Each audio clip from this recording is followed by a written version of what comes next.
I mean, everything after 4 was Western developers. And I'm not saying Western developers are worse or anything. It's just probably a very different mindset, or they didn't vet the people. Like, I feel like Origin's the closest thing that I've played to like a classic Silent Hill, and it's not even fucking close. Yeah, I didn't play Silent Hill when I was younger. I had no nostalgia for it. That's why I was really surprised when I finally did play it, like 6, 7 years ago. That 1 through 3 ended up being some of my favorite horror games.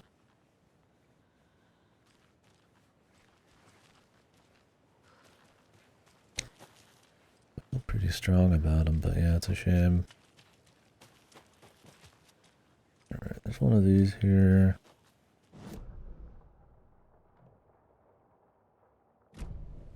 We'll check the station in a minute.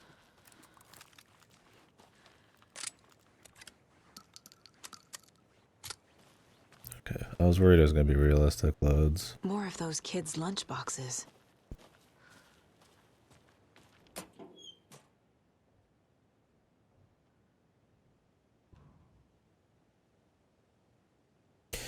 Yeah, for sure. Yeah, it's great. It's good seeing people get into it. I think they really hold up. The 1, 2, 3 at least, I would really recommend. Kiriyama Oka's music and just the atmosphere in general they have is still really distinct even today. And I think that's what I say. It's hard to probably turn it into a proper franchise because it is such personal stories sometimes, or such distinct atmospheres, that I feel like if you change a couple things and it kind of just messes it, right? Or you can turn Resident Evil into like an action game or more horror as you want. I'm not saying Resident Evil like easier to make, but I think its identity has been a lot more all over the place. I love Resident Evil also, by the way. It's one of my favorites. But which is why I'm enjoying this gameplay. It's very Resident Evil. Or at least I'm playing it like when I'm fucking ultra slow. Yeah, I think it's the same with Remedy, though. They have very distinct atmospheres, very surreal. Even when some parts of Remedy games suck. Like, I'd say Control's gameplay is not that great, or Alan Wake 1's gameplay isn't that great, but the atmosphere is so good that you just don't care. Speaking of, Code Veronica 9 or 5 remake? Well, they're gonna do at least 2 of them. They make too much money from it. Which one would I want? Well, I think they're gonna do another mainline. Regardless, that'll probably be the next thing. I'll just answer it in 2 parts. The remake I would like is Code Veronica.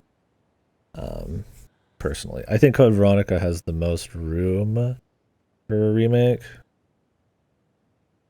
There's some of Code Veronica that's a little goofy. A lot of people haven't played it. It is very in line with the RE2, RE3 style.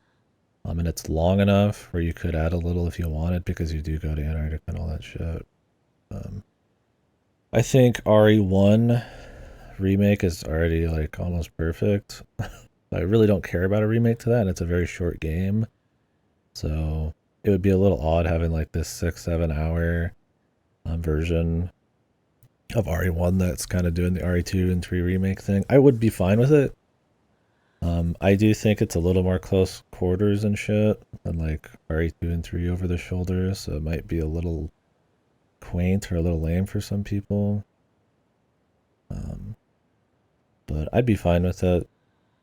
I would prefer, yeah, Code Veronica.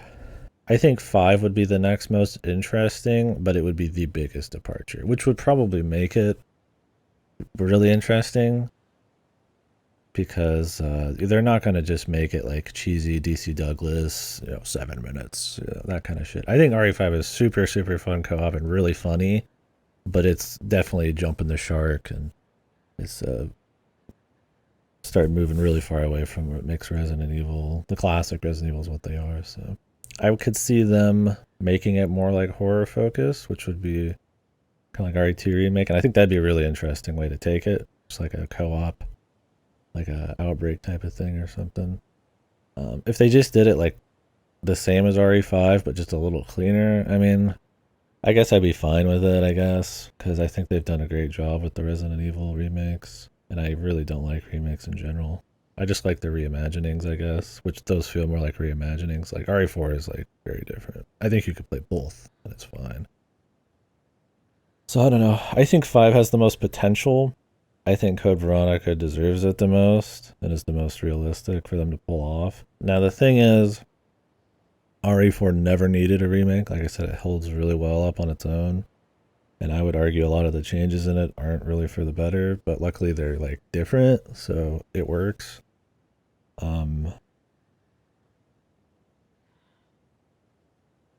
Where was I going with that?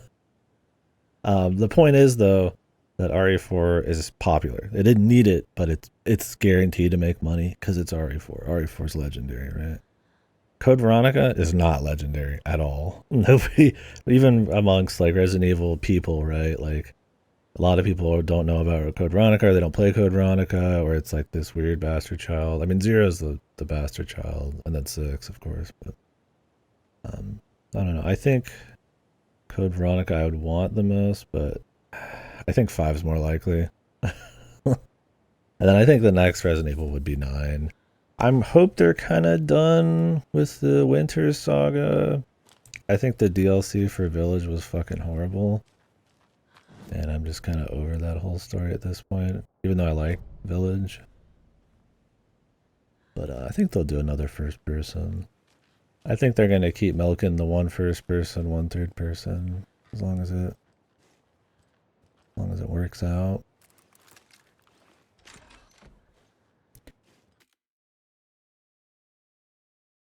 Yeah, I liked Resident Evil 4 Remake. It's one of my favorite Resident Evils. I don't like it as much as the original, and I kind of wish that it picked a lane. I would have preferred it go full horror serious, but instead it still tries to be campy sometimes. And you just can't beat RE4, the original, on campy cheese. That voice actor, the lines, it's just super awesome. Can quote like the whole fucking game, right? So you get these new actors who don't quite nail it, especially like Ada, and they're kind of trying to be cheesy, almost in like a referential, like a reverence kind of way. But they're also making it more serious. Like Sadler's really boring, and I'm like, I would have preferred they just went all in. I like the remakes that like try something different a bit, because at least they can stand on their own 2 feet. Unless it's for a game that was shit in the first place. Assignment Ada. Assignment Ada was good.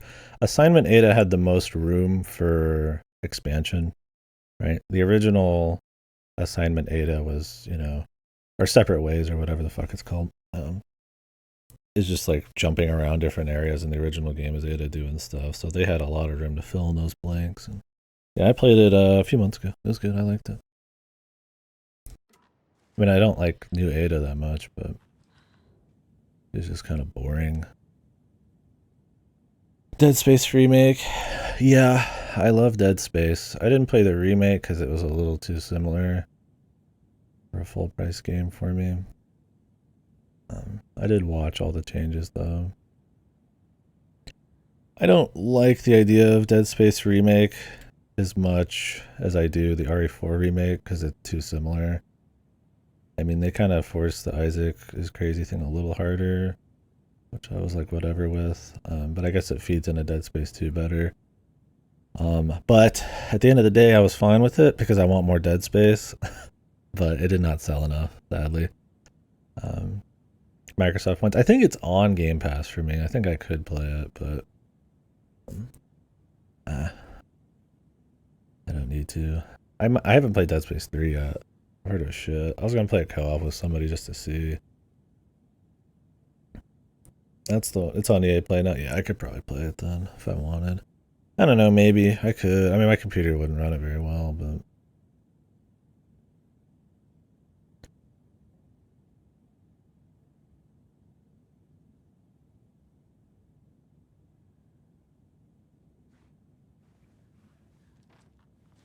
yeah. Nah, from what I understand, people liked it, and I was fine with it as an idea to like try to get people to be interested in Dead Space again. But yeah. Yeah, I think the problem was that, I mean, it was a full priced remake for a series that people liked, but it wasn't probably um, significant enough or in the right time period. Because last year, I mean, when did Dead Space Remake come out? Last year was fucking packed. Like, I didn't even get to this till now, which, because they didn't do physical and it's on fucking PC exclusive and all that shit. Oh, it's a great way to first play it. Awesome. Yeah, Dead Space is great. It feels like this kind of continuation of the RE4, kind of what that started. Like a proper, like, this is, the next step kind of thing. Dead Space Remake release date. We should play Dead Space 2. It holds up really well. That's another reason I think Dead Space 1 had a little room for improvement, but Dead Space 2 is pretty fucking clean. That's another thing, is like they could up the graphics a little bit, but I don't know. Like Dead Space 1 and 2 are very good games without a remake. So January 27th, 2023. Okay, that's the beginning of the year. That might not have been too bad. Let me see the release dates for 2023. 2023 game releases.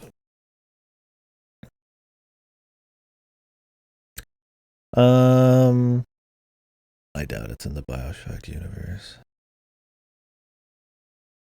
They couldn't be more separate. Although you should play BioShock if you haven't. It's one of those things where it's like, it's probably like the Secret World games are in the PUBG universe or whatever, like like one of those like corpo like tie-in type of thing.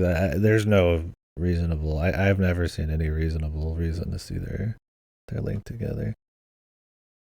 Let me see the game releases here.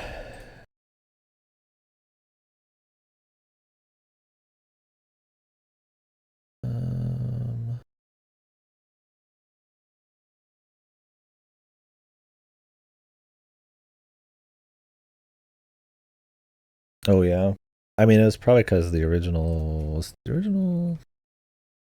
base publisher. Was it always EA? I think so.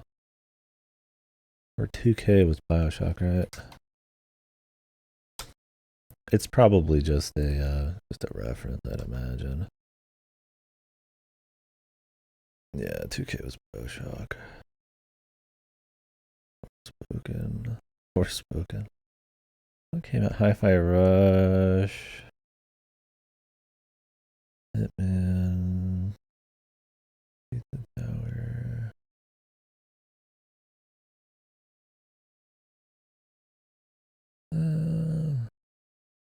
Really, there wasn't that much in January. I mean, there was some stuff.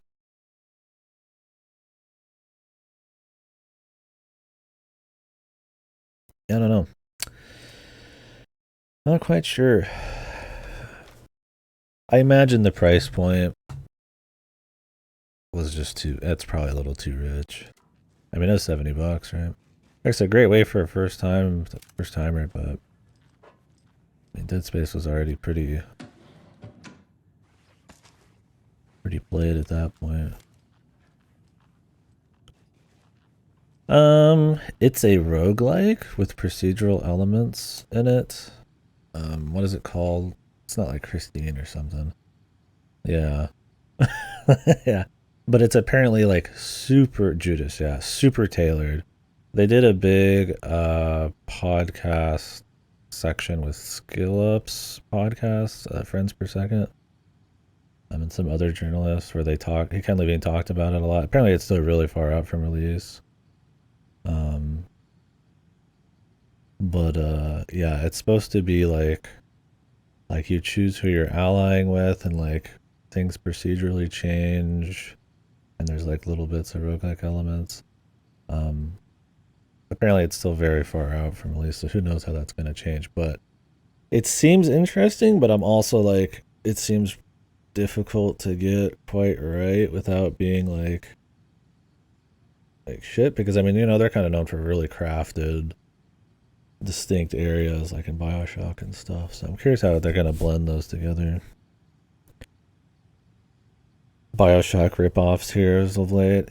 Yeah, I mean, Bioshock was such a huge thing in that generation, and there's been a pretty big lack of things quite like it, I suppose. But even then, I don't think they ever struck twice. Bioshock 2 is good, and Infinite was interesting, but that's another one of those that I feel like without the right crew or ideas, it's like you can't just keep doing the same shit. So we'll see. Yeah, I don't know. I'm interested in Judas, but it also I am not really understanding the identity yet. So we'll see where it goes. Also, when was the last game Ken Levine did? Was it Infinite? I mean, Infinite was kind of fucked. We'll see if they still got it, man. Hopefully. 2547. I doubt this is it. Yeah. Oh, that was it right there. Yeah, I watched through Atomic Heart. Um, I don't know. That one, I mean, I didn't personally play it, so I can't speak too much, but it was one of those that seemed cute. You could see that they wore their inspiration on their sleeve, but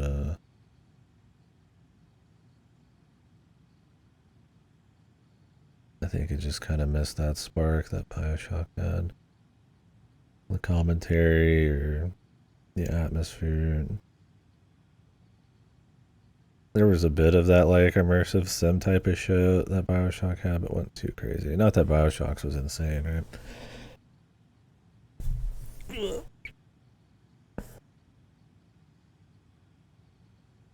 Reminds me I need to play System Shock. I played System Shock 2, but not the first one. Yeah, I was gonna do the first one and then maybe the remake at some point.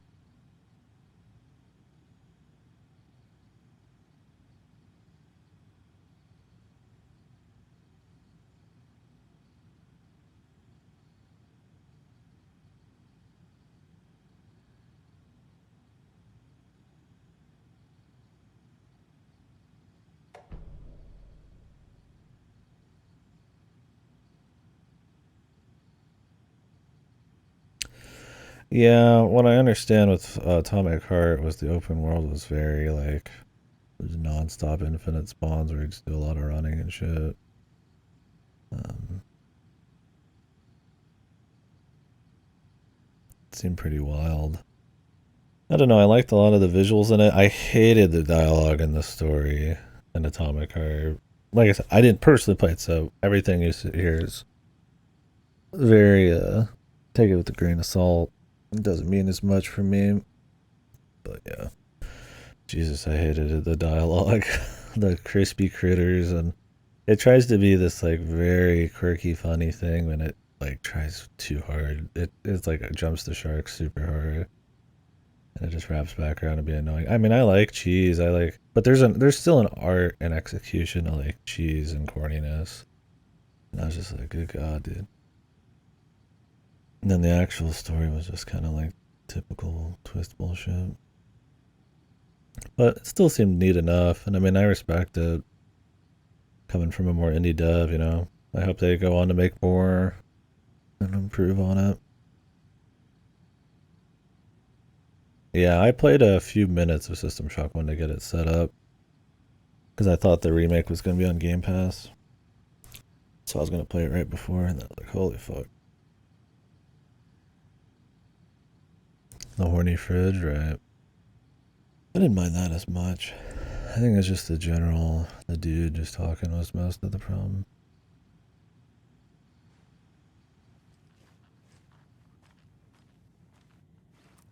You were a handsome dear.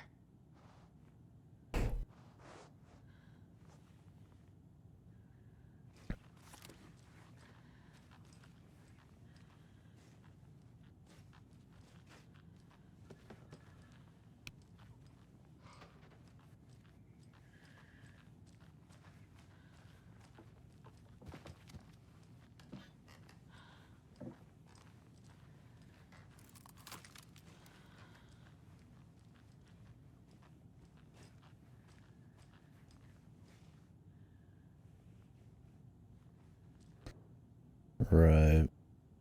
And there's way too many games at this point. You talking to a fucking glove or a bracelet or something. Trying to be quirky, fucking Forspoken and shit.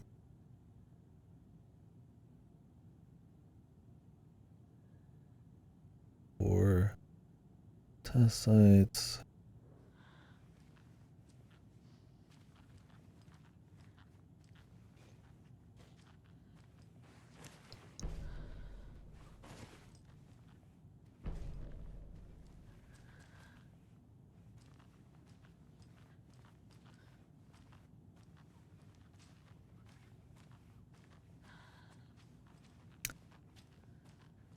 Yeah, like I said, Bioshock's another one of those that looked tough. Bioshock 2, I feel like ended up being as good as it was despite not being by the same exact team because they used a lot of pre-existing work, you know, the location and the tone and stuff. They had a nice template to go off of. I still think Bioshock 2 is good. I think they did some cool stuff with it.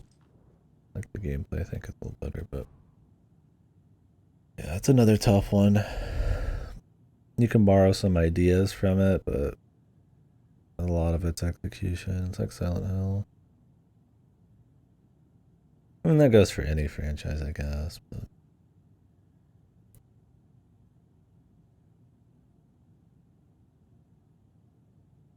not one of those you could just cobble together the same parts and get the same feeling. I mean, even Infinite is different. I liked it. I mean, it is, you know, banking off of the same setting and a lot of the same stuff, and it has a lot less to say. The thing with me is I feel like Bioshock is just a single game kind of thing, right? I mean, System Shock ends up being like a very early like Doom type of thing with immersive sim elements. And System Shock 2 takes it to the next level and turns it immersive sim, and then they move on, right? Like, it's not something you could take that same setting and just keep using it over and over. I feel like 2 games is about what you can get.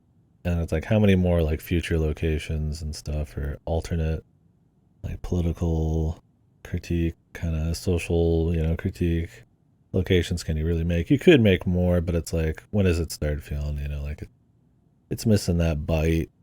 I feel like Bioshock's one of those that just shouldn't become a franchise, and that's probably why they haven't made many more of them because they just don't really see it working out. I'm sure 2K would love the money.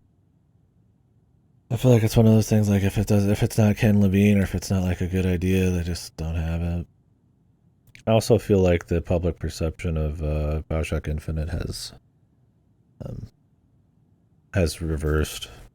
When that came out, it was like fucking crazy reviews. Everybody loves it now. It's like a fucking embarrassment or something, right? It's I like the art. I like some of the music in that one, but the story is like baby's first multiverse bullshit. So I don't care much for that part these days. But I mean, it's still cool enough. But yeah, it's just one of those I don't see. That's why it's hard to make a clone of it quite right, and that's why I feel like they don't continue the franchise. Ruining sports games or Borderlands. They did just buy fucking what's their name? What's Randy Pitchford's company? Why can't I remember his company, bro? I'm just seeing Randy Pitchford in that stall, man, looking up at the camera. So whenever I think of Randy, I think of that or his badass glasses. Or that fucking crazy tweet about fucking Battleborn or whatever. The fucking hobby grade. Fucking meme one. But anyways, they just 2K bought them from Embracer recently, so yeah. Yeah, the bathroom selfie. That's what I think of, dude. Where he's like looking up with like his hands tied behind his back. I'm just like Jesus, fucking Randy, dude. Or when he was trying to get porn made of the Battleborn characters to try to keep it like get people interested in it. Fucking amazing. Ugh. But yeah, I don't know. Yeah, 2K, who knows what they're up to right now. Is 2K, do they publish? Who publishes Grand Theft Auto? Is that 2K? Who is that?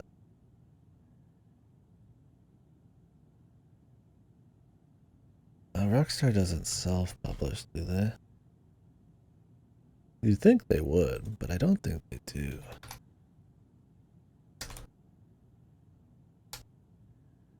It's Take-Two. Excuse me. I forget there's so many fucking Take-Two, not fucking 2K, Take-Two. How many other 2 publishers we need? Okay. Never mind on that then. Yeah, 2K, Sports and Borderlands, yeah. Borderlands is definitely their big one. I fell off of Borderlands after 2. I liked 2 enough. I'd probably hate it more if I played it now, but I had no interest really in getting into 3 or any Tina or the pre-sequel. I've thought about it. I mean, somebody gifted 3 to me. It was really generous, but I don't know. I'm fucking tired of those games and the humor and shit. So we'll see if I jump in. Definitely am not watching the movie. Or maybe I will because it'll be funny. Yeah.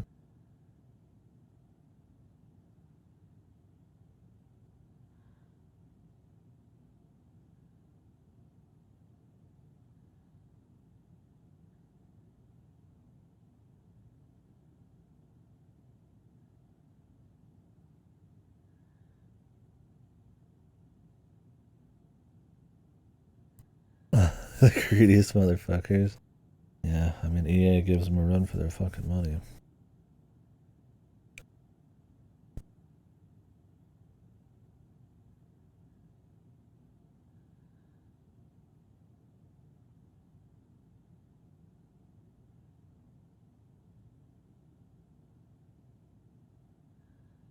I guess and everybody testing this is from the Control games.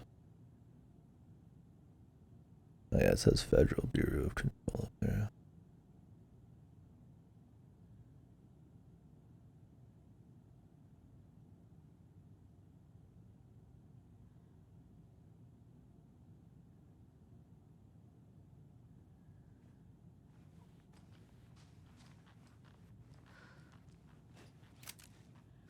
Oh, worse, dude.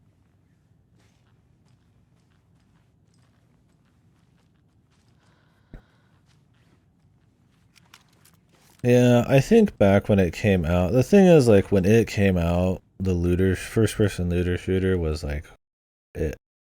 I wouldn't quite say it was like the first, but it definitely put it a bit more on the map. So the problem now is, though, it's been done way better, and a lot of the humor in those games is super dated, especially too with like all of its referential humor and meme shit. So like, while they're still like clean enough, I guess looter shooters, the novelty's gone, and I think that helped them a lot back in the day. Because you had ARPGs like Diablo and stuff, but like in first person, not as much, right? So I think it also came out in like a hot period where first person shooters were, at their peak in popularity, with the COD 4, Halo, all that kind of stuff, right? The dude broke shooters. So it's just one of those things now where it's like there's no novelty. People aren't talking about it as much because it's not as much of a popular thing. And a lot of its humor and stuff is dated. So it's like, it's still cool, probably. I haven't played it in forever. Like, I'm sure it's still fun enough, but I think there's some reasons for sure that it might not hit the same as it did back then. And then after 2, they're just beating the dead horse for cash. I mean, pre-sequel was kind of like a joke. I mean, really.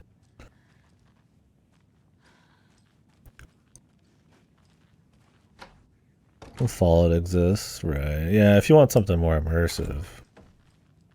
Yeah, Borderlands is not terribly like an immersive role-playing game. You really want to play a co-op, and you really just want to be in it for the loot grind and all that stuff. So.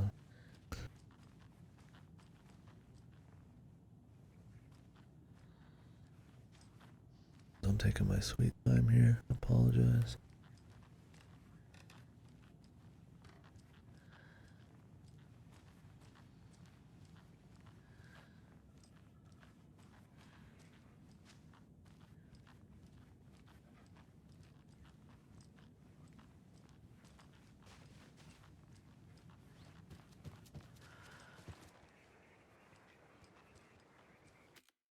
Oh, my eye. What's that? Yeah, we'll see. They bought them for 600-700 million from Embracer, so they must really think Borderlands is gonna bite back, because really Gearbox hasn't done a whole lot outside that anymore.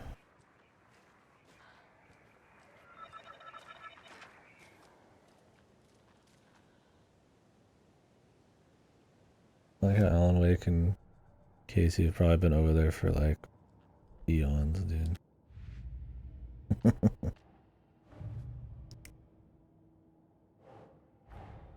Creepy dolls, mysterious rhymes. No weirder than anything else going on, I guess. Turn it up just a little bit. One of the few problems I have with this is its volume balance is pretty piss poor. Some things are way too loud or way too,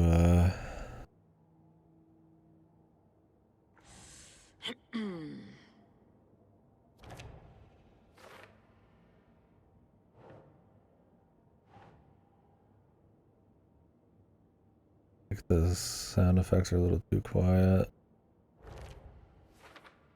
Or how loud the action is.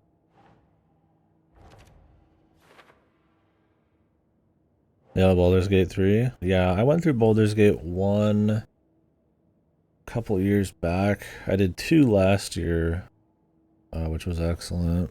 And then I played Baldur's Gate 3. And that was really good. Yeah, that one was awesome. Sure. Definitely better than Borderlands. I mean, we'll see if it's your speed or not, but I think it's a pretty solid ass game. I finished it myself. Yeah, long game. Oh.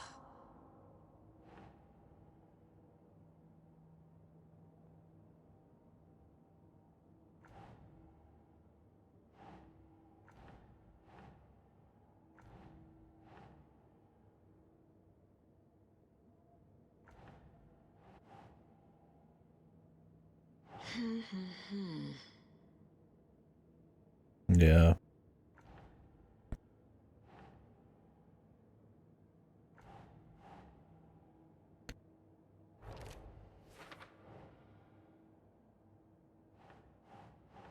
It's pretty long. I mean, I did it co-op. That cut down the length a bit, and we still are 120, 130 hours. Understand. And that Sure. always goes well.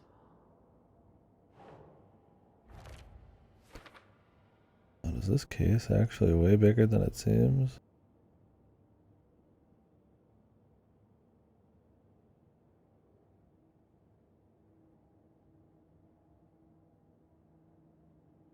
I have to go collect a bunch of dolls.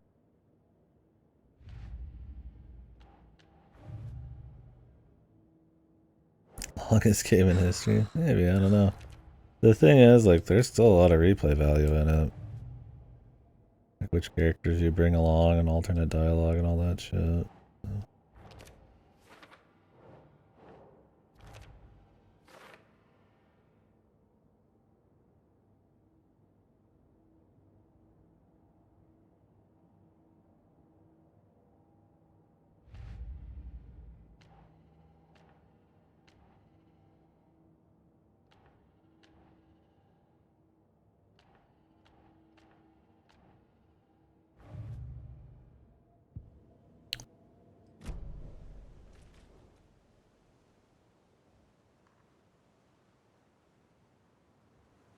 Um,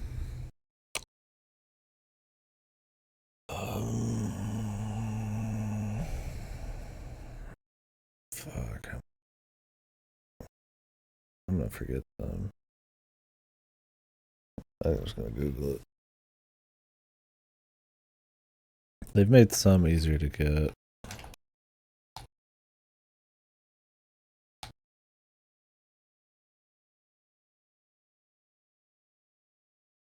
There's 10. According to this. But, I don't know, is there like 10?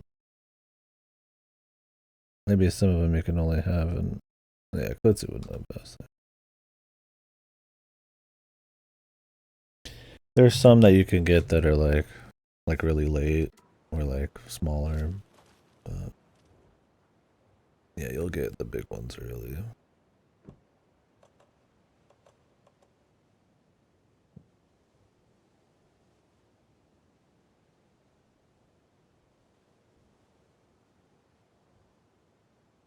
How much did you miss? I don't know. We found Alan Wake. He came out of the lake.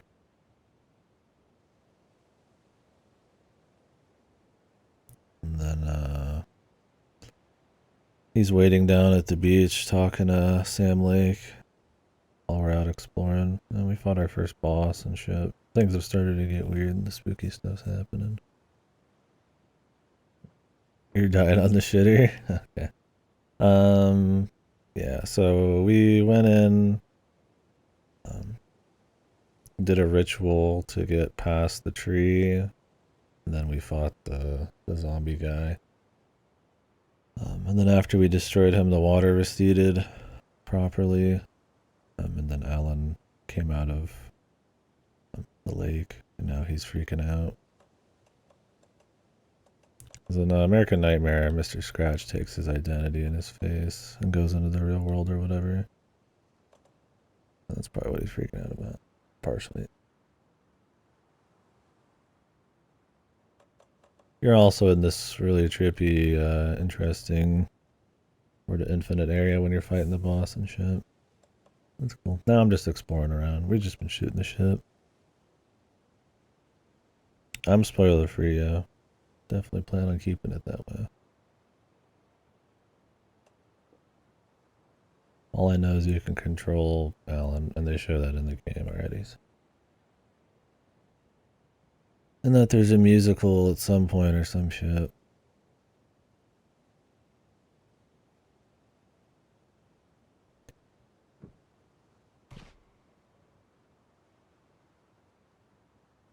Yeah, I've been looking forward to doing it.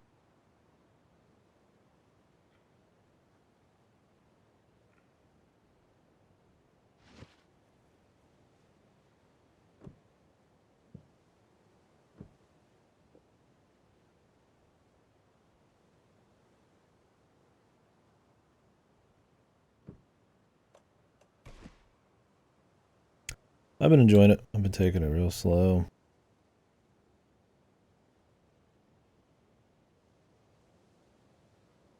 Left home. One of these is home.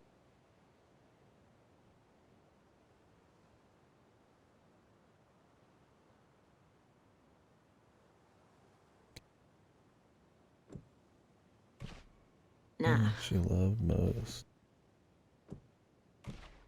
Keep trying. Oh. Something feels different. I should look around. What is this?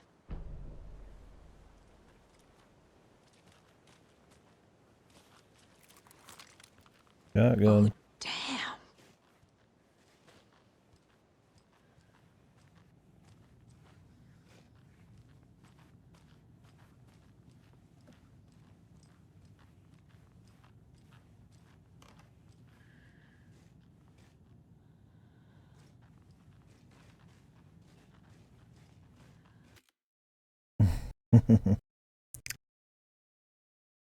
It's on Prime, which I have, so I went to watch it, and Boom says I gotta buy it. Yeah. Problem is, they'll like have it on Prime, but you have to have a subscription to like something else. I hate that. Like nowadays, you have to have a subscription and then like a subscription to another place so that you can get more stuff on Prime. It's just a pain. Yeah, you'd have to find them another way. And I mean, I think the Fire Walk with Me movie that you watch after the first 2 seasons is probably not even going to be included on a lot of streaming services. And then I know season 3 is on, at least it used to be. Season 3 was specifically on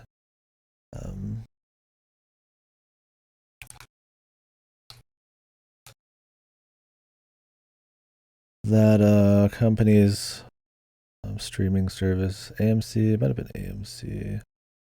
I just subbed for like I just did a trial for a month to watch it. They probably have changed it.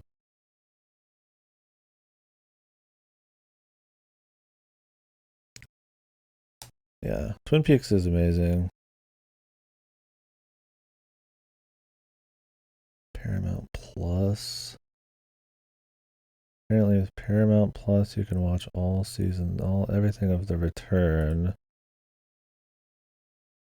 Twin Peaks The Return is on, oh, it's Showtime, that's what it was. So it's like Hulu has season 3, but you have to add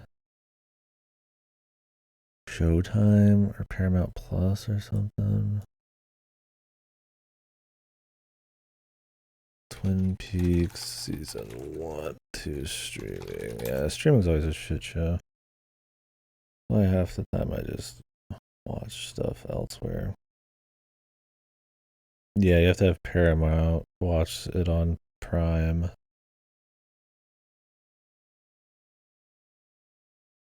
So it's like technically you could watch. Is this only season 1? Or is that season 2 as well? So I mean, if you just binged it, you could watch season 1 and 2 with the free trial and just cancel it. But I don't know, that's quite the long binge. Unless you have a lot of time, because season 1 and 2 are like, I mean, pretty long combined. So yeah, it's a pain. I'd really recommend the show. It's one of my favorites.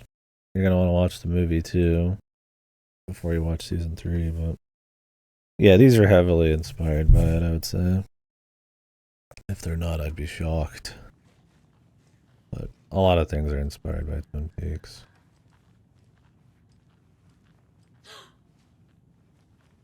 A charm. Cute. It'll go great on the bracelet Logan made for me. Huh. That was strange. Gotta keep an eye out for more of these rhymes.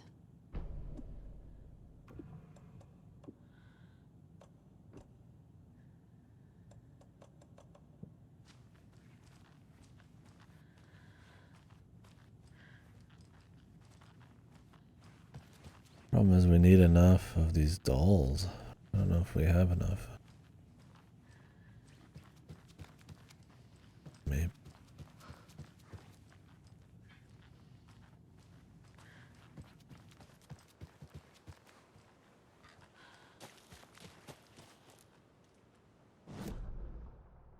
Yeah, that's the problem.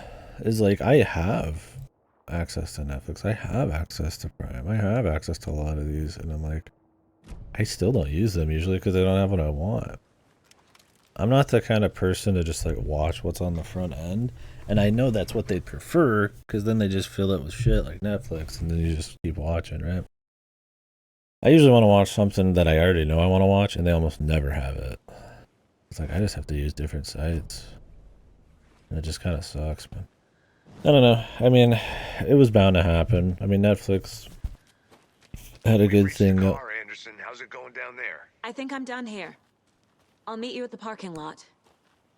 Oh, is that all I can do?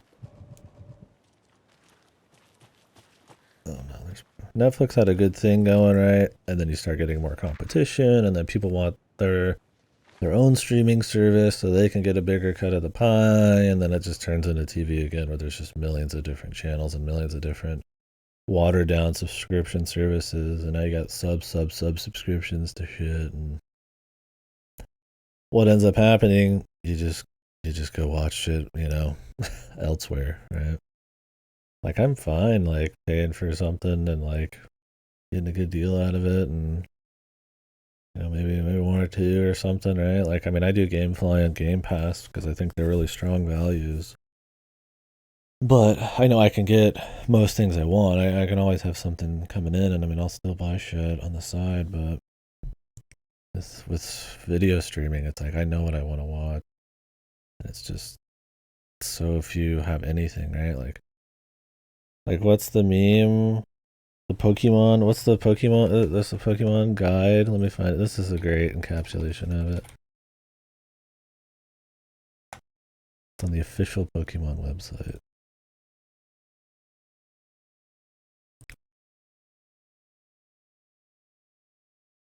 Here, this game hasn't recouped its budget. Well, Epic paid for a lot of it. So I wonder, yeah, if that helps a lot, if they're close. Yeah, here you go, the official Pokemon site. Where to watch Pokemon episodes and movies. You watch Season 1, Horizon, Seasons 23, 25, some movies on Netflix, Seasons 3 to 5, 6 to 9, 17 to 9, some movies, the biggest 2, 10 to 3 on Prime, X7, 17 to 19 is on Hulu, Roku's got 20 to 22, Tubi's got 2, Riva Hoopla, YouTube's got some. It's like this is the point we're at right now, right? Where it's like you want to watch fucking Pokemon, man, and you gotta have like the entire, like, you might as well just fucking buy the box set, man. Like Kingdom Hearts, yeah, it's on too many different things. It's like what Gabe said, like piracy is a service problem type of thing, you know. It's one of those deals where it's like I'm not surprised some people fucking like would rather just go elsewhere. It's like, you know, people will be willing. I mean, maybe not pay the crazy like $300-$400 it costs to like buy some of these anime, but reasonable prices for the whole thing, just for the quality of life of it, right? The problem is a lot of these things, like if you just have a passing interest in one of these shows or movies, you just ignore it because it's too much of a bitch to find it. You're just like, I won't watch it, right? Like, oh, I'd love to watch Twin Peaks, but it's on like 20 things. It's like, oh, fuck it, right? Like, and then you miss out on watching Twin Peaks. It sucks, man. It sucks for the art. It sucks for the consumer, but it's all, I mean, corporate greed all the way down, so. Kingdom Hearts. There's a Kingdom Hearts movie out. Of course it'd be required viewing. It's supposed to, I mean, is it real? Is it confirmed, or is it just rumors? That's like a CGI mixed with like live action maybe. God, it'd be such a nightmare. I would love to see Nomura do another movie though, or another like big thing with his baby.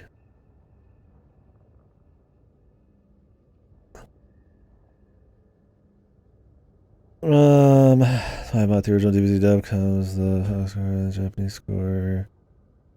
Oh yeah, cool. Yeah, I own a lot of anime back in my collecting days, but these days, yeah. Crunchyroll used to be really good, and they had most shows, but they got hacked too often. I had somebody try to buy a bunch of shirts and send them to the Middle East or something. And I was like, alright, well, if they can't even keep their shit,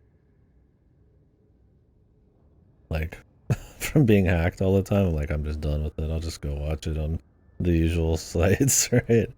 Like, I don't give a fuck. That was the thing, is like, I was willing to pay because it was like a good deal, and I would still buy anime, but that's just like, you know, screwed the pooch too many times.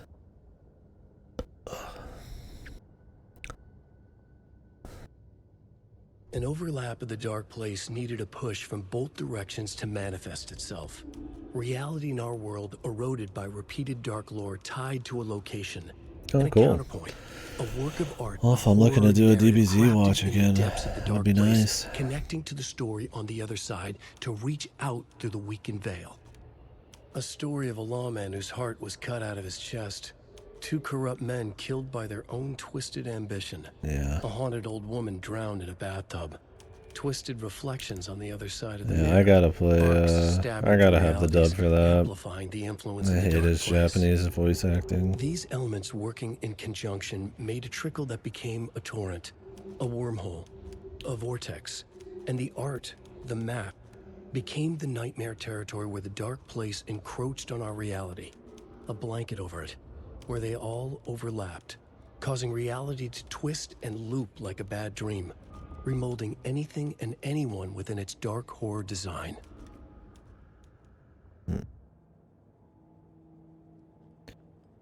No, I like subs just fine. I don't have a problem with that. I mean, I understand preferring dubs. I mean, if every dub was just as accurate and as good, I'd probably just go dub all the time. But you know, if you're watching a lot of anime, it's not realistic to get a dub or the quality shit sometimes. So I'm willing to do whatever. But with DBZ, they kept the same voice actress who plays Goku when he was in Dragon Ball, and that does not work for a grown-ass man, because she's like a grandma at this point. And you know, hey, I'm glad she's getting paid, but like, he sounds like shit, dude. I'd rather have Sean Schemmel on them. Like, I don't have a problem with subs. I mean, we play plenty of stuff in all sorts of languages on here, but yeah, there's some cases where I'd rather not.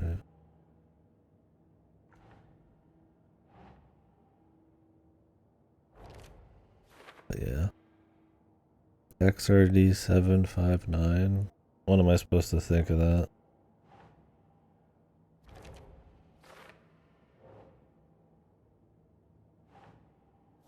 Oh, okay. Well, it doesn't mean anything though. It doesn't mean a goddamn thing.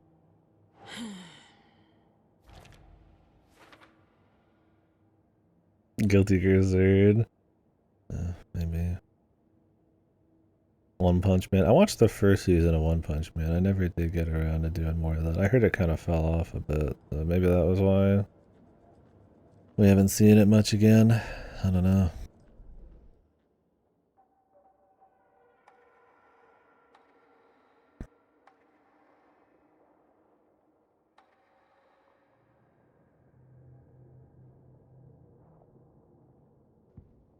The Taken was momentarily out of action, but not for long.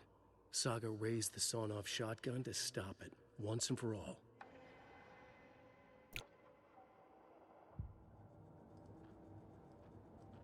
I've heard the manga gets even more goofy, so who knows?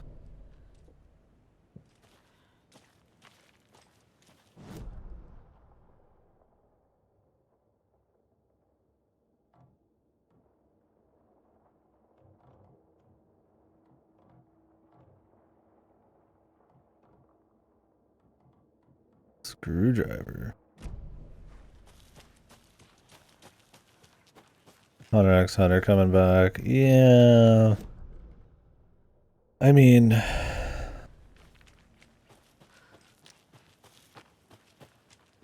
the manga author, he writes a chapter every 10 years because his body's exploding or whatever, so I think it's gonna go the way of Berserk, where it's probably never gonna happen.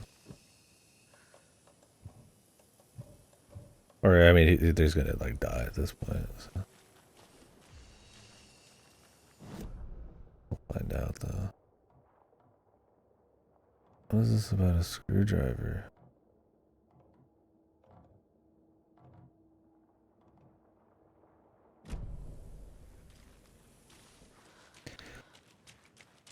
Yeah, I don't remember how much Hunter x Hunter has actually happened in the manga compared to the anime, but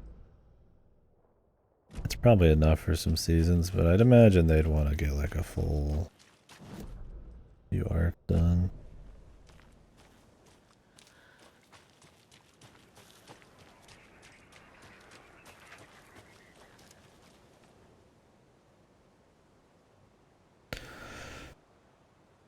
Oh, the chicks or whatever?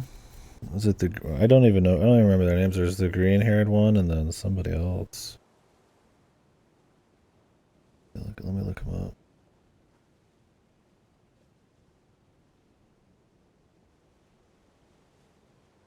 Oh yeah.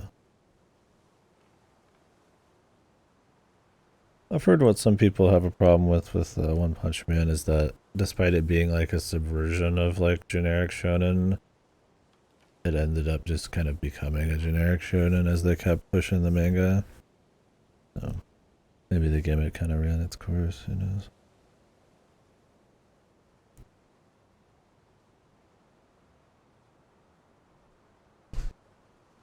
One bird for light. 2 for darkness. 3 birds for a fight. 4 for a struggle.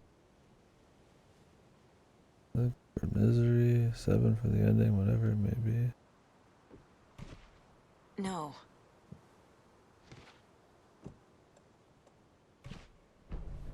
Oh. I have a weird feeling something's changed. Another charm for my bracelet. I thought it was super mediocre. I am definitely on the lower end. I didn't think it was like bad, but I felt like it tried to do everything and wore its inspiration on its sleeve to a point where it felt like it had no identity of its own. Like, the combat's a mix between trying to be a Souls-like and like masquerading as like a character action game. But for me, it just felt, despite the combat not being bad, I never was having like a whole lot of fun with it. I think a lot of people are going to tell you it was a little bit better because the last 5 hours is like the best part of the game. Some of the best art and fights, but overall it's like, it's kind of a slog, right? Really bloated exploration, and while the side content isn't that bad, I don't find myself interested in the world at all, man.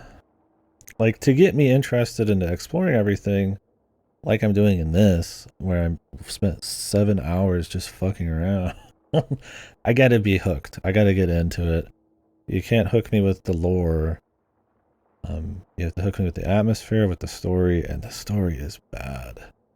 It's wooden, alien. It feels almost like an AI wrote it and acted it, but it's not the case. So that's all really bad, and I feel like the world's really bland visually until kind of the end.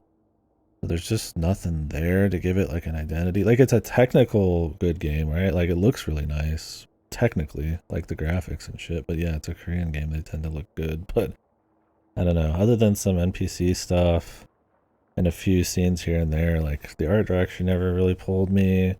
I think being so obviously Nier Automata inspired to the point where 40% of the soundtrack is like straight up from Okabe's music company ended up just made me wishing I was playing Nier instead half the time. I was like, oh man, I kind of wish I was playing like Bayonetta, it was more fluid, or I was playing a combat, combo game like DMC, or it's like, oh, I'd rather play something really methodical like a Souls game. But instead, you're just kind of in this twilight between all that. They also borrow a lot from AAA, like Western AAA conventions, like Detective Vision and yellow paint on stuff. And I get the point of those things, but they're a bandage because your level design is so detailed and not really geared towards like drawing the eye towards stuff. And it's like, I'm just kind of tired of a lot of that. I don't know. That's a long-winded way of saying it, and I'm not going to spoil it, yeah. But I just it didn't have an identity. I could see if you don't play a lot of action games liking it. I could see if somehow the story doesn't, like, it doesn't bother you a whole lot. Maybe you have short-term memory and you forget the first 20 hours of the game. Like, I get it. I get where people are coming from. I don't think it's bad. I just think it's kind of bland. I think it's a good first effort, and I like seeing these gacha companies come out and try to make like big games.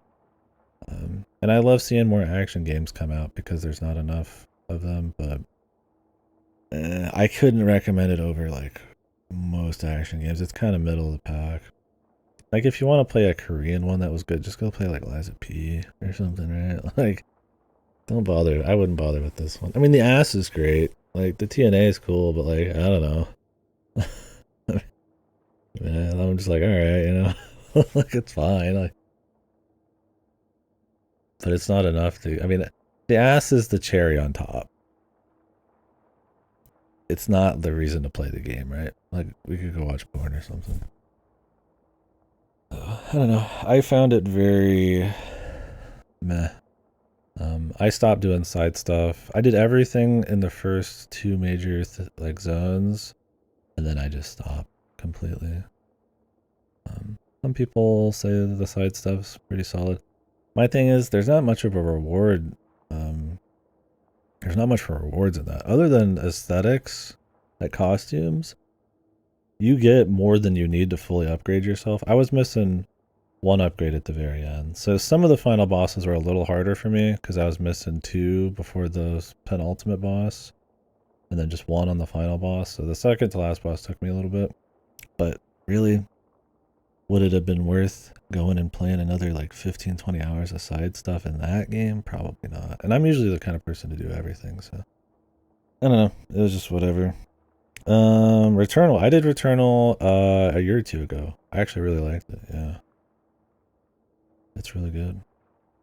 I was surprised by it too. I was like, oh, it's one of the few PS5 exclusives. Let's give it a go. And I was like, wow, you know, like, yeah, this is pretty. It's more gameplay focused. I liked some of the like symbolic kind of atmosphere. The really big, like, pretty looking sci-fi, like dark sci-fi zones were kind of neat.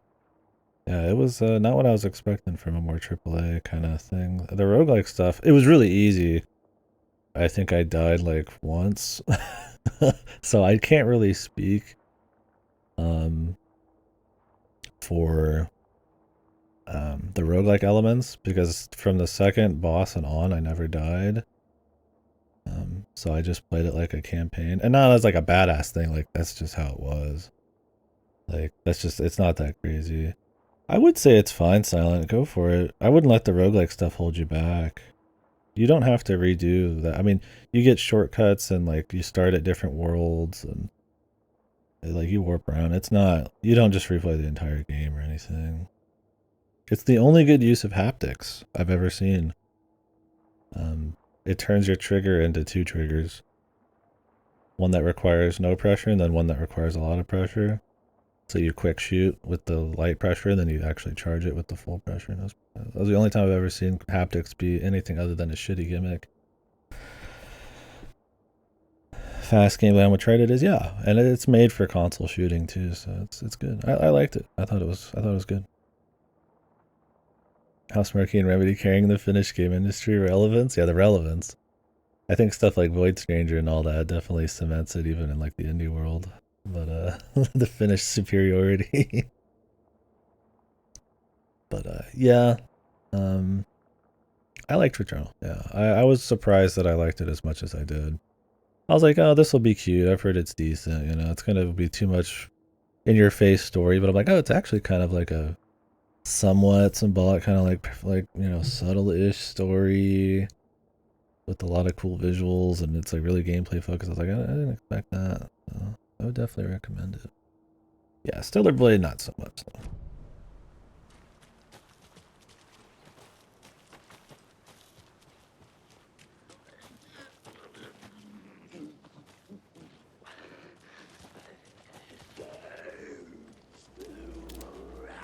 Great.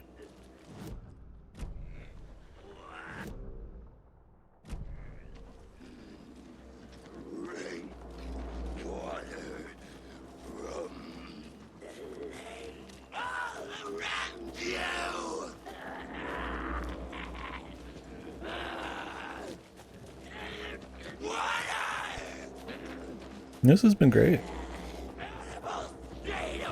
I'm really early still though.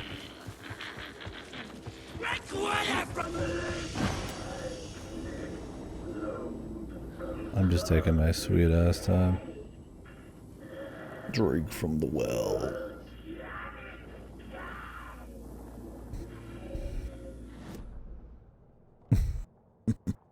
Like a Twin Peaks. Thermos, like a coffee thermos. That's just kind of like an Alan Wake thing. Those are the collectibles in the first game. Drink deep in the sun. Drink from the well. Yeah. Man, Twin Peaks is best, dude. And season 3 is fucking crazy.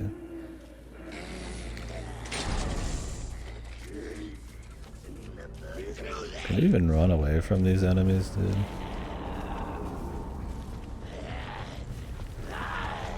Great, I still took damage even crawling through this.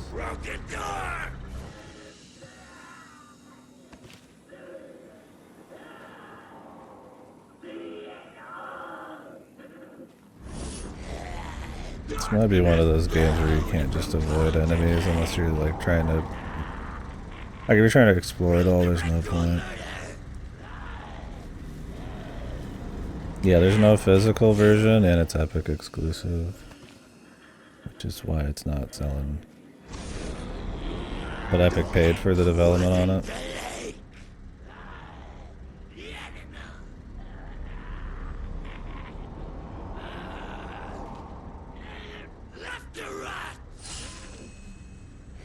Somebody's letting me family share PSN.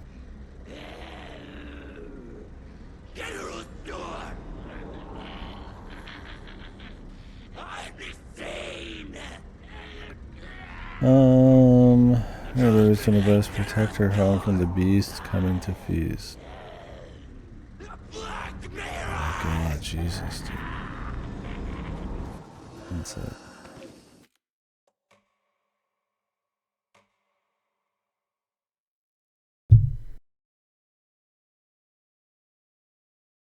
Backlogs? Oh, my backlog's infinite. I want a list of my fucking backlog. It's under the stream. My short list, though, I'm finally starting to get out of like the recent games thing. Because it's starting to slow down this month.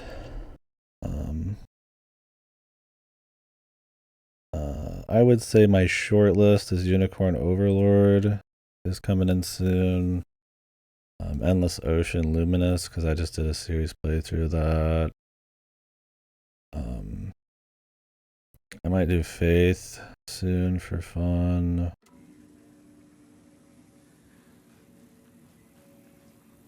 I don't know, I've got so much to do.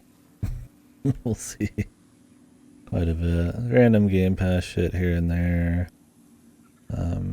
When Paper Mario The Thousand Year Doors remake comes out, I'm gonna do a side-by-side playthrough of the original and that one and compare them and shit.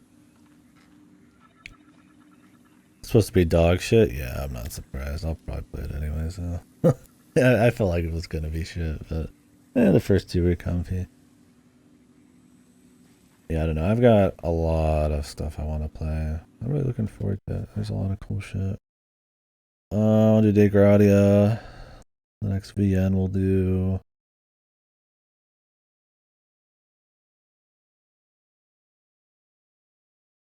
Yep. Play it on Wake. Have a lot of fun with it. Yeah, my backlog. I don't know. I play a little bit of everything, so just kind of jump around and do whatever. There's not much new stuff coming out this month, so I'm going to be jumping into a little bit of stuff that came out last year. And like I said, those other games on my short list. But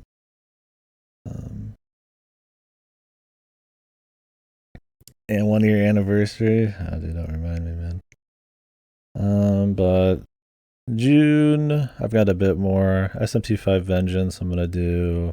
FF14's expansion. Elden Ring DLC, maybe that month, or I might do it later. Depends on what happens there. I might go halvesies with someone and play it later on down the line.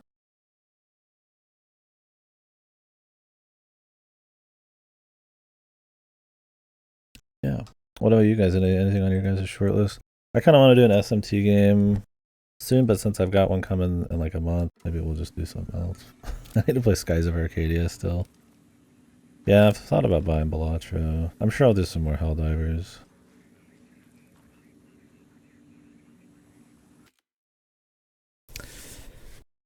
Killer Clowns from Outer Space. It'll be a mess like Texas Chainsaw was. I watched Texas Chainsaw for the first time like 3 years ago. I loved it. That was such a good movie.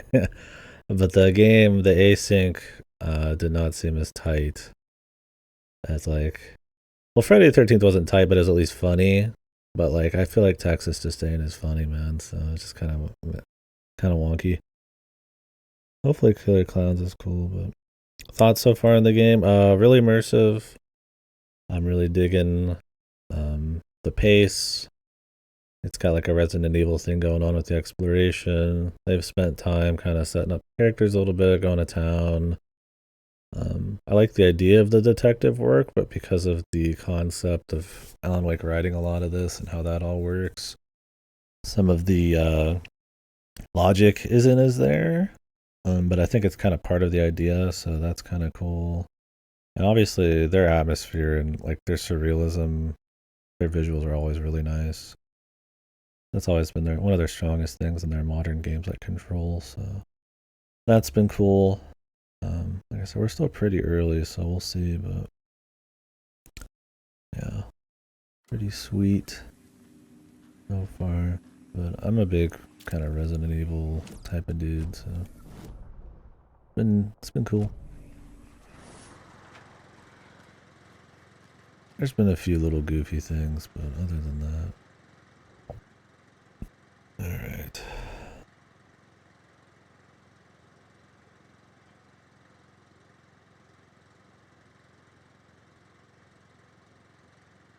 Mother crow sits in her nest.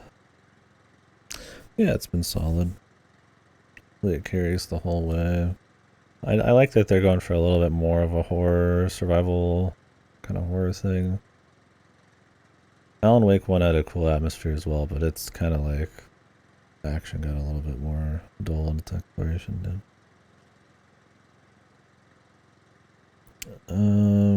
The movies are awesome, yeah. Yeah, I've only seen the first one, but I liked it. We do movie watches and stuff in Discord. We're gonna watch the Layton movie soon, because some people wanted to watch that before they continue the series, but which, if people are interested, of course.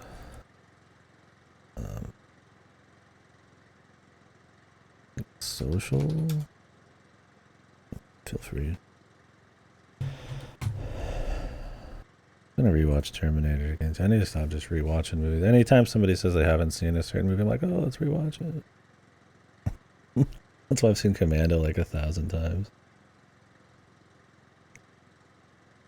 Sparking Zero, I feel like there are 50 characters doing the same moves. Is that the new DBZ game? Yeah, that's my only problem with DBZ games is they end up being a lot of the same shit because they're retreading ground.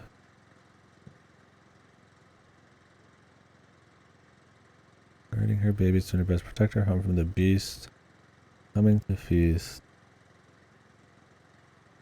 Only a hero brave of heart can keep the field right. Maybe the wolf here. Sure.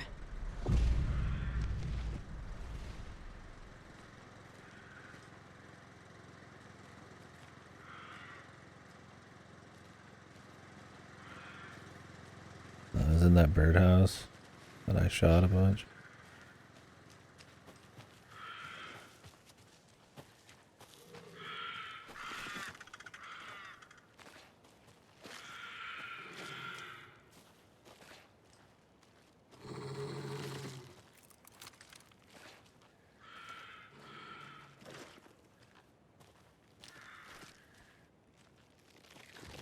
Another charm. Good thing Logan made me this bracelet.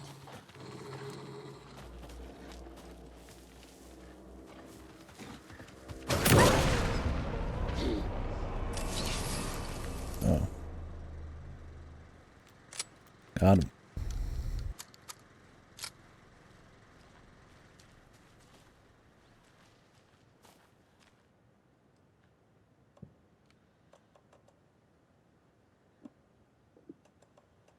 There must be like a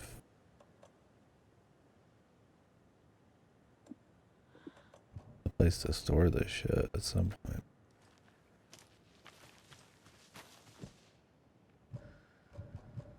Where is the stream side? The stream in Cauldron Lake. Oh. Like all the way down at Cauldron Lake? Yeah. I figured they meant this stream, but I'll have to go back next door. Yeah, it's probably gonna be like a lot of clones. I mean, Jesus, if DBZ Fighters is already a bunch of clones, you know that fucking, you know, a game with that many is gonna be. I don't know. I mean, they're just trying to one up themselves over and over, even if there's not much room for it, because DBZ games sell.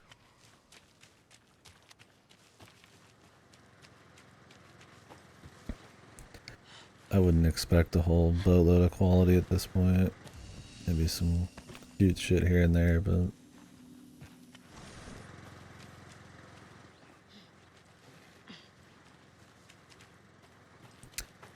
yeah, we played through some RPG Maker stuff recently. I guess Misery is on my short list maybe as well if I want to do another like horror RPG Maker game. A pretty unknown little game, but When Shadows, gotta go. Dunno when the suitathon happens finally, I guess. There's a lot of locked containers, man. Like, did other people have that happen too?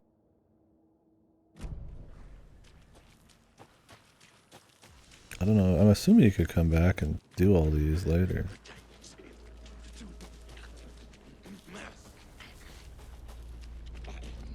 Yeah, I don't know.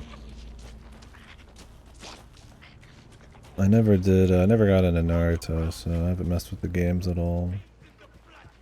I know it's like the same company who does all the Naruto games. I played one of their games recently. That wasn't Naruto. It was Fuga, right? I think it's that same company, which I didn't like that much, so I didn't play the second one. I know people generally like Ninja Storm, but I'm not sure.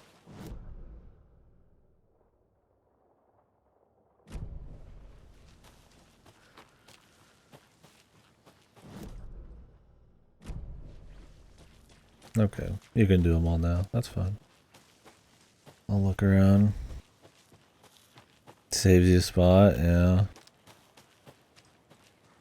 Yeah, I need to do them.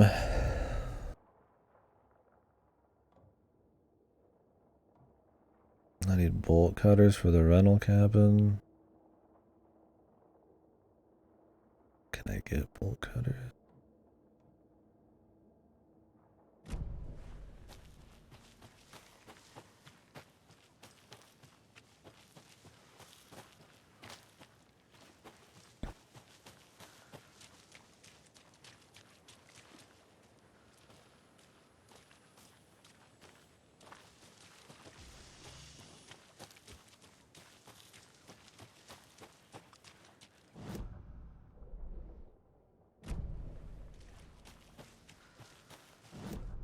I suppose I could go back up here and explore and see if something's changed, but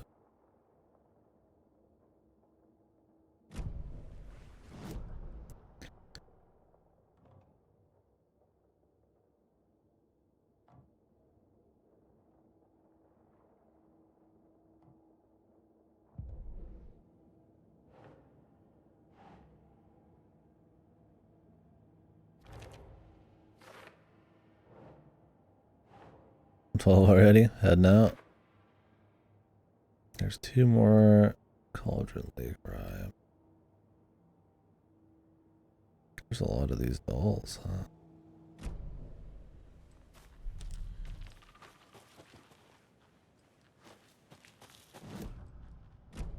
I keep hitting the wrong button, dude. Well, I assume they're talking about this stream.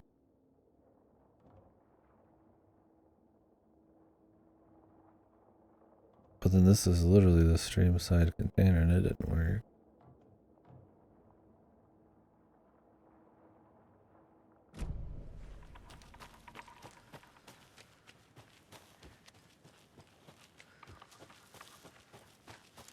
I just missed something. Probably like double people's playtime just in this first area. That's alright. I'm having fun. We're chilling.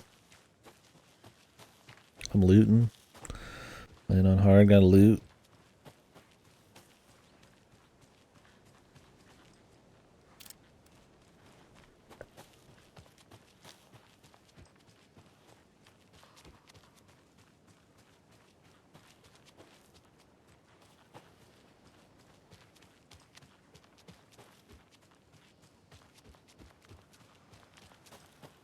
I'm looting. Yeah, I'm playing on hard. I started on normal, but before we even got notified, I changed it to hard. I was like, fuck it. Your DualShock has drift. Luckily, I've never gotten drift on a controller. I mean, I've had controllers break, but that shit sucks. Feel for you, brother. These bitches ain't cheap. Could blame all the gimmicks on them for that, at least. Hmm. Is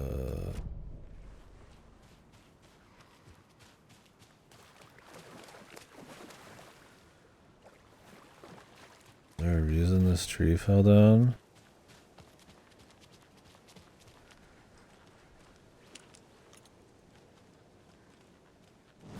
Can you just not go to the north side of Cauldron Lake anymore? Why? I mean, I don't think there's anything there for me, but very weird.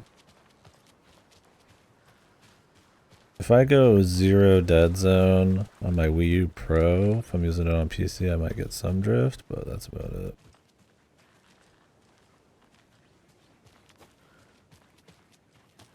My Switch joysticks had drift, otherwise I've been free. I've heard that the ones attached to the Switch end up pretty drifty. But I've not had issues, luckily.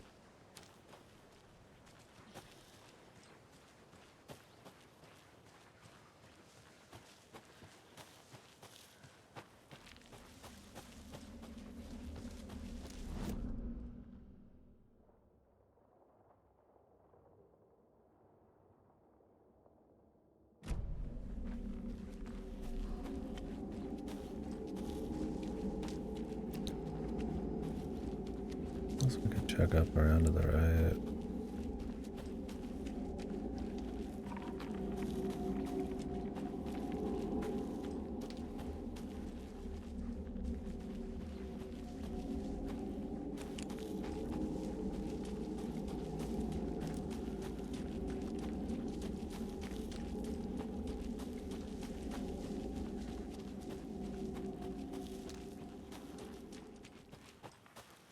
I don't know if this was affected by the flood.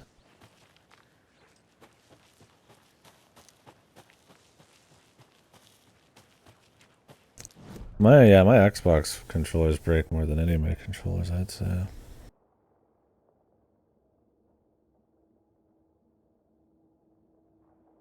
My RB got stuck over time on one of them. I had to get a new one.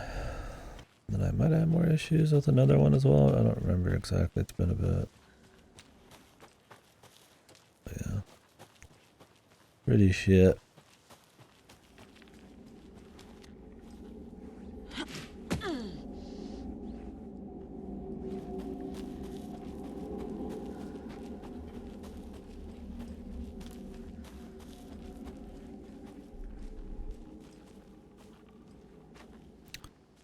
I like the Xbox controller layout the most, although I hate the D-pads. But yeah, they have reliability issues for sure. I would say.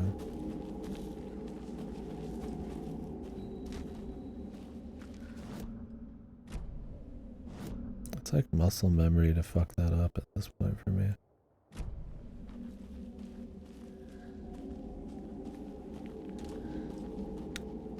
Yep. Yeah, they're overpriced these days. They push it. $70 for these fucking things is ridiculous.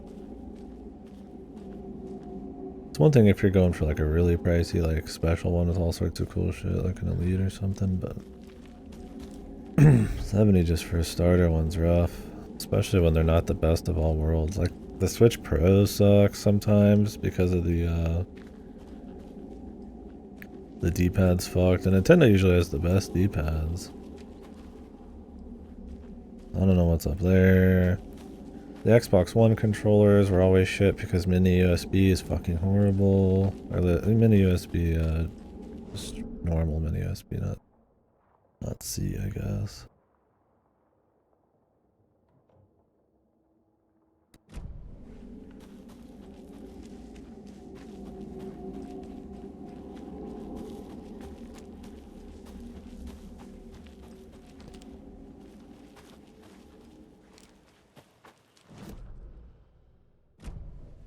That was my problem always. I could just never get those fucking controllers working right. That or the PS4 one because of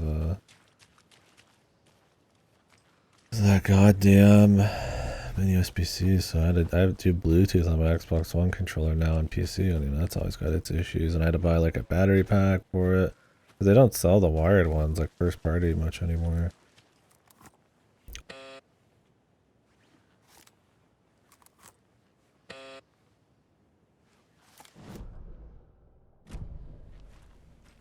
So.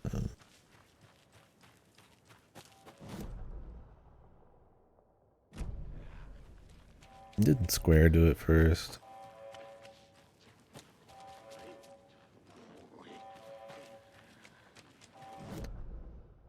Regardless, I mean, this is great. Yeah, the greed and increasingly fucking massive AAA budget.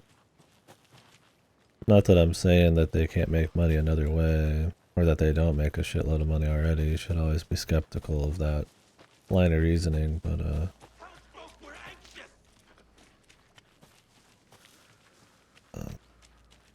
I mean, it's just greed. Greed with a bit of inflation and a bit of bloated budgets, and because they can. Why, right? Why not?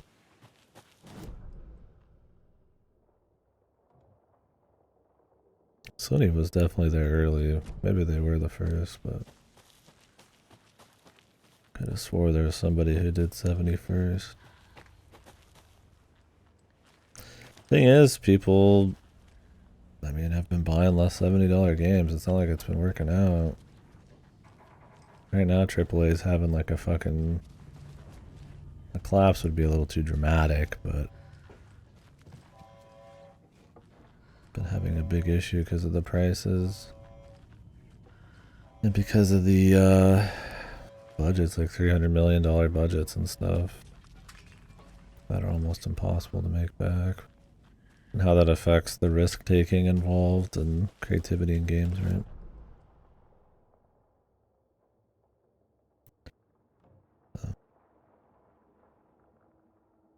One of those things. Am I just missing the right keys, or is this like buggy or something?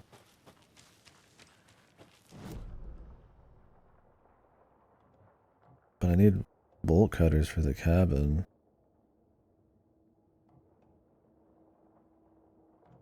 Oh yeah, I forgot Hellblade. I guess I'll be playing Hellblade too. My computer's not gonna run it for shit, probably, but I don't really care on that game. As long as it runs it enough.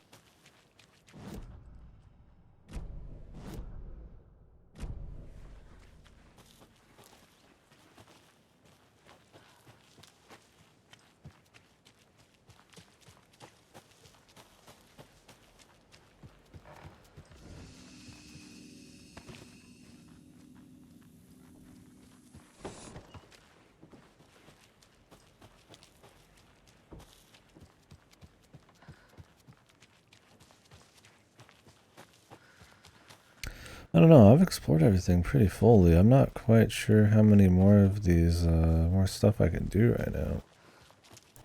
This stash key makes me think there's at least one thing, but I don't have bolt cutters or a screwdriver. No, it's very possible I just missed them somewhere. I don't know if you can do everything while you're here right now.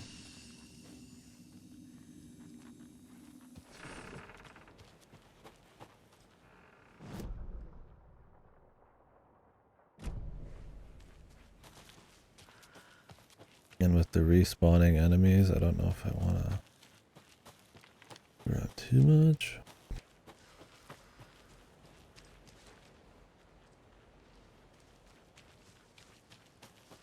What, PS Plus games or something?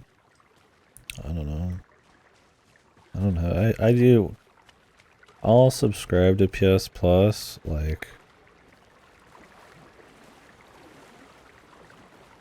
every like few years, and then just play everything I want to play in a month, and then I'm done. I'm not sure what their stuff is. Well, Tales of Kenzara Zao came out on PS Plus recently, so. Which was that, Metroidvania made by the I forget how to say his fucking name. The guy who did, Assassin's Creed Origin VA. It's supposed to be pretty decent. That was recent enough, I'd imagine that's your PS Plus for this month.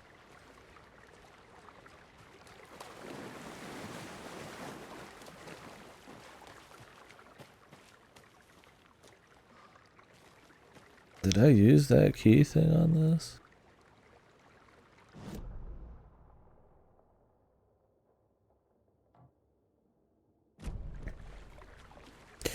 Yeah, I just don't know if some of them aren't possible right now. I'm down to get them all now, but...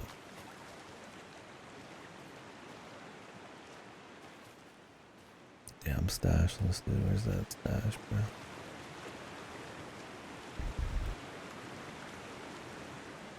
Sony trying to buy Paramount. Paramount. Huh.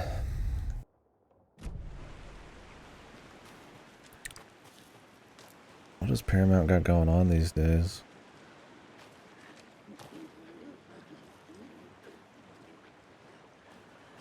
The Halo show? I don't know what that was that either.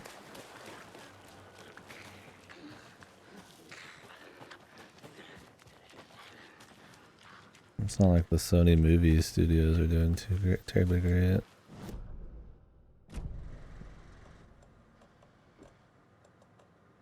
If I use this? Does it tell you if you've used something before? It does. But then again, the shortcut key's been used and it's still here.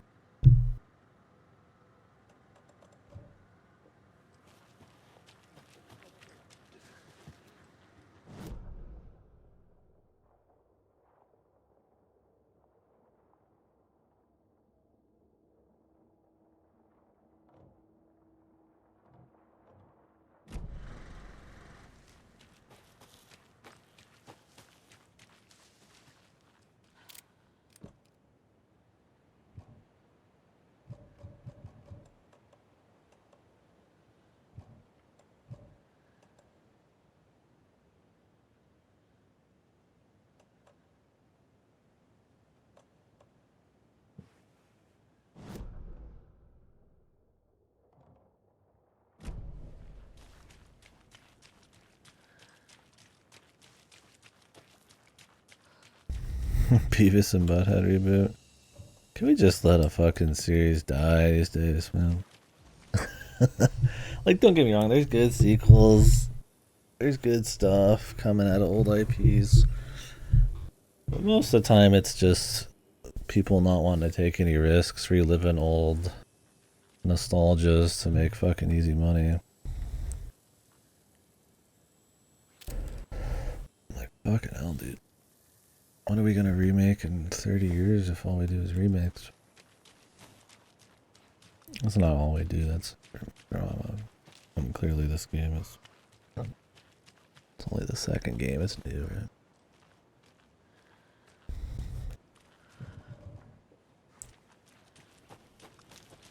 What the...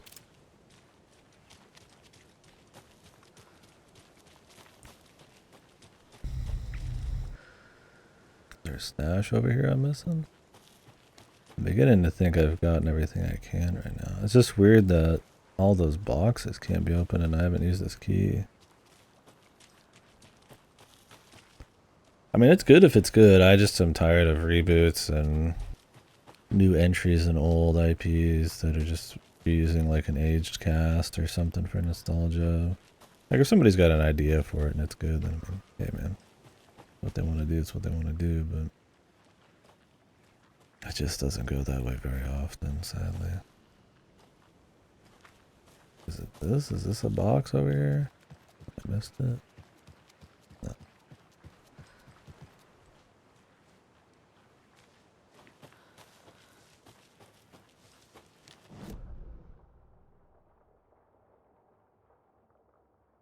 Yeah, I didn't hate the first Halloween reboot, but then after that I was like, holy fuck.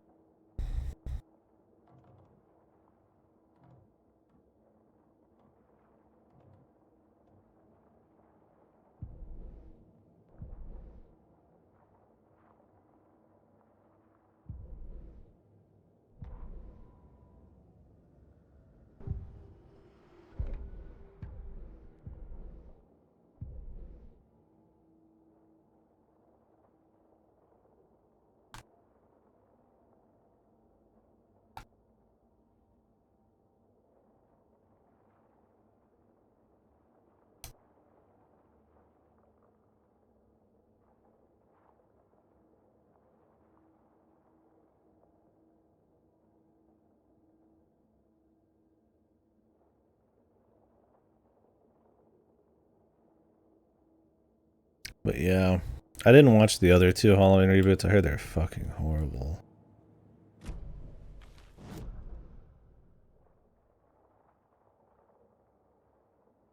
I don't know.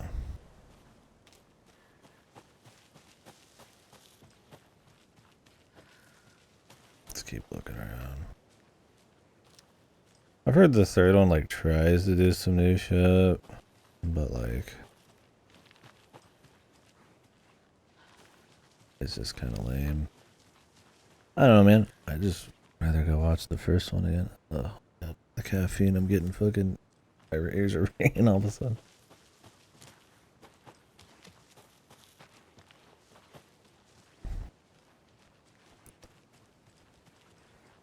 I keep thinking I can get up in some of these areas.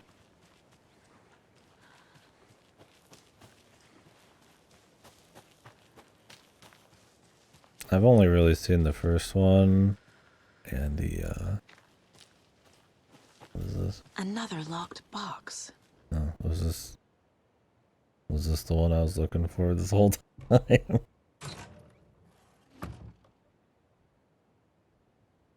This isn't next to the stream at all, bros.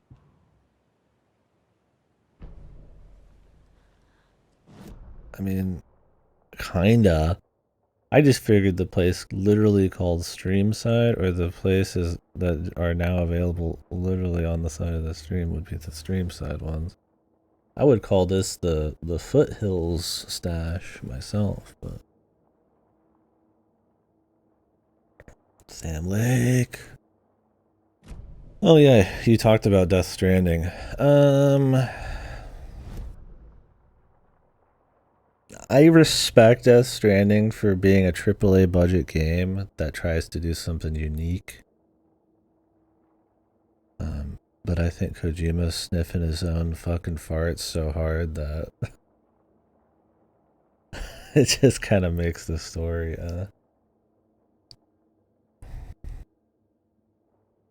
sometimes overly indulgent, but not in like a really always like a super fun kind of way, but just kind of like a like really like it's, you know, like it's kind of just like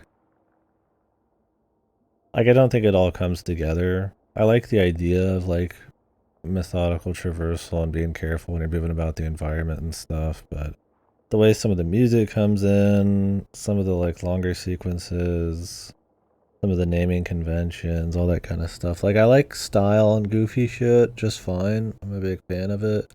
But I like when it like works. And I find with Death Stranding, well, I don't hate the game, and I'll play the second one. Yeah, it's a game I laugh at more than I laugh with. Yeah, like I watched Metal Gear Solid 1 recently again, and I only played those for the first time like 4, 5, 6 years ago. Metal Gear Solid 1's like my favorite Yeah, of his. I really like 1, 3, and then maybe like Snatcher or something. I think he has fallen off since 4, really, pretty hard. Still decent games or interesting games, so I can respect that, but I don't know. Death Stranding, like I said, it kind of feels like indulgent, like fart sniffing half the time. Pretentious without any real, like, really anything that special to say. And like, while the gameplay is cute, I don't think it's like refined enough. Now, here's the thing: is the Death Stranding director's cut completely changes the game. It pretty much eliminates the travel half of the time. And I mean, you could already do that in the original on the bike, but like the shortcuts, the zip lines, the being able to jump off of anything, and like the boost packs and shit, it completely is a different deal. And I find that kind of fucked in some ways, because the whole point of the original was like the methodical movement across these terrain, and then you just change that out for more arcadey stuff, and it's like, that's fine, but it's also just like, what was the vision, man? Like, that's kind of what I mean, is it just kind of feels sloppy, and not in like a Kojima, like, oh, look at all these little details kind of way. It's just kind of like all over the place. I didn't like the story much. I didn't hate it. I think it's interesting, but I found myself laughing at it more than anything, and it's definitely a bit bloated for what it is, and I didn't even do all the side shit. I don't mind 20-minute long cutscenes if they're like got a purpose, right? I mean, but yeah, I feel like the dude's sniffing his own farts too much at this point. I don't know, maybe that's just me.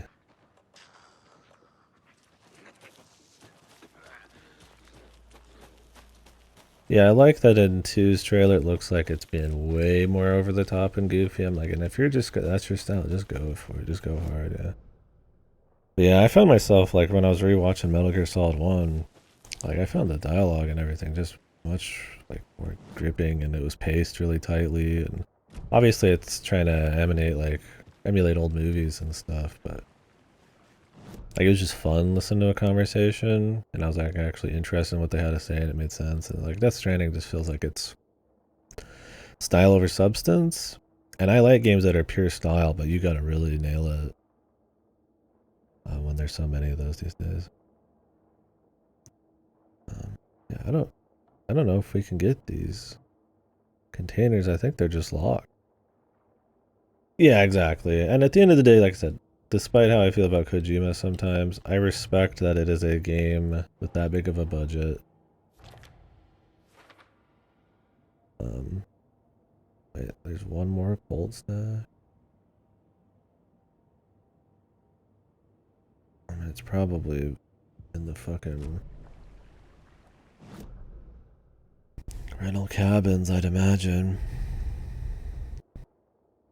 I'm just gonna go back to the cabins. It'll be fine, right?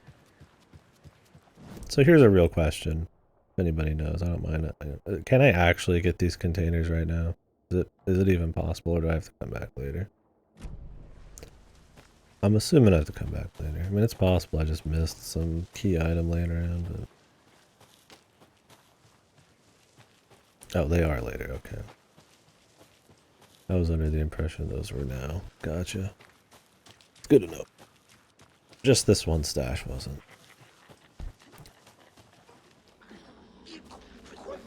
Jesus, dude.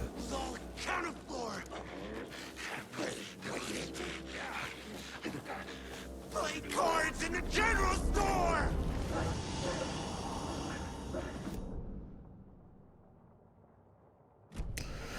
Norman Reedus is badass. Yeah, Reedus is cool. I'm more of a Mads Mikkelsen kind of guy. His parts were my favorite in Death Stranding, story-wise. I love me some Mads.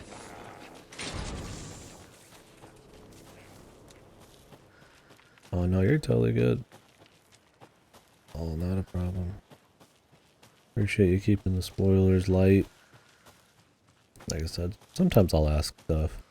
Just because I'd rather see the cool shit than permanently miss it. But this game seems to be cool about that, so... I'm invested in kind of seeing everything, so figured I'd ask.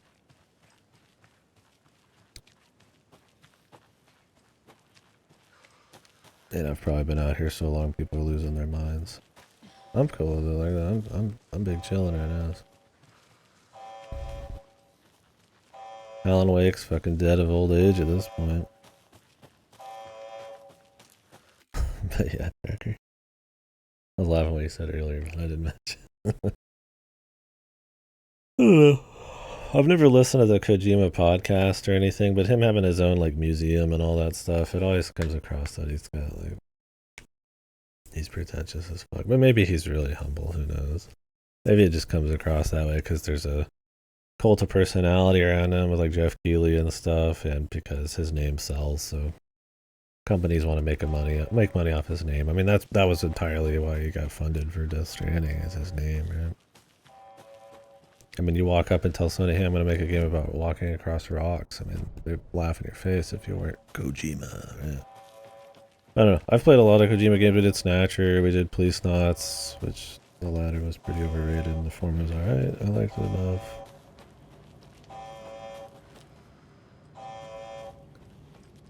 Yeah, maybe not pretentious in the way that like a Witness is.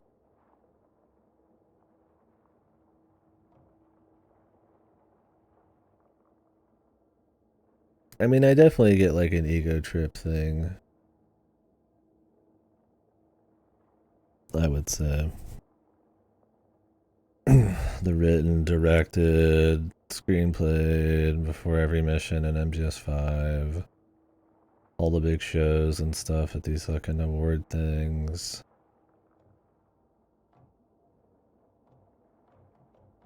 Just like some of the writing, just, I don't know, like maybe pretentious isn't the right word.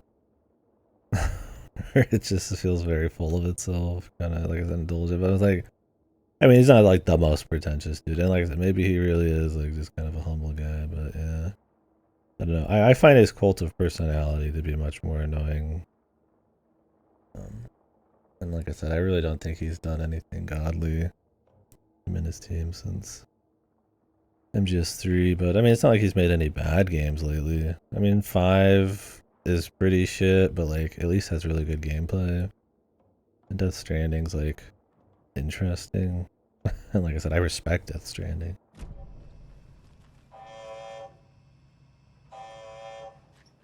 La creatividad, Hideo and Kojima.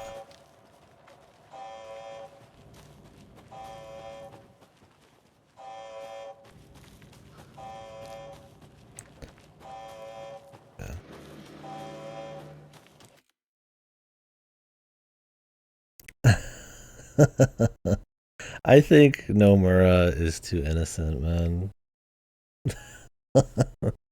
That's what it is. Like, I think Kojima maybe's got like a, yeah. I mean, I guess they're similar. I think Nomura is so blinded. I don't know if he's innocent or just maybe he is full of himself. I don't know. Like, he can only create such goofy shit, like in earnest, right? I'm like, Kojima's probably that way, but I don't know. I feel like the cult of personality with him makes it. I imagine that rubs off a little differently on him. But yeah. I mean, people do mention Kojima and Nomura in the same breath when it comes to writing, so. I mean, I don't think Nomura has written anything really good before.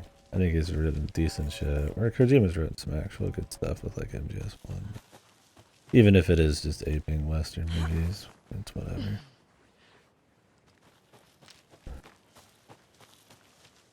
Why are they never gonna make new days and sell well? And the reception was pretty lukewarm. I mean, you see a cult of, like you see it as a cult classic nowadays, but I don't think it ever really hit hard.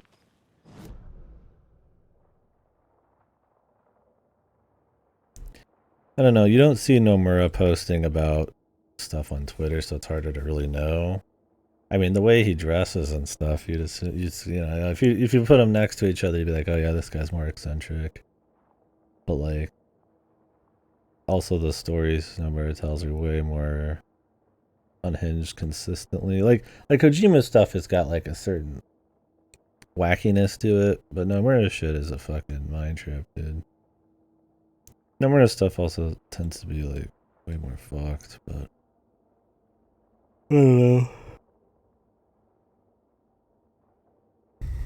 Eccentric.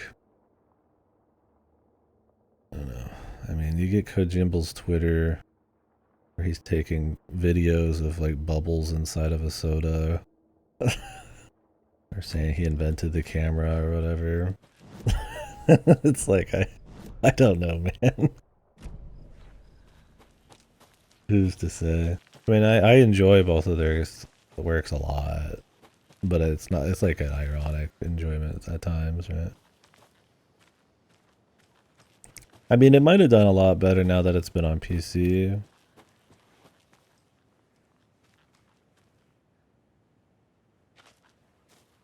What should I call you, buddy? The one? True leader? Worlds? If I call you true leader, it's gonna make me sound like I'm a Ready part to of some go? kind of regime. Call you the mayor of the world.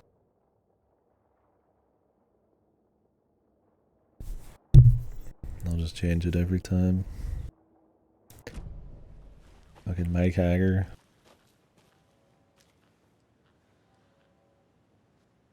I think Sam Lake's mad at me.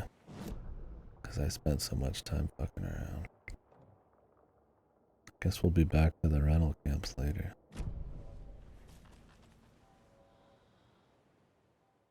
Guess they wiped Alan Wake down a bit. Mr. Wake, Good name, isn't it? we're taking you back to our field office in Bright Falls. You can freshen up there, and then we'll talk properly.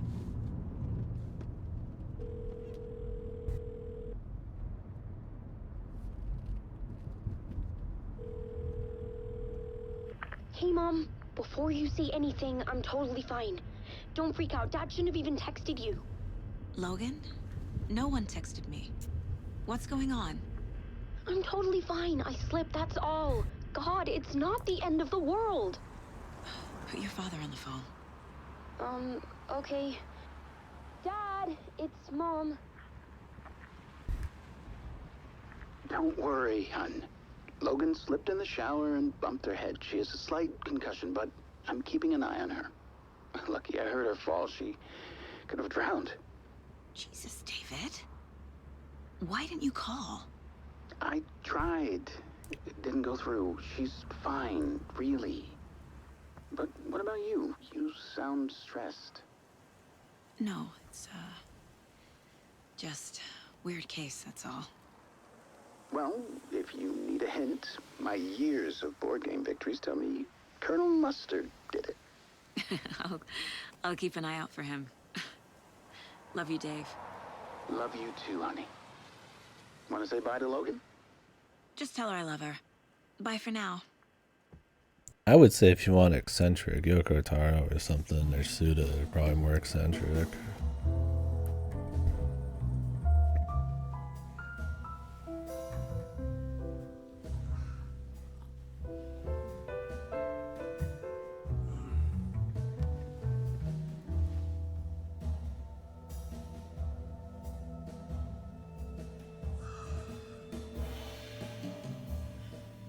Cup of Joe. I've had too much Joe today. Is there anyone you'd like us to reach out to, Mr. Wake? You've been gone a long time. No. They'd be in danger. Yeah, Sam Lake's in a lot of this shit. Sam Lake, but the guy who voiced Max Payne. That's his voice, I guess. Yeah, absolutely Clue too. He seems like a fun dude. Like, he's a shit poster, but yeah, he's got his heart in the right place. But that's why I like him. I just wish he'd stop making mobile shit. I'm not interested in playing a bunch of gotchas right now. It'll come for me.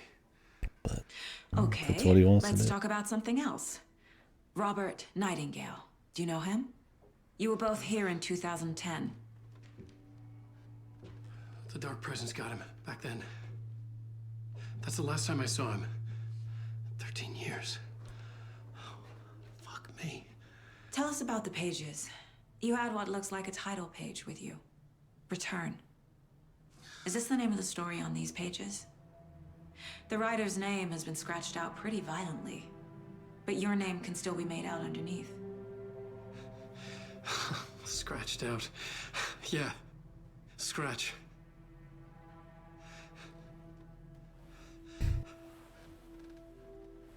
Yeah, Twin Peaks. They were Did you very. write these pages, Mr. Wake? I'm trying to remember.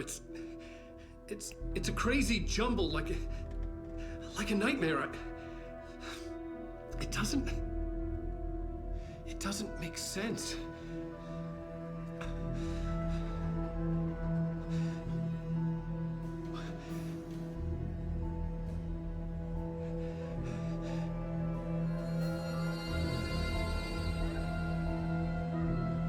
I remember.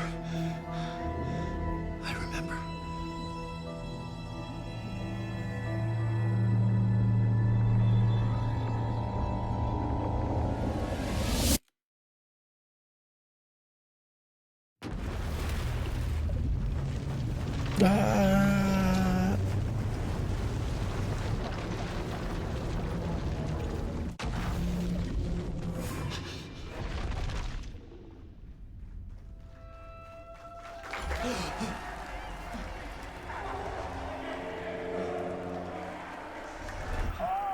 Oh, thank you.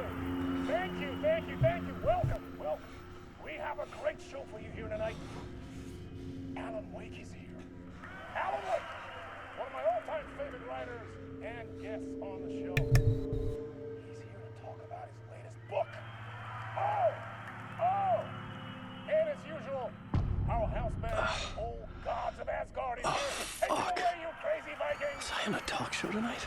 Waking up in places with no memory of how I'd gotten there. It was out of control.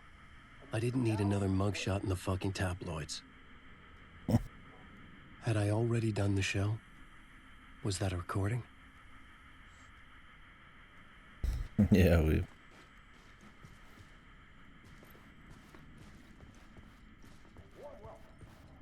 Mr. Alan Wake.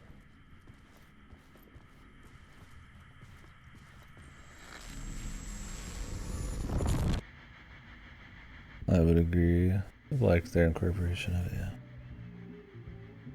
Helps that usually the live action shit's really strong. Like the shorts and Control are really good. Cinema.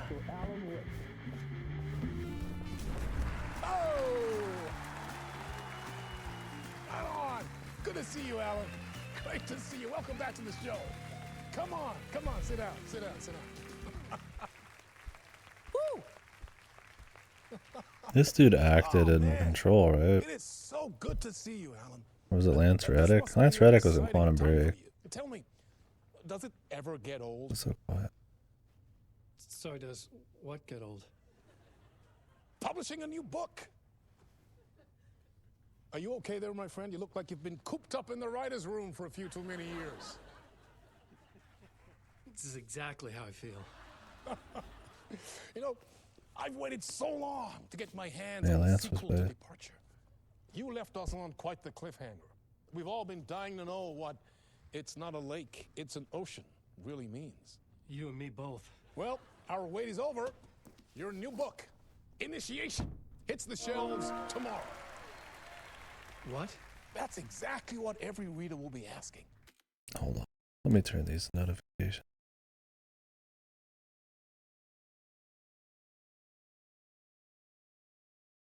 While I do that, let me hit you guys with some stuff. Sorry to interrupt here.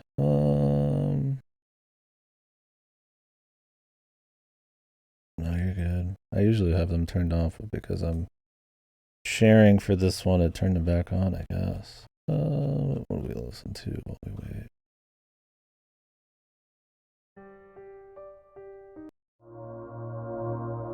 Give me a sec. Oh, on your phone? Gotcha.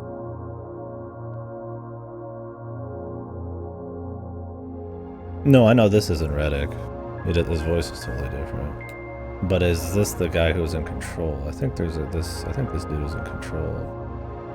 But it might have been Reddick in Control. Reddick is in Quantum Break, I thought.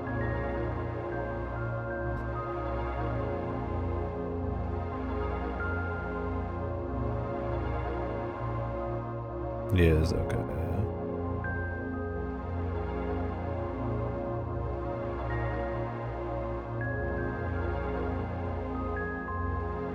want to turn off all notifications.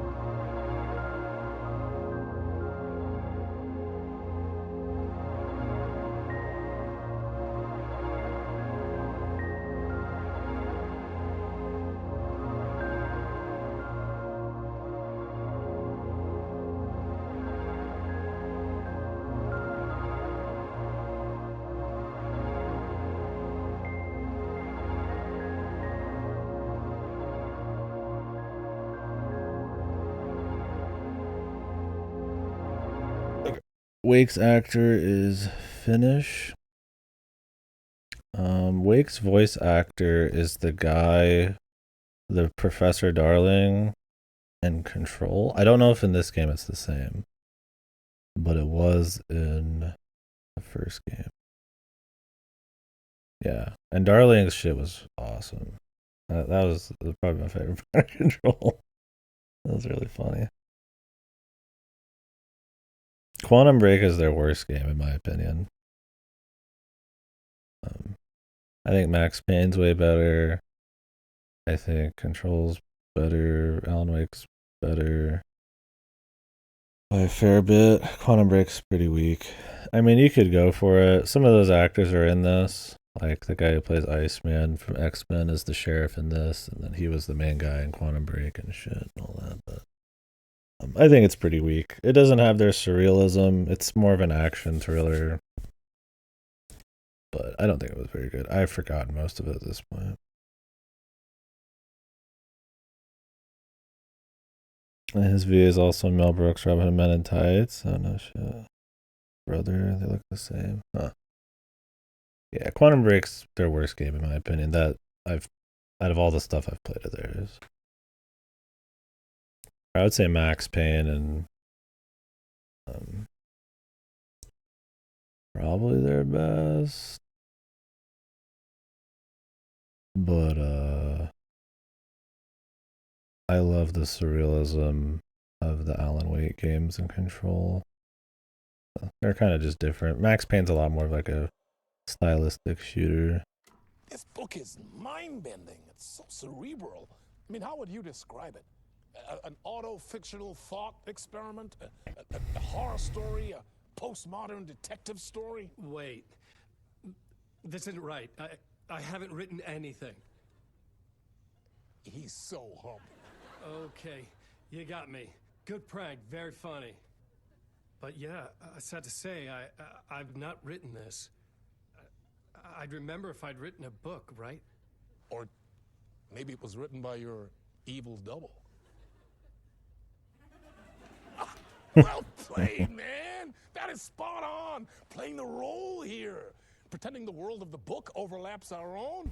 That's very meta indeed. Why is this so damn quiet? Initiation tells the story of a fictional writer named Alan Wake, who is trapped in a nightmare, desperately trying to find the manuscript of a novel he has forgotten he has written. The book is set in New York, but it might not be New York at all. He is tormented by his dark doppelganger and guided by visions of a fictional detective he has written. That's right, Alex Casey is in this book as well. I guess we'll just keep doing this the whole show. The joke's on me. But isn't that what you sign up for with autofiction? Well, but seriously, I found the structure of the reality you build in the book fascinating. It reminded me of The Matrix. I mean, the writer is physically in his writer's room, trapped there, and he projects himself out to this dark dream of New York through the story he is writing. Like astral projection. Did I get that right? Yeah, that's exactly right. Go on. I should be taking notes here. This is great stuff. Notes to that other Alan Wake in that room writing this as we speak? Are we all in your story, Alan? Wow. No, I wish you every success with your new book, Alan. I hope it's as successful as your best-selling Alex Casey series. Initiation hits the shelves tomorrow. After this, I'm sure we'll all be eagerly awaiting the culmination of this hero's journey trilogy of yours. A book called Return, perhaps. Yeah. Thank you for one of the strangest interviews of my entire career, Alan. All this talk of meta-narratives. I kept expecting to Why is it so disappear quiet? once this scene ends. Turn it up a bit. Now I gotta turn it down a bit.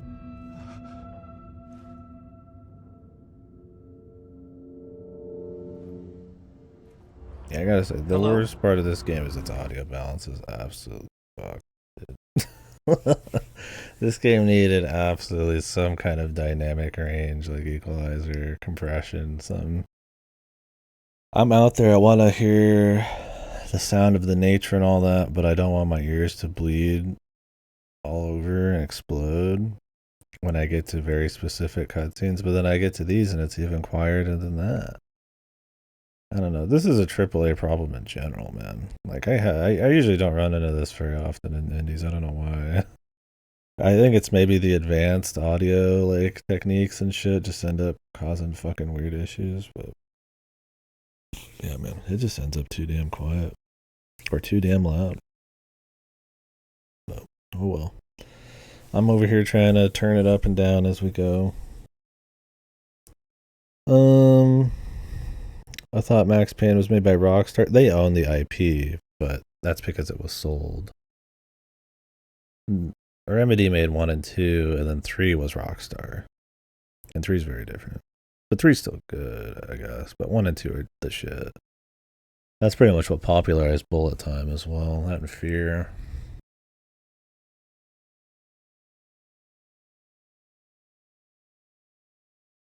And you like it compared to Sagas? Yeah. I'm losing it. Something's not right here. I needed to get home. To Alice. Looking forward to it.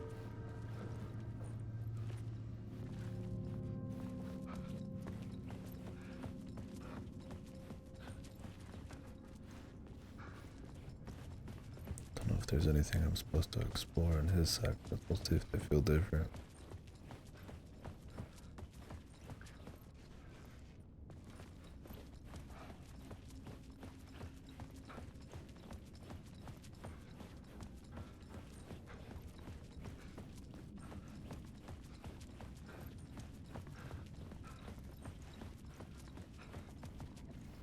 What the hell was that interview? Some kind of joke? Initiation? I never wrote a book called Initiation. This felt like a bad dream. Could make a good horror story. Okay, I guess that's that.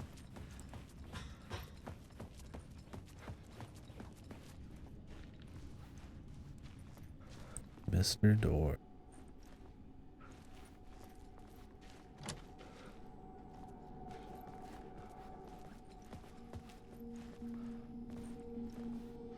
Old Gods of Asgard. That name sounded familiar.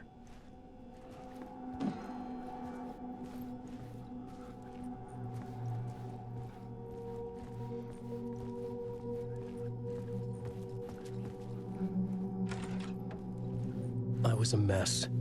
I'd never heard of this talk show or Mr. Door before. None of it felt right. Was I losing my mind? Yo, it's Casper Darling. This is the person who does his voice. From what I remember, right? Yeah, the Casper Darling shit's funny. His acting was really good.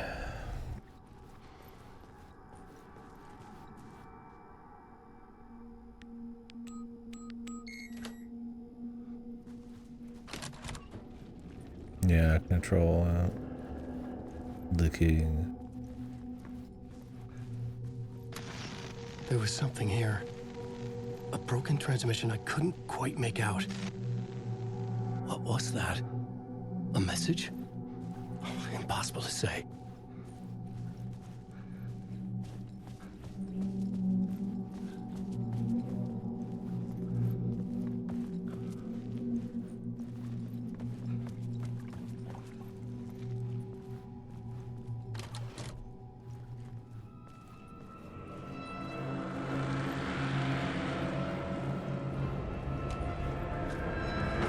There was something in the studio with me. I had to get out.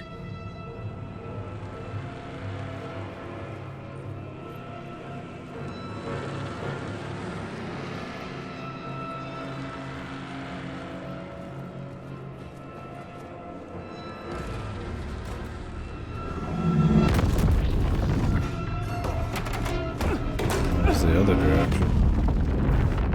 This was the side area.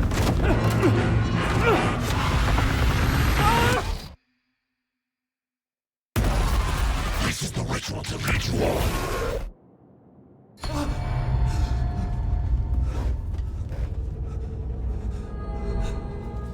Waking up from the nightmare, I felt like a drowning man gasping for air. This place felt familiar. A ghost of a memory surfaced, about riding here for countless days.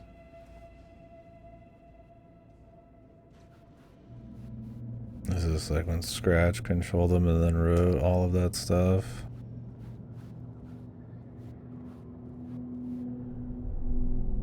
A plot board for mapping out a story. On the index cards, the nightmare that just happened to me. A summary of the story so far. But other notes as well. Warnings. I had written them. I couldn't remember what it all meant. The name Scratch filled me with dread. I could trust these words. I had to act on them. You must write to escape.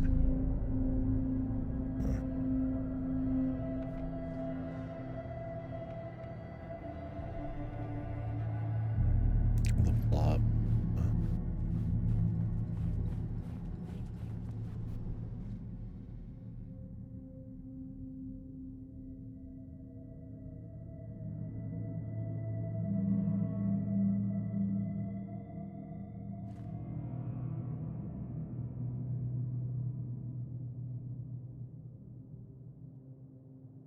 I had to write more.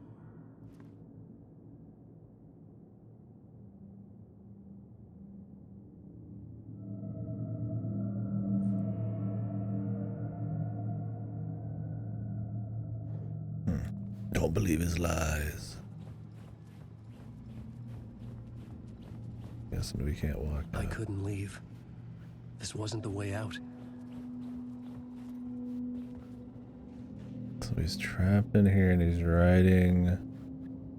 But that also causes him to get like, when he appears in these places and projects some kind of amnesia. So he's trying to like affect the world through this or something. Well, I imagine Scratch has already done something or is doing something. I don't know if just Scratch is out there on his own or what. I didn't remember much, but I knew my thoughts and ideas could manifest. This location or the game? I always find watching horror to be really comfy. I'm always watching janky ass horror games on other streams when I'm not streaming. As reality in this dark place. Most of it work I that I'm used my listening writing to to project myself out gaming of this history room, reviews or like a deep essays. sea diver to go deeper and explore the depths of this prison for a way out. This room was my boat. That's a Writing neat was my story. lifeline. I would start again at the talk show.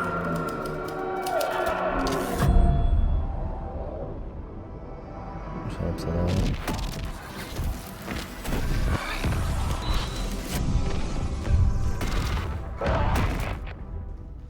Silent Hill and Resident Evil. Yep.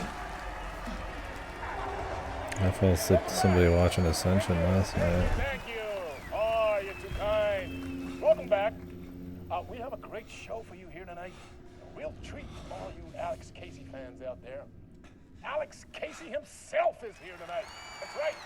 Sam Lake, ladies and gentlemen. Sam Lake, Sam wow. has given his face to the famous detective in the film series. The hell And man of are we course, we getting? have Alan Wake here, the best-selling writer. The books, the films are based on. Let's do this.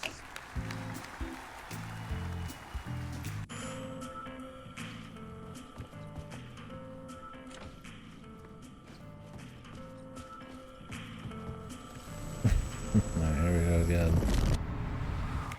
Welcome back to the show. Let me turn it up. So, Alan, As the creator of the character, how do you feel about this?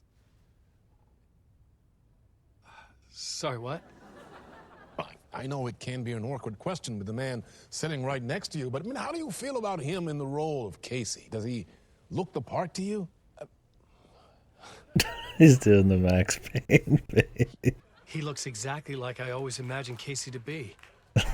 It's uncanny. Thank you. That means so much to me. There's this I'm a real voice. huge fan of your books.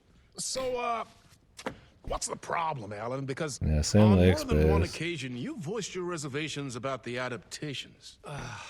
It's not that. They're their own thing. They've gone with choices that are different from mine. I feel protective about my stories, and these adaptations... I don't know. I guess I just wish I could have been more involved in making them. Well, in that case, you won't have seen this either. Are the games gonna be like meta adaptations or something too? Gonna be on this like mind bend, fourth wall meta thing. We have a clip from the new film, Murder Case Casey. Should we roll it, or do you want to say something first, Sam? Nah, just roll it.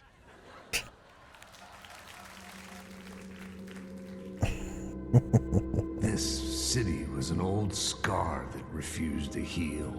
The rain made it fester. It needed the sun, but there was only the This is just like a Max Payne joke. night. I was tired. Insomnia covered me like a plastic film. I was watching the world through a rain slick. This is how Max Payne is like. It's him like narrating things in like somewhat gritty ways. Yeah, he's pretty much just Max Payne. And if you guys aren't familiar with Max Payne, it's Sam Lake's face is Max Payne. And then his voice actor in this game is the same voice actor who plays him in Max Payne. And so he just talks like this in this like noir way as he's like diving and like slow-mo shooting gangsters and shit. It's really good. The second one's much more noir. And he has a different face, but Max Payne 1, it's Sam Lake. Window. My own reflection haunting the view. I was trying to It's like track down the watching it. missing writer. My only clue was a table lamp shaped like an angel. The only thing to shed light on this sordid mystery.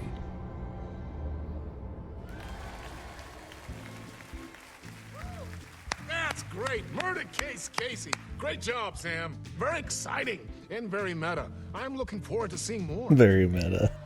Wait, It stop. keeps doing the What was face. that about a writer? About a lamp? But he keeps doing the fucking Max Payne face, man. Like that's like his thing, but like it's funny because it's like they're like self-aware meta about it within this, which is kind of funny. Like he just keeps doing it, and it's like a joke character that is like Max Payne and shit. We don't really need to know that, but it makes it kind of the extra layer of funny. I mean, I don't even know that's the fucking creative director of the game, man.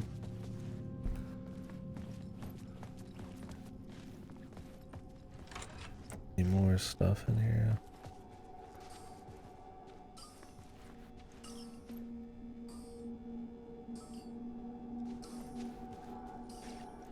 They're making his face. I got the reference. Yeah, their games go pretty deep. I mean, not a lot of the actors, even from like Quantum Breaker and this and shit. They're all worth playing, so. But yeah, anytime you ever see Sam Lake do that face, that's the Mac Payne face. It's Payne, get him! Then he Sam make the face and all that.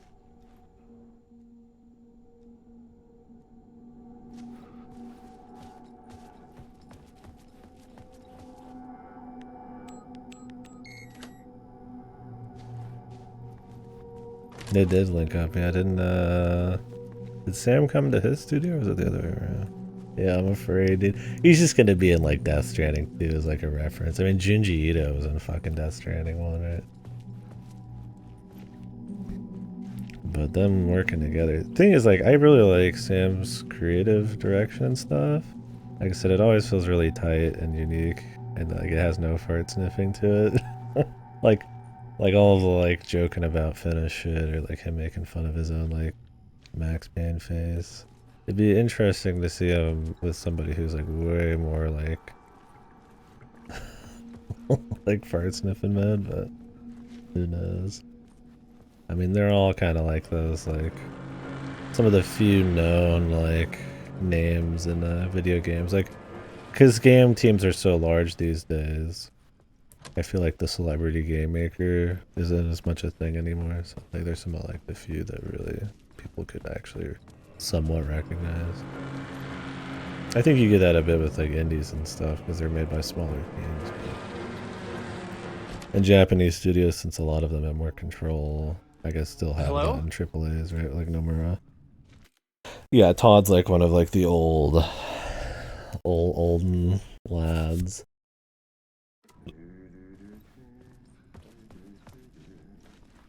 Yeah, he got really high profile. I think it's because it's such an exceptional game and they've had a lot of actual time to talk about the process and stuff. Sven Vinky, I think is his name. Yeah, it's pretty rare for that to happen. I wish people knew more of the devs and talents and stuff, but sometimes that kind of stuff can be kind of hidden away. And just like with movies, you know, it's like the director gets all the credit, right? Like Kojima just makes the game. I mean, it's like hundreds of people, right? I mean, the creative director, yeah, I guess probably has most of the say.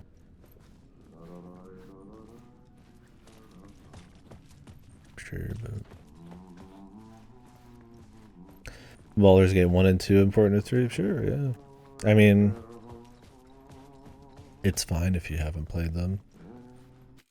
It's not a direct sequel, but some of the same locations and they'll reference it. And the thing is, the game's so big and there's so much stuff, if you don't recognize a lot of what happens, and there, you know, a lot of events from 3 that were kind of done in 2, it's not a big problem.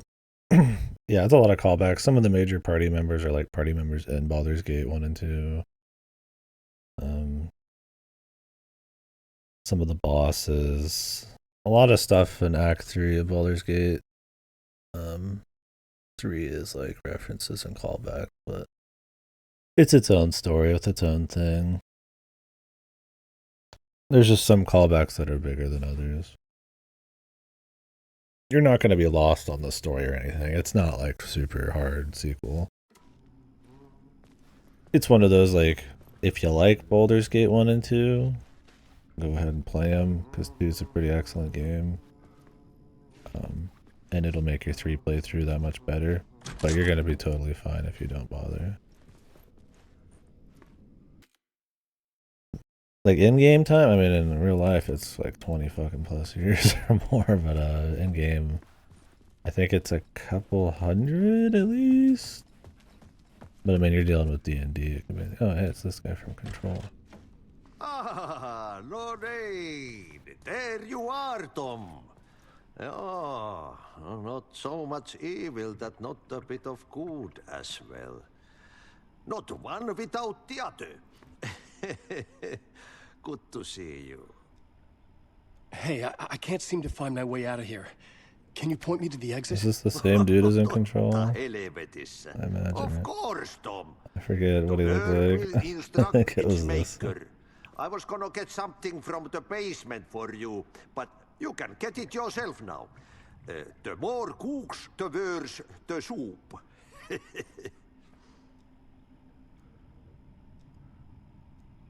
What do you want me to get from the basement? And my name's Alan, not Tom. Ja, mutta katsoppa, kun a man, but a man with a tool makes two, Tom. Eikö niin? And a man with a tool... I don't remember what his deal is. See, the thing is, I didn't play the DLC for Control where they dip into Alan Wake a bit more. I don't know if there's some, like, important stuff there. Built his own exit. God knows. It's in a shoebox. In the basement where you left it. Safe as in the Lord's purse. Here's the key.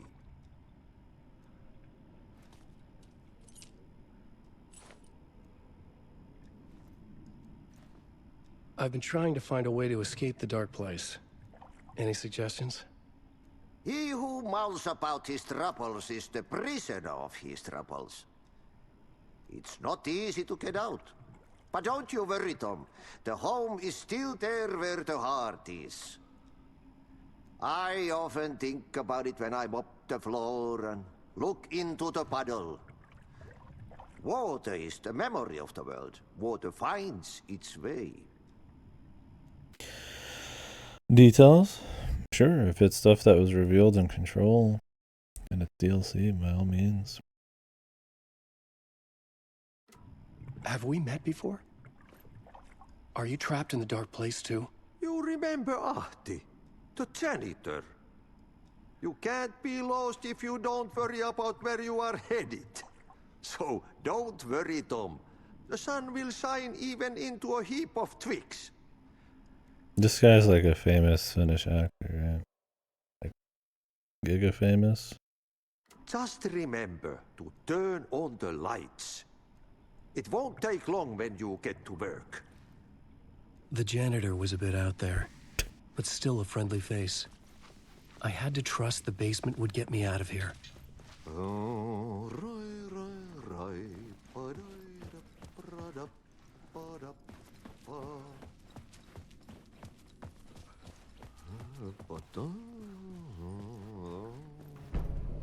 I don't know how much I missed with the DLC. Control, like I said, I don't know if it's standalone, and I didn't want to play the Xbox version because it ran like shit.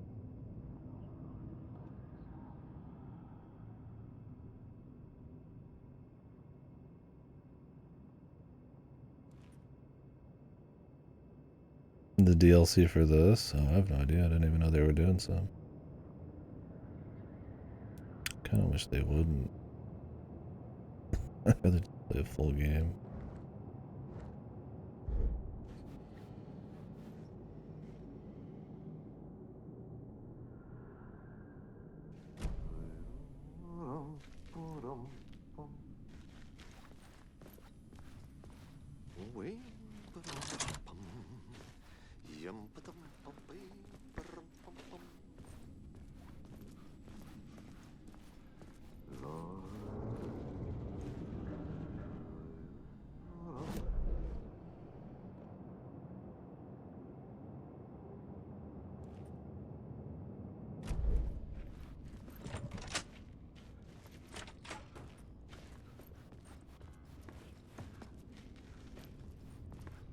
What's going on backstage?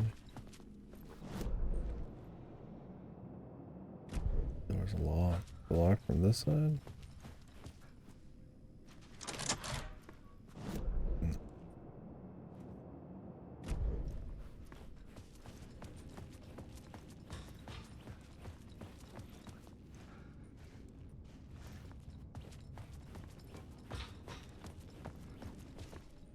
Yeah, I'll have to probably watch those.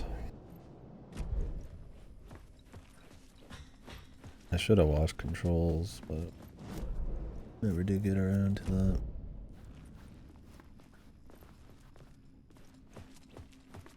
I'm getting hungry.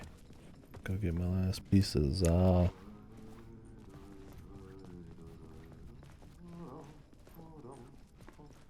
I mean, it's cool. I mean, I have no problem with it. I just would prefer a full game because usually I'm renting or borrowing or something, so going through that process again for DLC is just usually not worth it. Or I'm playing on a different platform. Like with Control, it's like I played on Xbox One and it was horrible. I mean, I liked the game, but I didn't like playing it on Xbox One.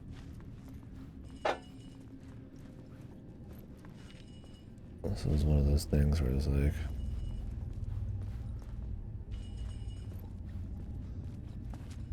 I don't want to start the whole game over again. I'm just gonna not play the DLC. I like standalone DLCs like Blood and Wine and shit like that.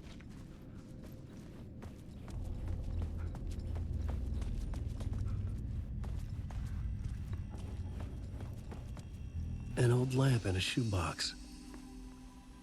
Was this what the janitor had left for me? Well, this is what he was talking about with Casey. I never saw the old lamp in the shoebox before.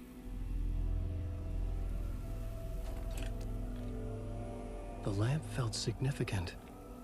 A tool for bringing light to the darkness.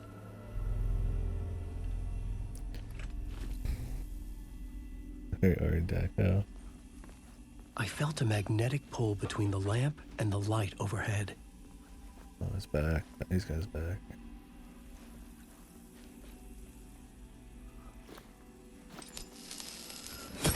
Whoa! When the light jumped into my lamp, the whole room changed. Like something in a dream.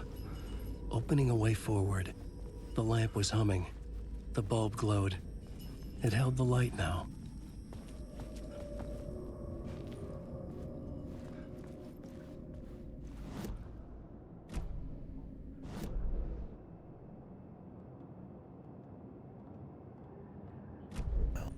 Photo.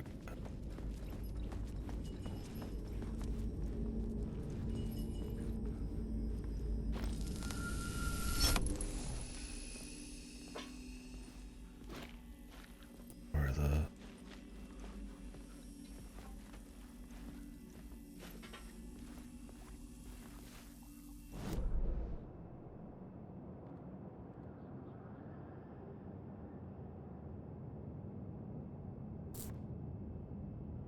Oh, really? It's probably all important. I feel like I've actually watched the first Control one. I just don't remember anything about it. No, I don't think I ever saw the Alan Wake one. I'm mostly just curious for anything that heavily affects this. Like, I've seen, like, the Control Bureau just around in this game, but if there's any, like, important info, you knew off the top of your head. Otherwise, I mean, something I'll just probably watch later or something. Yeah.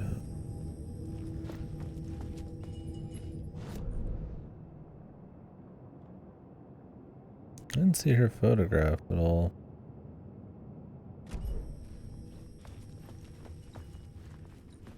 Not quite sure there. I felt another surge from the lamp. The glow in the lamp went out, shifting the light in the room. The light carved out something new from the darkness.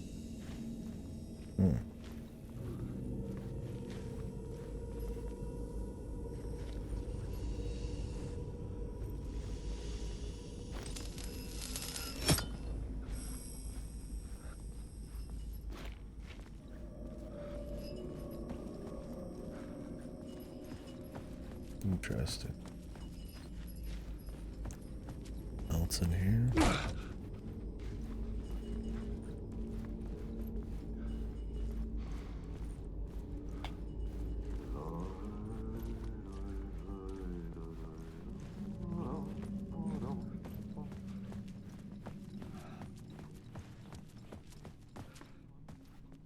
I needed to find another way out.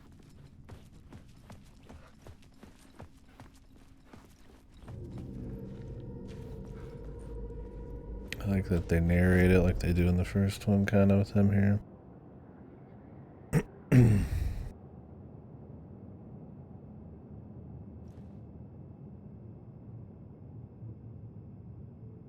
Yeah, it seems neat.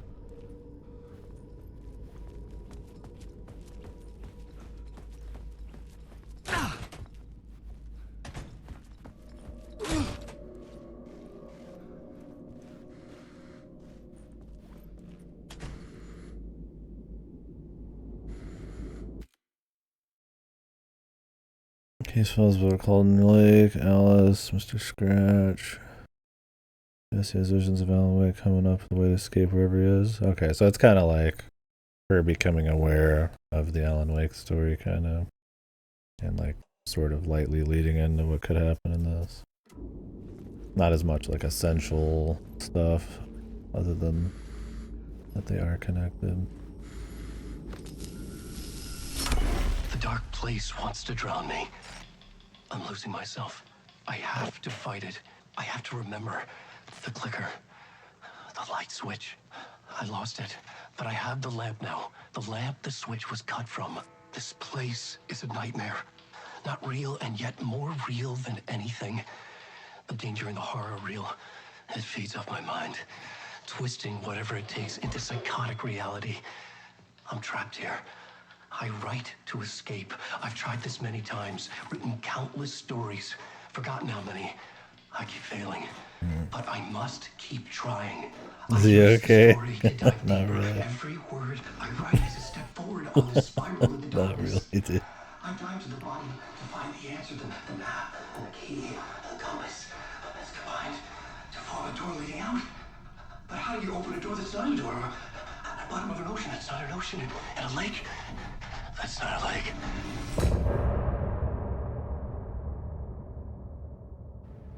Hope he gets better.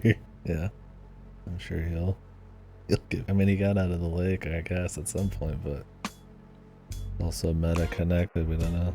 Some say that it lives forever, that I lose you on every time.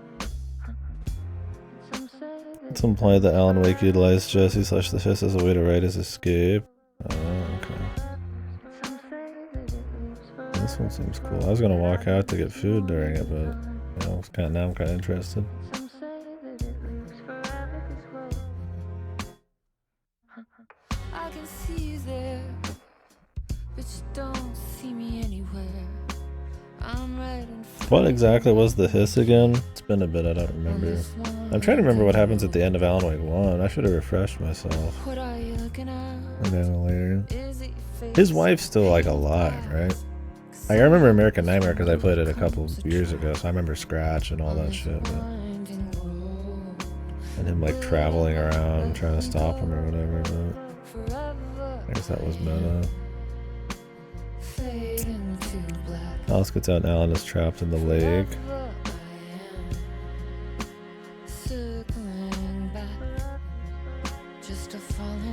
How did she get trapped in the first place? I don't remember. Like, it's been a while. Or did he like, she died and he like recreated her essentially? Or...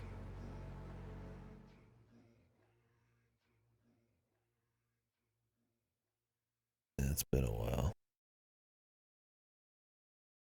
Alien force from an alternate dimension. Yeah, that's what I kind of remember, so it lines up.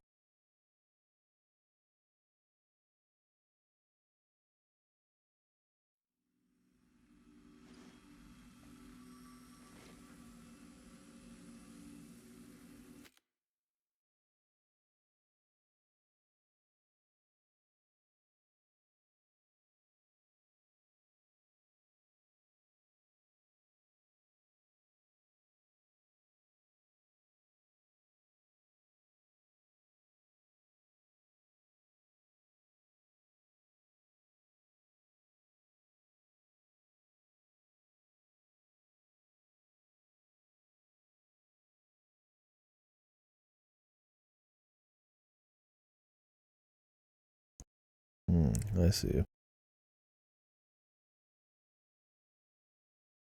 Going to war.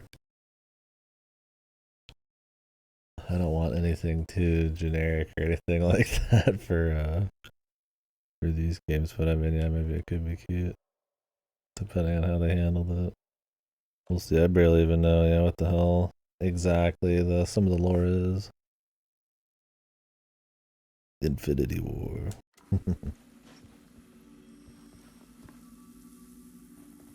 I probably won't play it. Maybe I would like watch it, but I'm too into this to probably watch it during my playthrough, so I'd be down.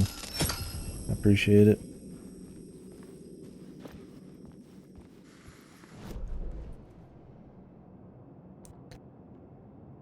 Yeah, it's interesting. I like some of the SCP stuff and Control, but it being more meta and that Alan Wake is influencing it. Kind of cool.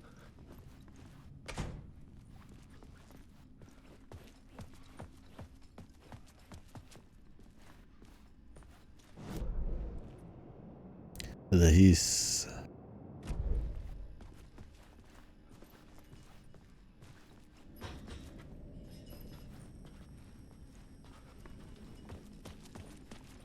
Guess Make a cool comic.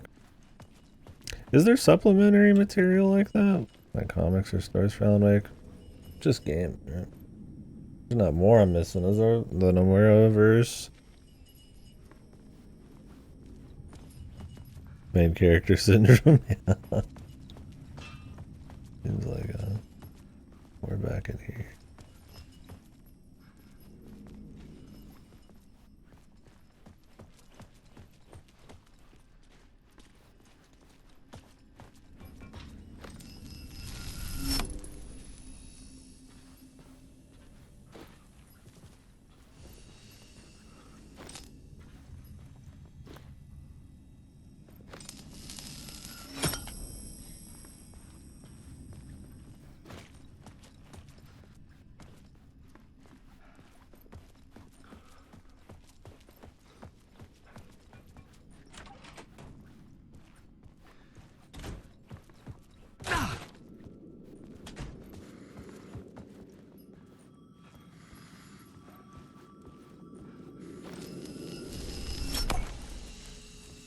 Supposed to leave it.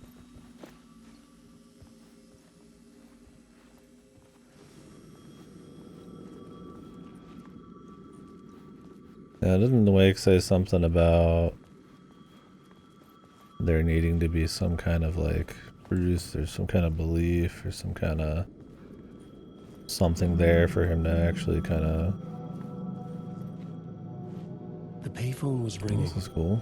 Somehow I knew the call was for me. To be able to like actually kind of work it and play it, mess with the seams. Maybe that was, he meant the he might have meant the, that's how it is for the dark place. Anyways guys, this is a pretty big next part. I'm digging the visuals, man. I'm hungry though. I'll be right back, guys. I'm gonna get a little grub. Let's put on some tunes. It won't take me more than a minute. But...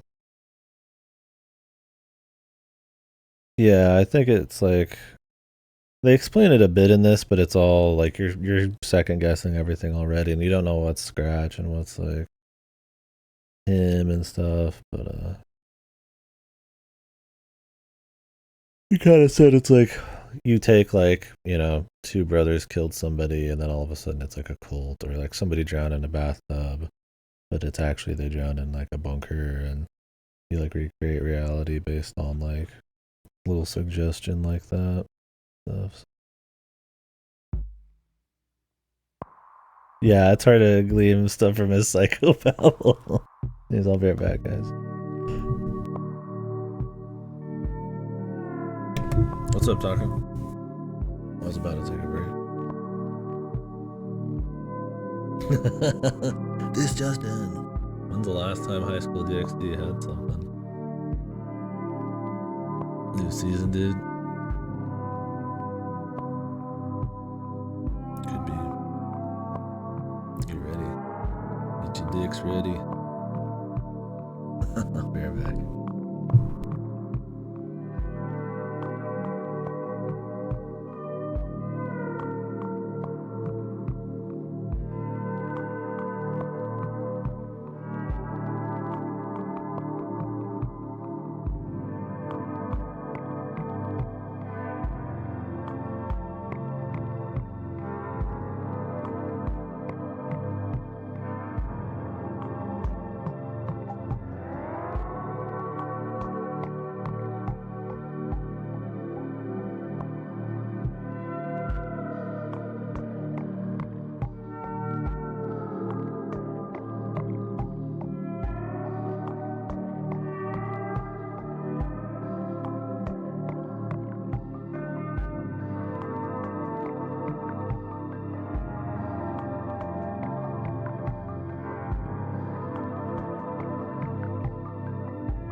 High School DxD, the one with the scene where a guy shoots a gun and causes the girl's boobs to jiggle in response. That might be High School of the Dead. Like Klitsu said. There's one where he shoots a sniper round and her tits fly around the round. It's pretty based.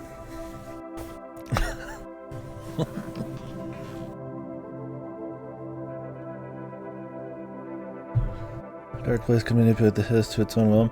Yeah, who knows? Maybe he fucked everything up and that is the case. Shit, I don't know. I'm obviously got a whole game to find out more details.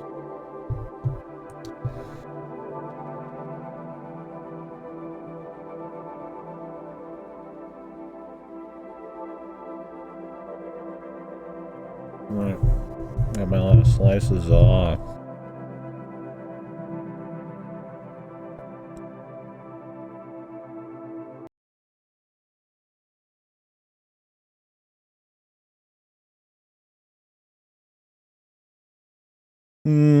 There's pepperoni pizza.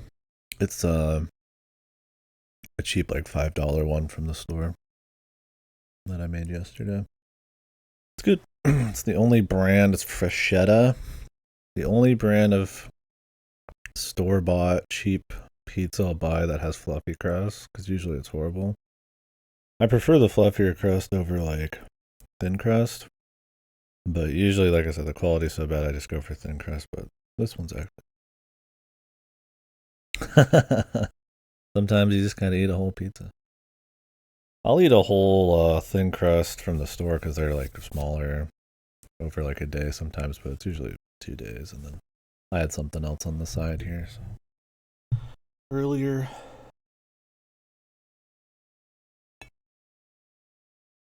A little bite here and there.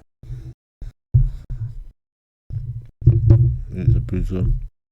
New York style. Yeah, Supreme's growing on me a bit.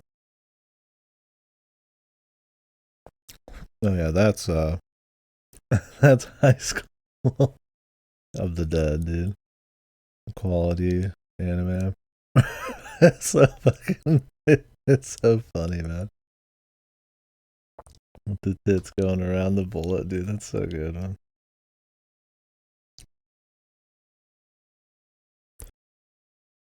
Yeah, I had a Chicago deep dish not too long ago. It was way too expensive, but my dad liked them, so. I liked it too, but yeah, pricey. I just buy cheap shit. New York slice. I don't know if I've like at least knowingly had like a New York slice. I don't know how much side shit there is to find it out. The call was for me. It was something important. I needed to answer.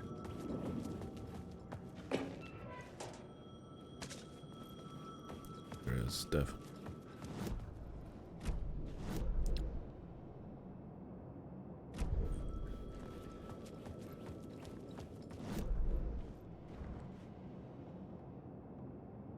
There's more to find here.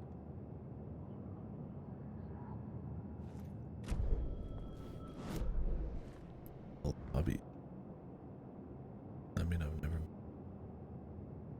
I guess I'd have to come in from outside.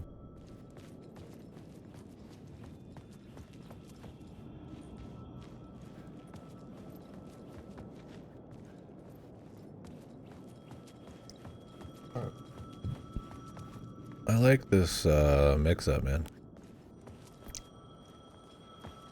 Like the complete opposite kind of like location from Pacific Northwest, but it's still like a cool horror vibe.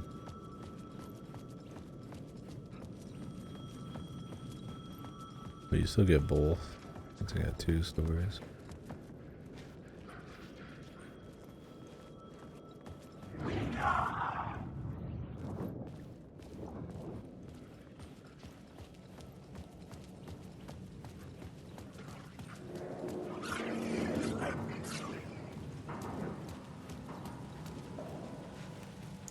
I should go answer, huh? Let's find the map.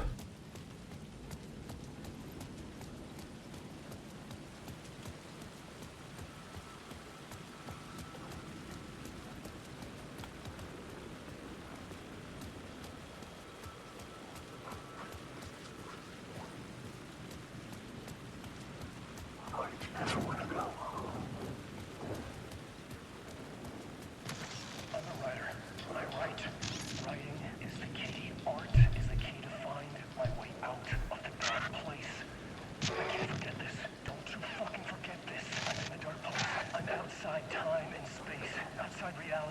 This is real. A nightmare dimension, an ocean of darkness.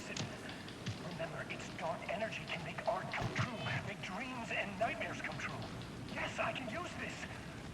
I need to use this. Hungry, monstrous things. Wanting to stop me, to devour me, kill me. Oh no.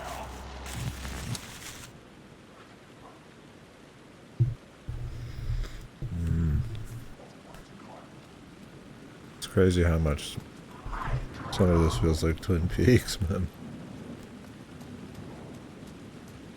But not like lame. It's still its own thing, but there's definitely some parallels. And some of it's just coincident. Because, I mean, Scratch came out before season 3 even happened. With American Nightmare. It's coincidence you get fucking Evil Coop, man.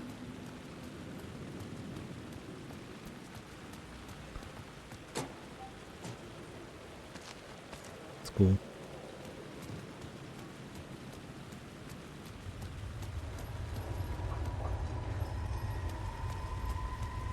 Fuck. Okay, don't mind me, just passing through. Shadows stirred like there was someone there, but there was no one. I wanted to keep it that way.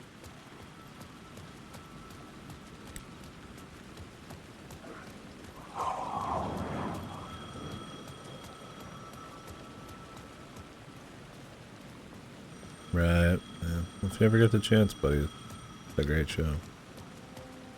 Super influential.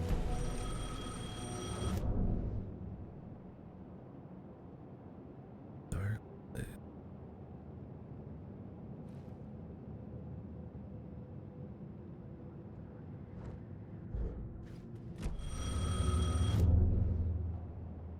Caldera. Skylines.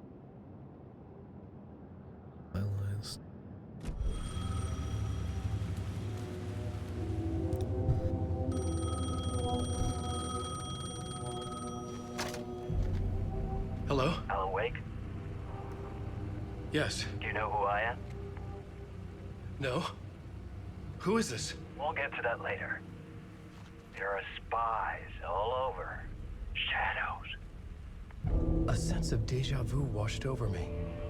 Had I had this conversation before? Alan, listen to me carefully. Caldera Street Station, the subway. You need to go there. I'll call you again later. Make sure to pick up. Do I know you? I know you from somewhere. You've just forgotten again. We're in this together. Don't worry. I got you now. We've been working great. I'm losing you. Hello? Hello? I don't even remember the Alan Wake 1 DLC shit. It was supposed to be his editor.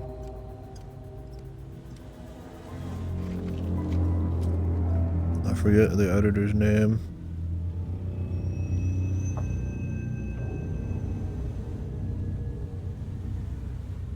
He was that funny guy with an accent. I don't think this is him.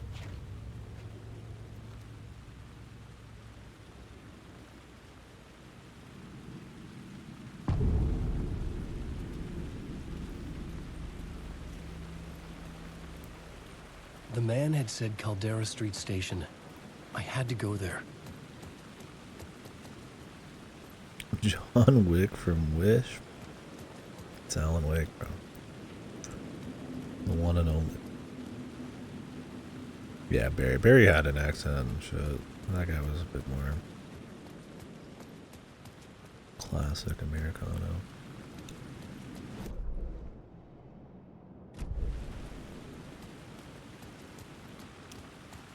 Alan Wake, yeah. Put some respect on that shit, brother. If you're gonna utter Alan Wake's name. Yeah, Barry was good. The door was locked.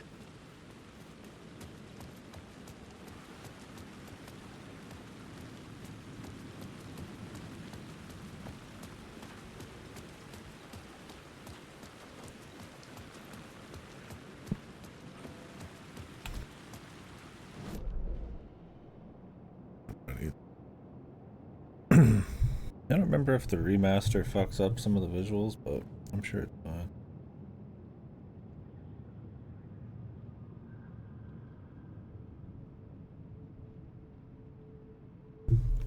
I mean, there's only 2.5 of them.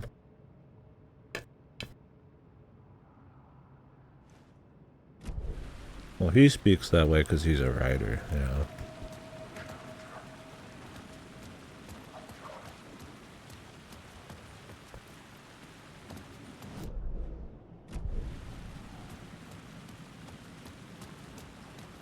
And essentially, it's hard to explain, but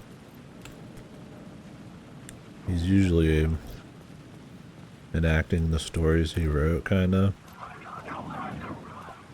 So it's essentially him reading off the story as you're doing it, with like a kind of narration of what he did, but it goes pretty far beyond that. Is this the way it was on the page? What the hell? Oh, hey. We met at door shut. Kind of narrated Alan himself. Wake, the writer. I'm Alex Casey. I'm looking into a murder. Come on, what is this? There's a piece of evidence, a manuscript of a novel. You wouldn't know anything about it? A manuscript? What manuscript? I need to see it. Rumor had it the manuscript contained the details of the murders. A murder cult was following the story to commit their gruesome acts. Was Wake their leader? Had he written it?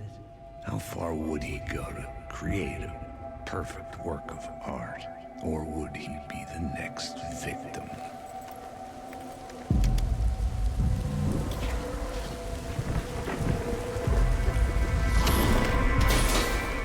Stay here. No, wait! I need a gun! No chance.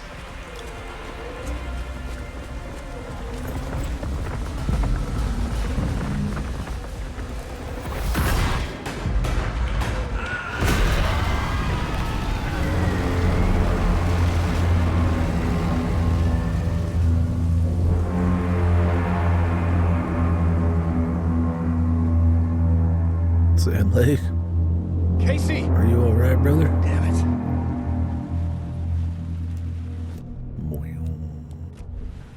Well, good luck, Sam.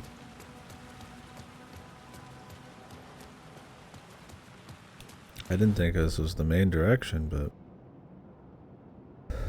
I guess it is, bros. Caldera Street Station's way over there.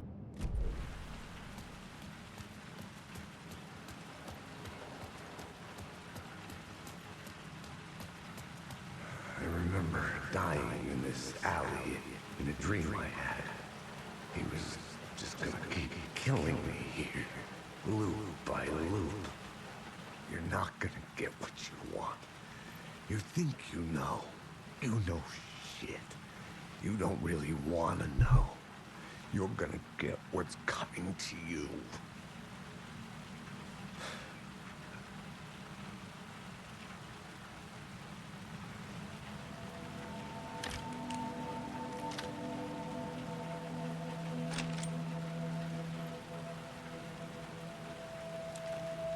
This was an echo of the books I had written for years. Picking up Casey's gun felt like I was assuming the role of the detective.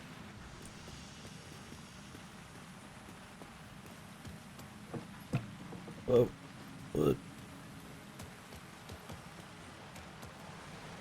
Blue?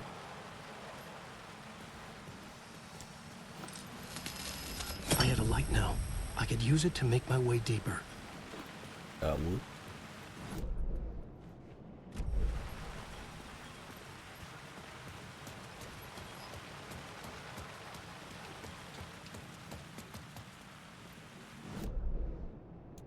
Supposed to be going this way. There's so much shit over here.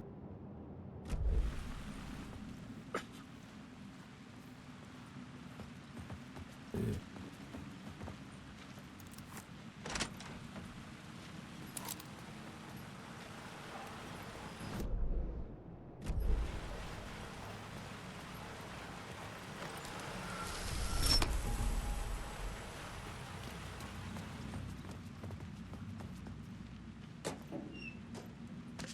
Loot.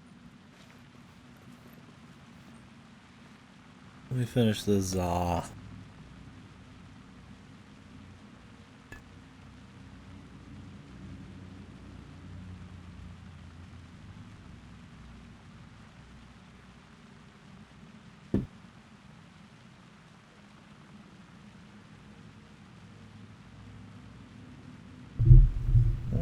loot.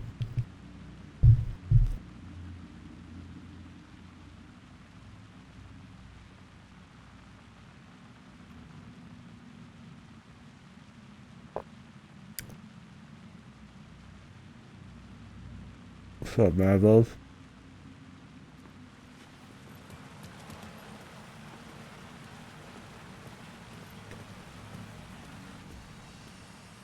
Save me.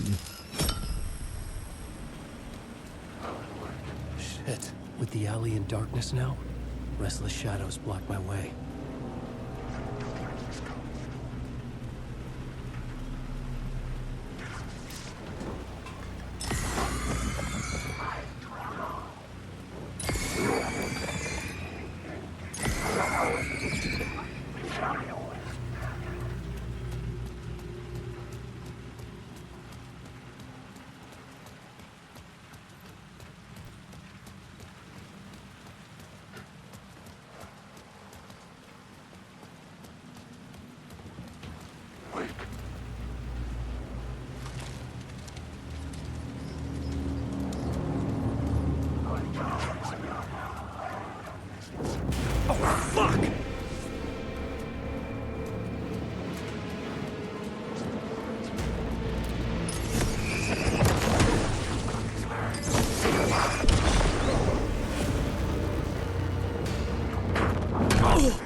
The shadows faded out. Until they didn't. They were trying to stop me. With the gun and flashlight, I could fight back.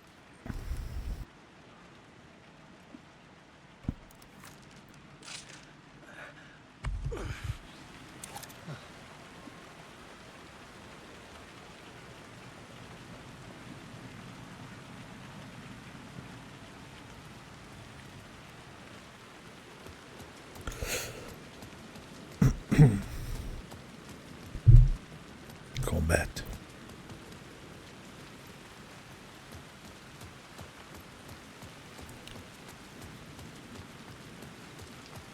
Only on Epic Game Store, man.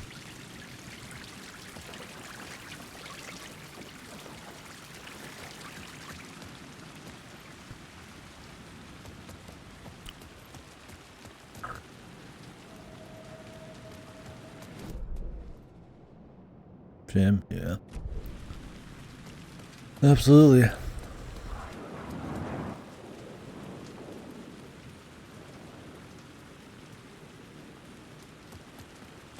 Need more batteries.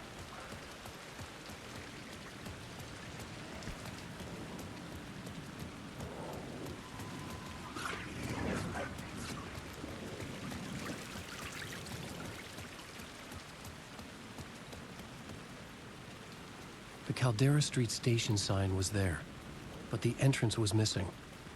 I had to make it appear. Maybe I could use the lamp to reveal the station entrance. Going digital? I mean, it's convenient, sure. And I get that on, you know, like PCs and stuff where there's not even like disk drives anymore. It's more of a necessity at that point. But I always like the ability to have physical. One, because I can rent stuff. Two, because it's just good to have those mediums, I feel like. Also, I mean, games will release broken anyways, but at least there has to be some kind of finished thing. I don't like the idea of digital where they can delete a game or your access to a game later on, like with this stuff with the crew. I don't know, I think the future is all digital, of course. It's just too convenient not to be. But I think physical, being able to have it, keep it, bring it between places without needing like a connection or the internet. I think for like archiving, stuff like that, that can be really valuable.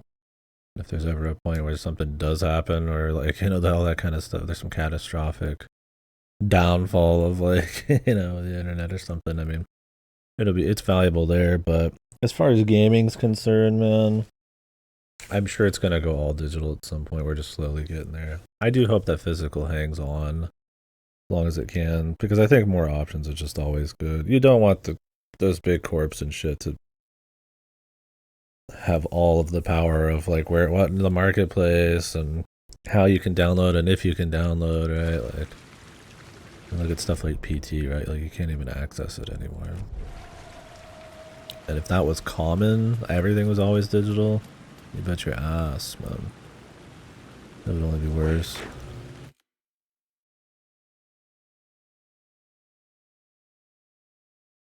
Rain on lens effect. Yeah. I'm not huge on rain on lens. I guess it depends on how extreme it is. Yeah, I think all digital I'm more okay with if we had more like laws and standards set in place. But as it is, it's kind of Wild West in some ways. Alan Wake.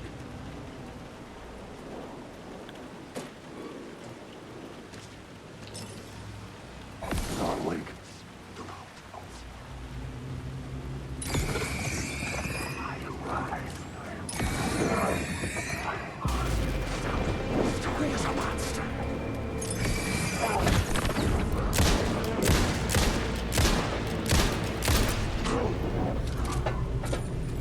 It'd be nice if we had a bit more standards and control and all that shit for it.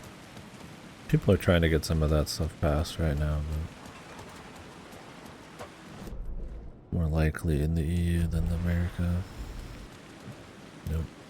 It's very Resident Evil age.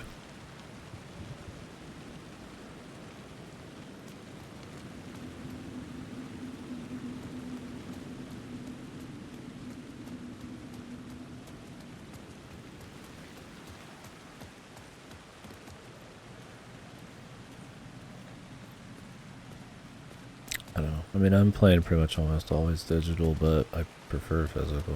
Well, not almost always. I rent a lot of stuff physically, so very useful to me. On a personal level, I prefer physical, but that's because like I said, I do rent, which is physical. That's another thing, being able to like lend stuff out and all I that. needed to find a way around that fence. Physicals, kind of king there.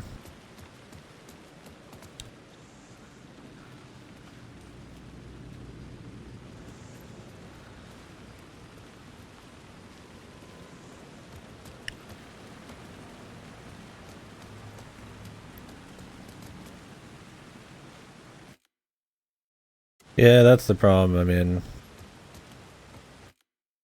as far as archiving goes, physical, it's like they still rely on patches for most everything, which is a shame. That's what I mean, is it just kind of keeps slowly going that direction.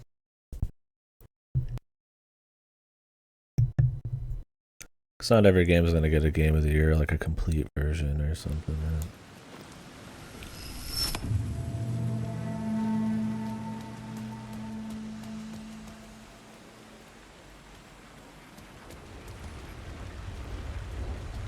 The lamp was dead in my hand. I needed to find a light for it.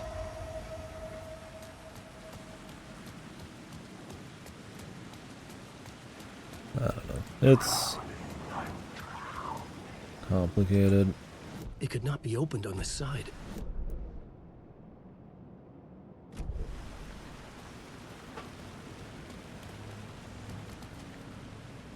Yeah, the all digitals created a world where you can release broken games and then fix them later. Although on the flip side, it also lets people create like early access games, which sometimes are good, or it does allow people to fix stuff.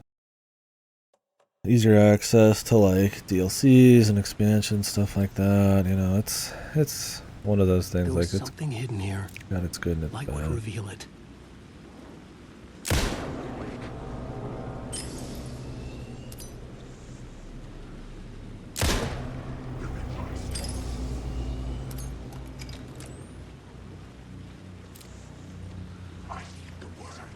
is this?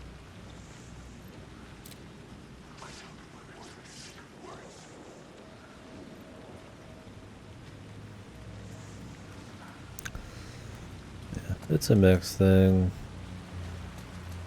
It's got its good, it's bad, but I think the convenience of it and the possibility that it could be like just as good as physical with the right kind of like laws and shit probably be enough. Yeah, but I mean, they're allowed to. They get enough.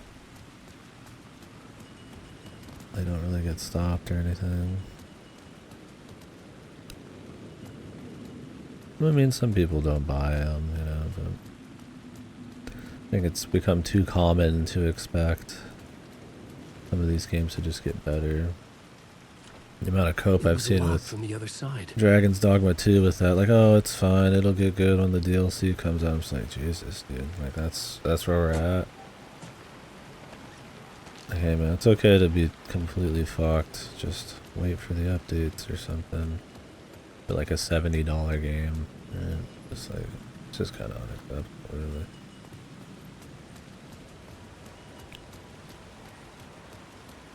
Not that DD2 is that fucked or anything, but I mean, it's like,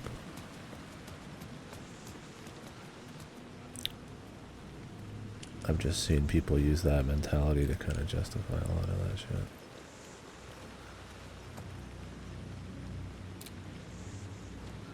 I don't know if I'm supposed to be able to get through there, if it's later. I mean, it looked like I could do it now. Maybe over here.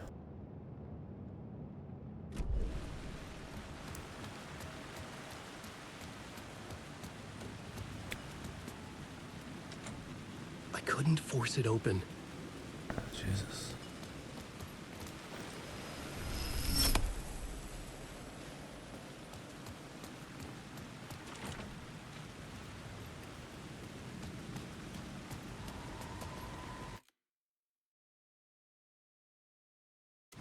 Yeah.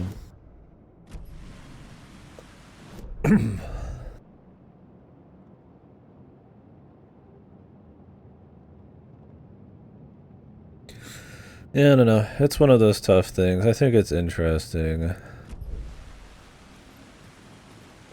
But yeah, at the end of the day, it's just like...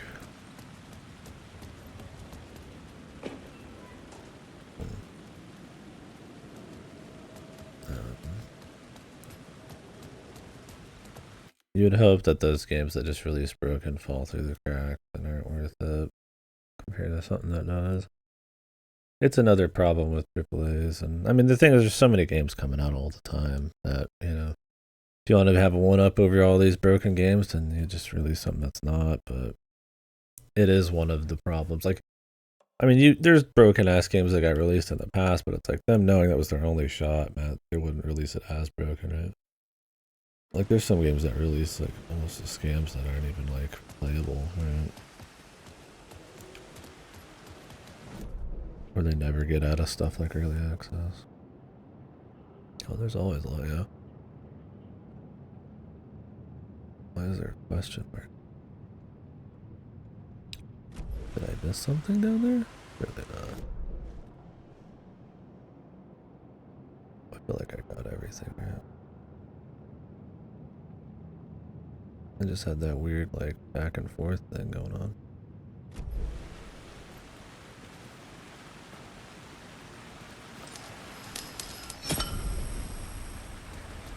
Yeah, we're in a great time for video games. It might not be the best time for AAA always, but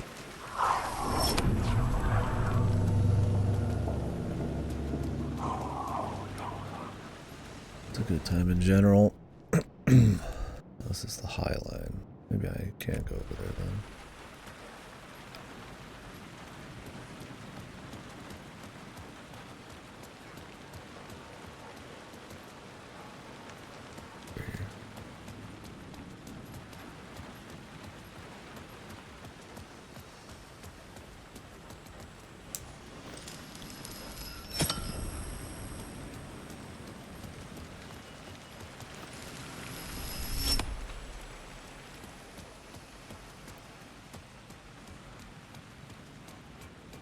Yeah, 2023 was loaded. I'm glad this year's got less. I've got too much to play already on a personal level. And even then, I mean, if you've ever done research on how many games get released on Steam every year, I mean, it was like 5,000 or something last year. I think I'm gonna skip Crab Game. It seems like one of those that it's banking on novelty and probably would end up being actually kind of shitty or mediocre after the whole thing. I've seen too many kind of like middling bits of reception on it, and I'm kind of tired of playing half-ass shit that I'm hoping is decent.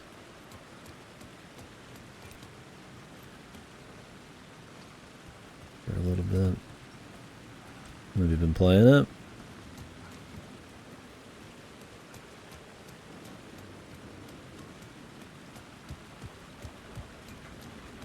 I mean, I've thought about it for sure, but it's like, I really feel like it's one of those like, oh well, what a goofy, funny concept, but then you gotta play it for 30 more hours. Like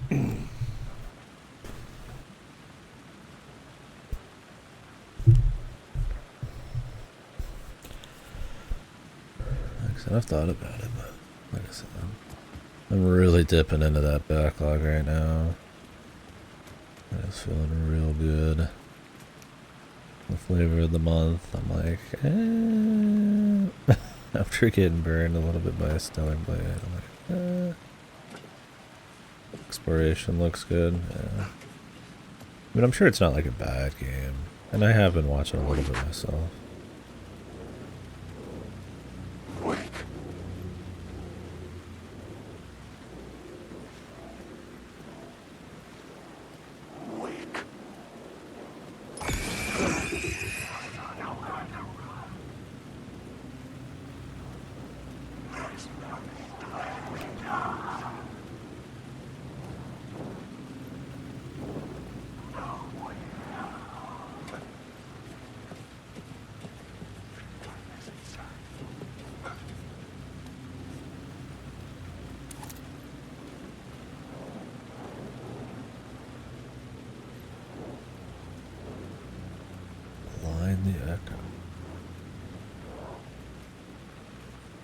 I'd written books about Alex Casey for years.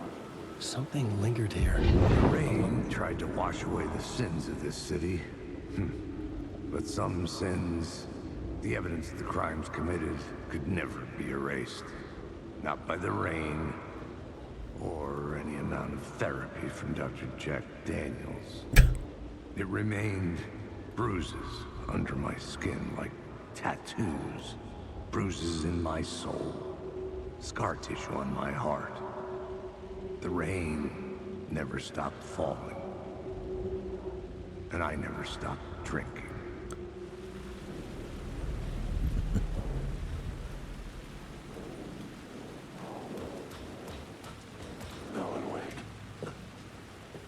Yeah, well, let me know what you think. Like, it's not off my list or anything, but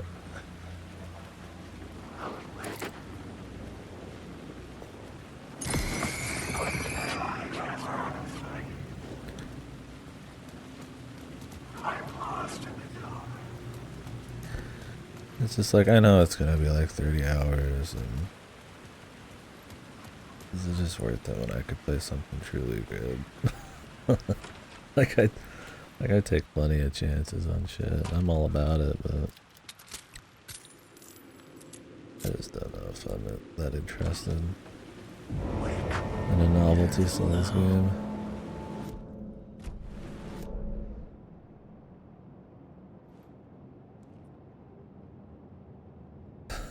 Yeah, I see the Starfield. Expansion and shit.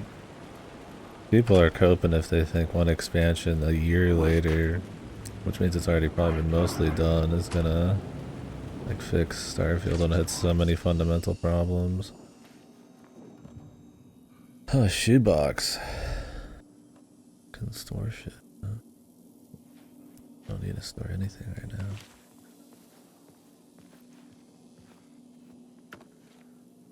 Did Did I have access to a shoebox on what's her face yet? I think so. 3, Spider-Man 2, Alan Wake 2, Dead Space 4, Phantom Liberty, Starfield, RoboCop, Zelda, Jedi Smash, Street Fighter, Mortal Kombat. Where it came out in 2022. Yeah, I mean, there's so many others besides that. A lot of those I don't like too much, but yeah, it was a stacked year. Yeah, there's always something big to play for sure.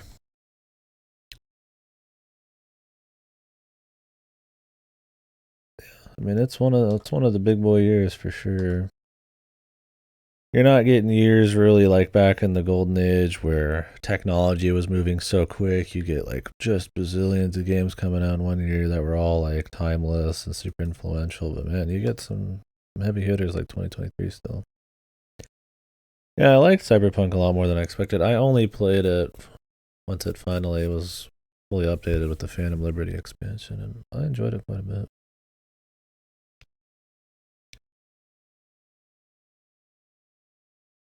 Had a lot of fun. It's one of the most immersive worlds I've been in.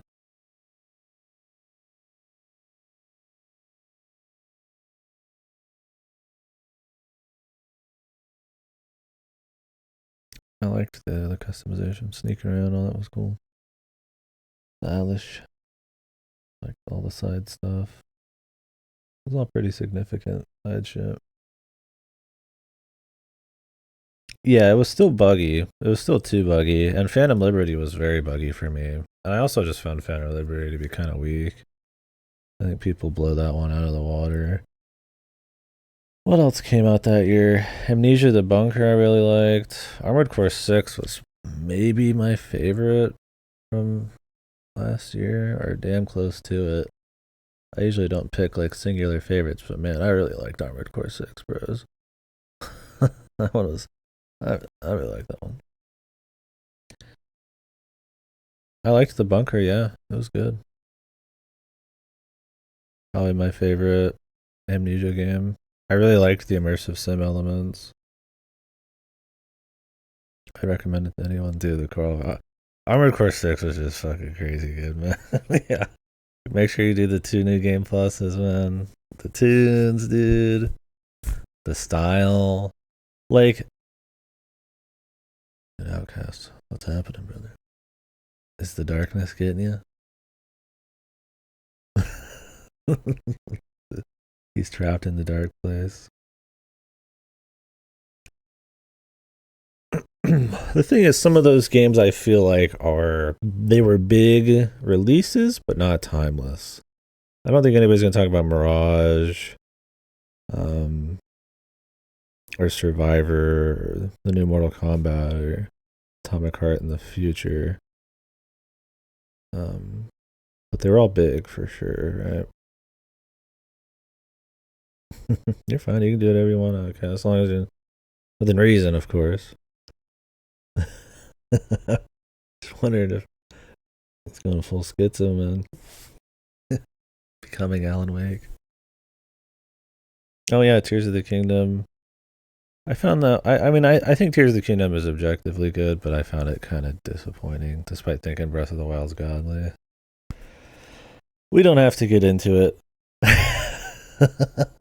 What? You say the word. It's like saying Pokemon. I gotta like pop up. Dordogne was really good that year. Bomb Rush, Cyberpunk, Hi-Fi Rush, Humanity I really liked. Lunacy I really liked. Pikmin 4 I really liked. Pseudo Regalia I liked. I liked Bookwalker. Void Stranger was one of the best. I thought that was really awesome. Scarlet Violet. No, that was a year or two before that, I think. Get me started on Pokemon. Yeah, I loved Void Stranger. Definitely one of the best releases, yes. Last year, and that's saying a lot.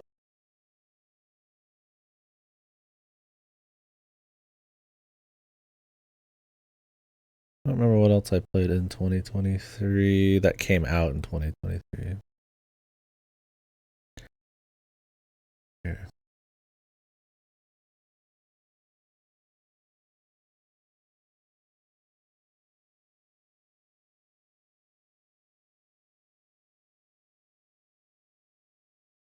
people want to shoot the shit. This is the end of every year we do I did like a 48 hours pretty much of talking about every single game I played last year. Feel free to take a peek and we could talk about any of those if you want. Try to split them into the best games I played that year, the best games I played, the shitty ones, and all that stuff. So. Yeah, RoboCop seemed fun. I watched the movie for the first time a few years ago and I really liked it. I thought about playing their Terminator game. That same group did a Terminator game. People really liked.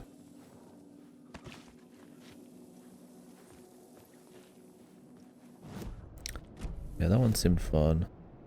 Yeah, there was a lot of big games that I think had a lot of hype last year, but I think a lot of the AAA stuff didn't always hit. I guess I like Jedi Survivor and all that.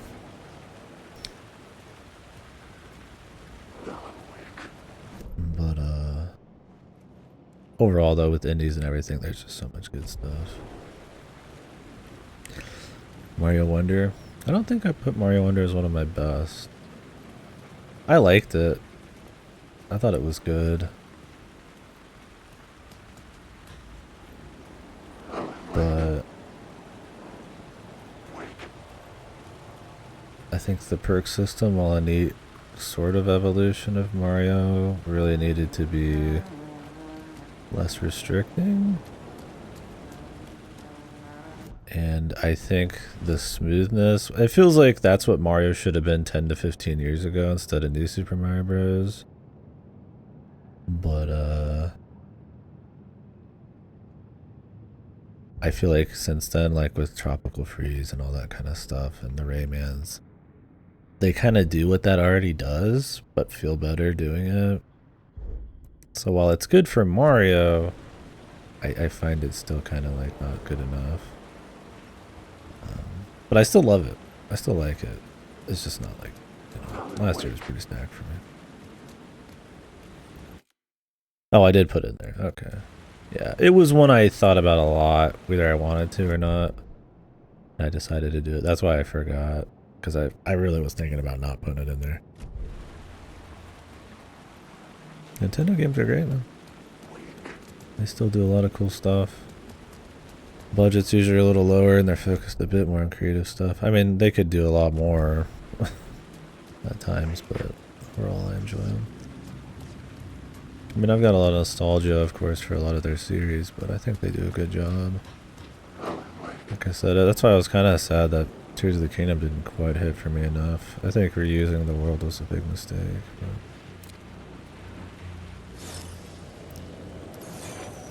A phrase repeated over and over. The words resonated with meaning. Had I written this?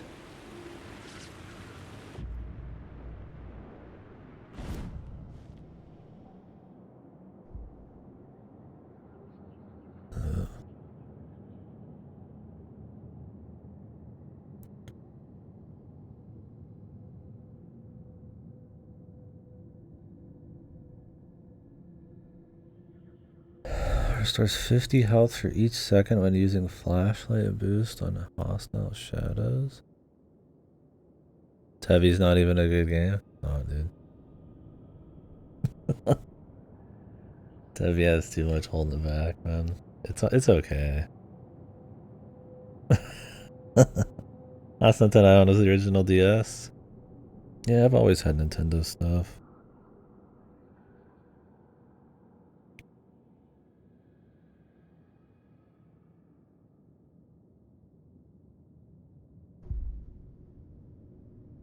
Okay, that'll give you.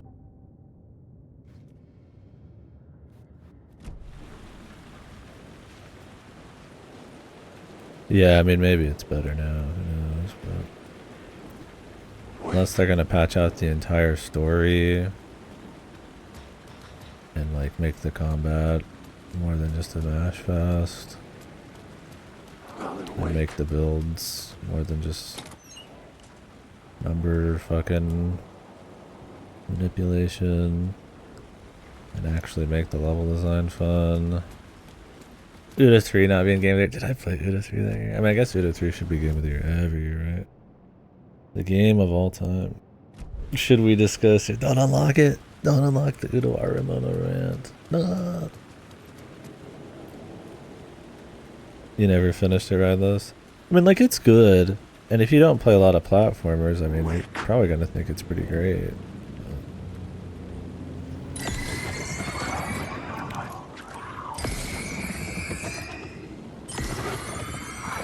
Does this not count killing dudes, or did I just lose the 25% over and over?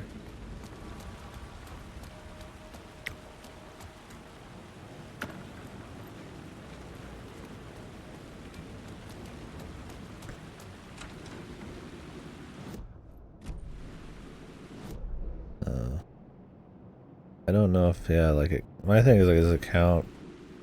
Because the only reason I picked the 25% to get battery back is for those little dudes. Oh, what the fuck?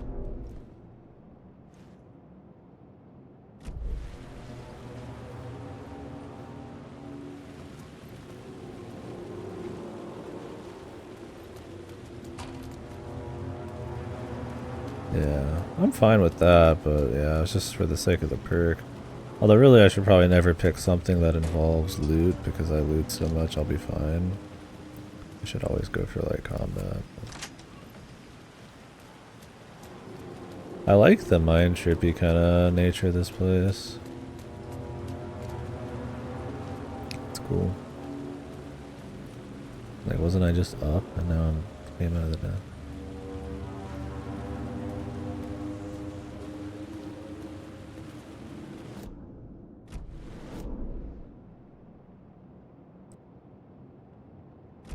Echo. I don't know what that is. I got something else to check over here.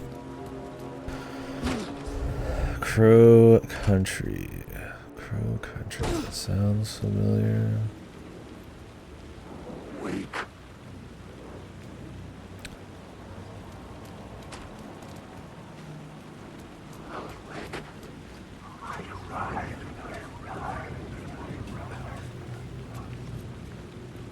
Give me just one sec before I forget what I was doing.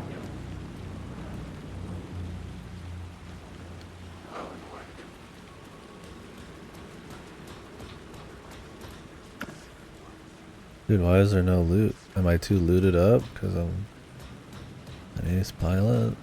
I see.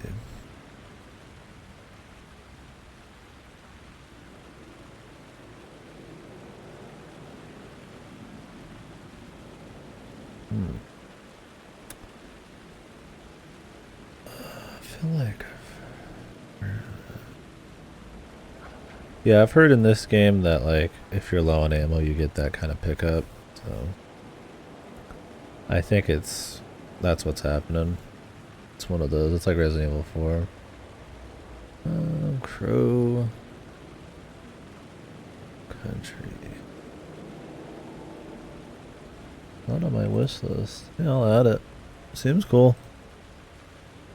It seems like something I'd like.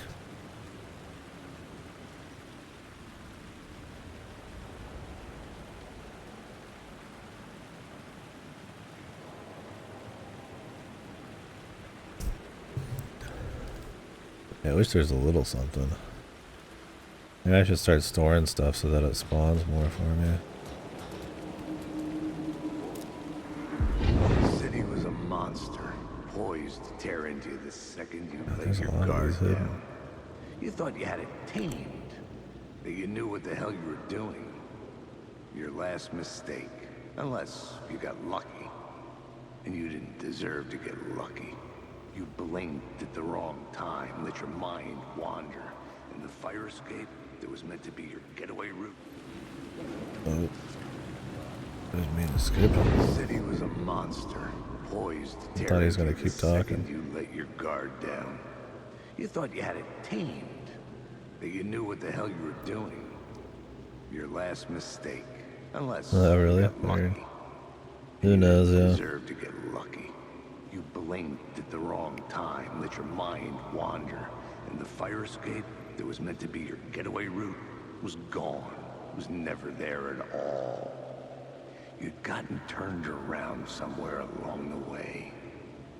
The city was coming to finish you off, and there was nowhere left to run.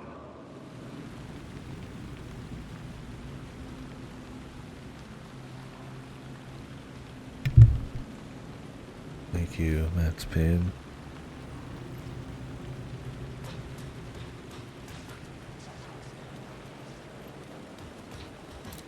Yeah, makes sense.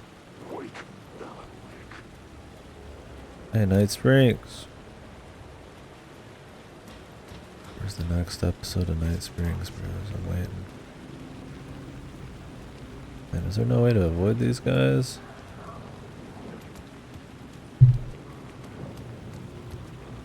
They just respawn when I walked out the door, which kind of sucks.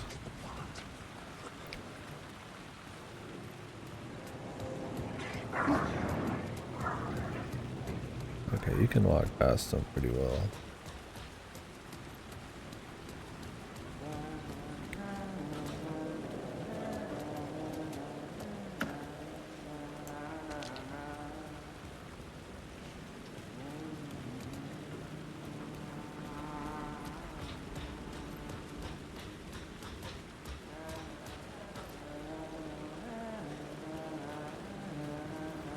Hello? Oh. Hey, Alan. Oh, yeah. You snuck up on me. It's our guy. Sorry. From Quantum Break. Have we met? Memory problems again, huh? Yeah, we've met. Tim Breaker. We've shared notes. Mr. Hey, Tim, I made some dude. progress on the map if you want to take a look. I still haven't found my mystery man. Dude, he got David Boyd for sure. He's just here, man. Who's this mystery man? Oh, it wouldn't be much of a mystery if I knew. Iceman, yeah. All I have is a name. Warland Dorr. The talk show host? No. No, that doesn't sound like him. The guy has many disguises, but a talk show host? No. I'll keep looking. You're making a map? Trying to. It's hard to map a dream, though. I keep ending up in unexpected places. I find interesting Time things Breaker. Oh, Quantum Break was about time breaking and shit, so I guess that makes sense. Just a little reference. Unless it's more than a reference. Whoa. like those strange markings that react to the light, but never the one thing that I'm looking for. Feel free to check the map out. Oh, I've been stockpiling supplies while I poke around. If you find a stash, take anything you need. I appreciate the help. Oh, that's my crazy wall. I'm just trying to make sense of things. Don't judge me. I'll trade you walls any day.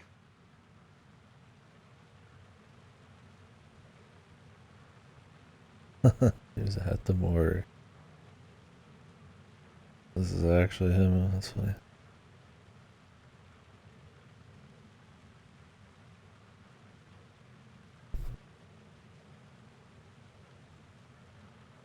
Gotcha. How does he not realize it's the guy? Same time, I remember until now how have I always ended up here. Forget when I get out. Look, the aliens, doors, UFOs, polyhedrons. Red-headed woman. Oh, from Control. Damn it, dude.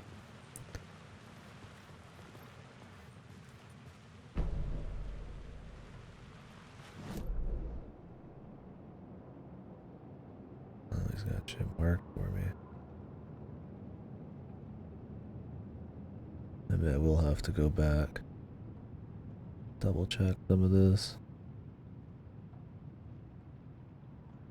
Locked door there.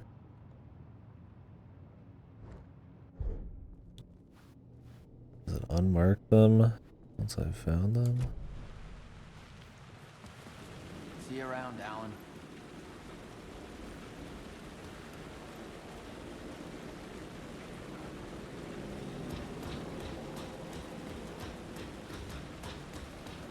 My dude's just up here, man. Big chillin'.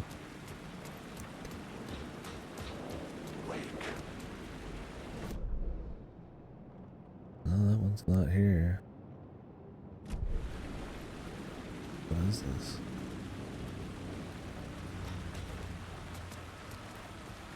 Is it underneath me?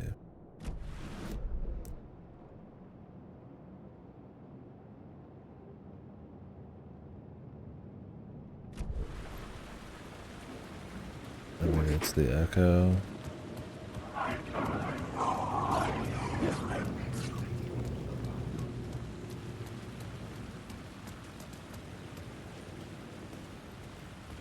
Might have been this echo. It shows it's out here. Let me go down.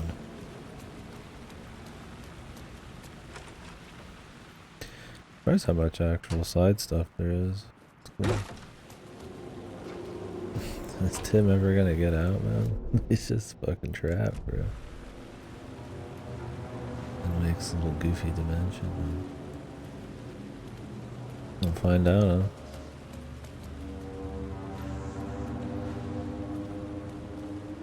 Feels like a boss.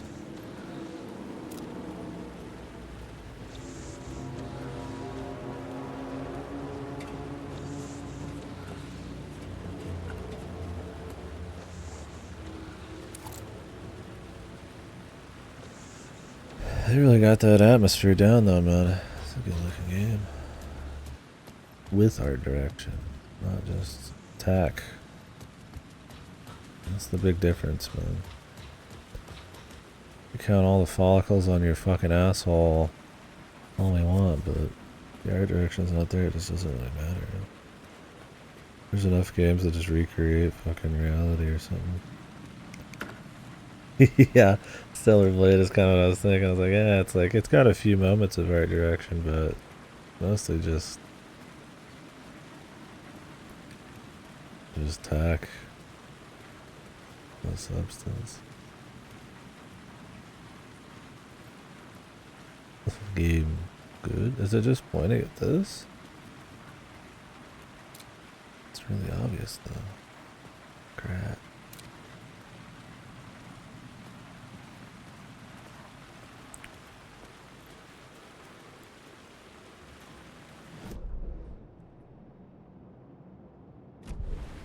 Is this one of his caches? I guess that's it. Oh, wait. I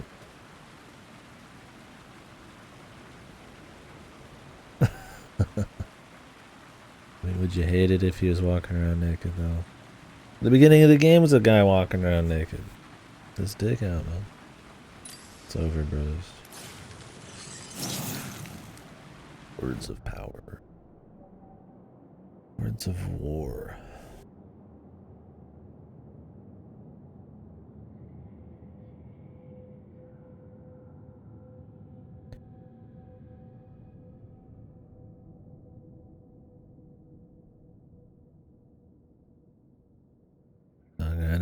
Nothing else peanuts. His little weenie.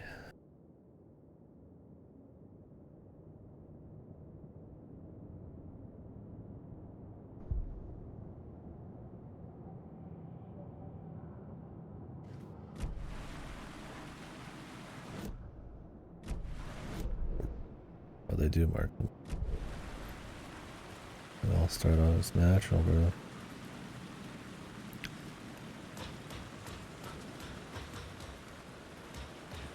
Now the Stellar Blade's ass is probably one of its best qualities. Like I said, it's more of a cherry on top than it is something that could ever be the meat. Unless it's like a full fan service game, but it doesn't go beyond just costumes. These are some mysterious horns, brother. Ominous horns.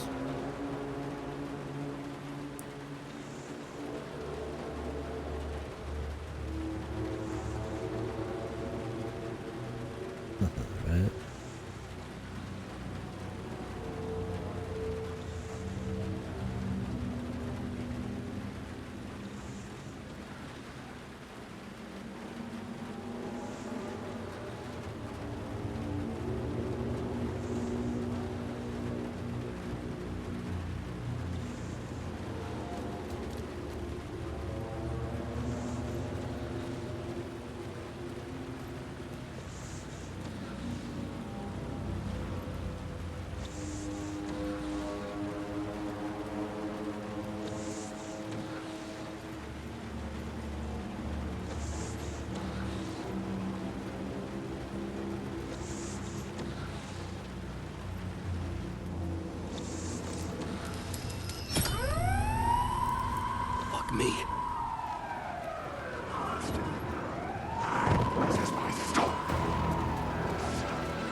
PS5 controllers with the battery life of nothing.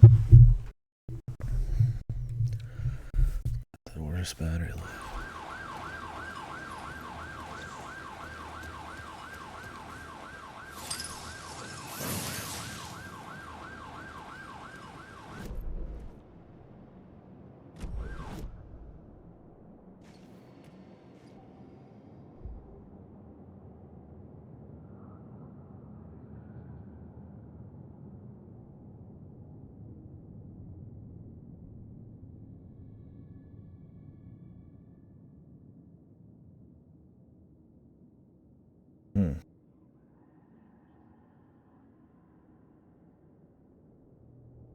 Nintendo controllers tend to last forever. My Wavebird does. My Wii U Pro, I charge it very rarely. Trying to think of one that's better than those. I'm sure there's something. Knockback. Yeah, the Switch Pro's got pretty good battery life.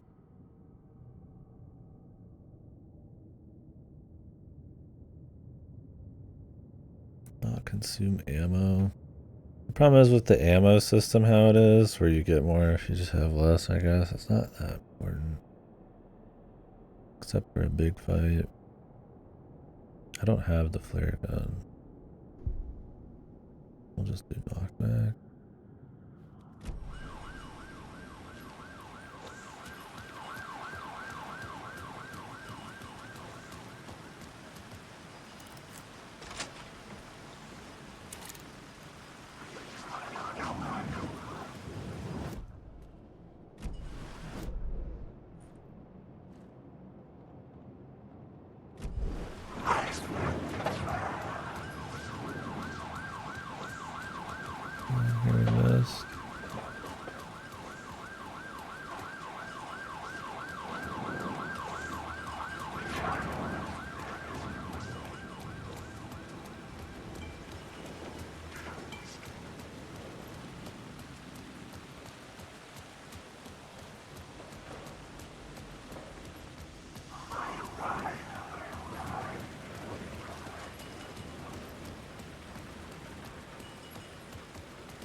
There's still locked doors and shit.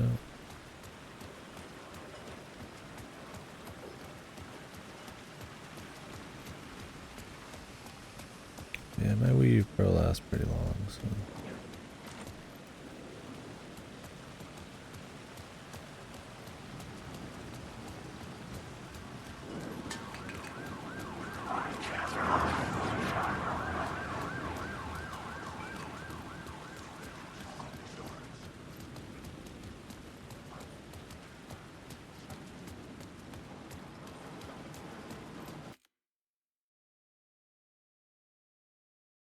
Skip this entire gen? What do you mean? I mean, the rumors are all about confirmed that it's going to be the beginning of next year. It's coming out. I don't see it being as strong as the current consoles, but maybe. I think they're still going to be really focused on portability.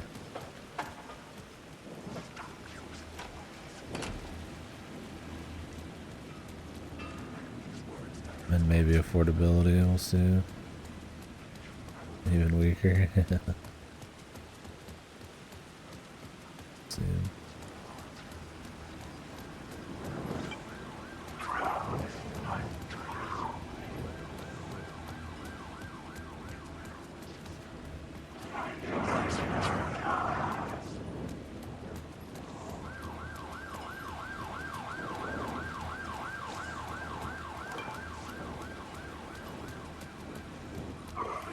Yeah, who knows for sure there, but I don't see it being weaker than the PS4. I would imagine on par at least, but yeah, we'll see. I don't know if it'll do anything new, or if it's just gonna play it safe, which I feel like honestly they could just play it safe and it'll be totally fine. don't see why they wouldn't really. But Alan Wake. Wait. well, Series S is already kind of its own little deal, I feel like. But I can choose how much.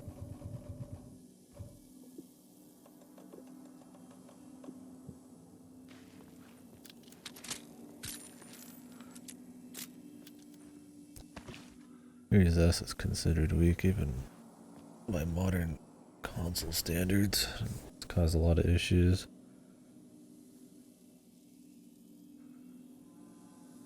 Yeah. That's what I'd expect, and there's no reason with how successful they've been and how relevant the portable console thing is that they'd really need a change. We'll see if they put a new gimmick on it or what, but they usually try to do something special every time, but I could see this time them playing it a little bit more safe. We'll see. But yeah.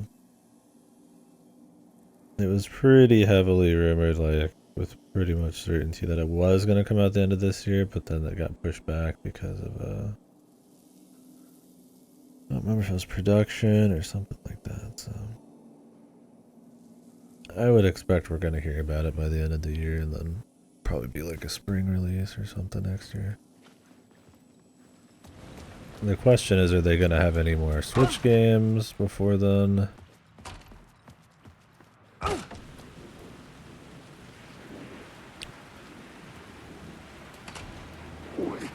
mean, they do technically already, but like anything of any significance, or is it just going to be kind of like a trickle for a while? Did we check everything up there already?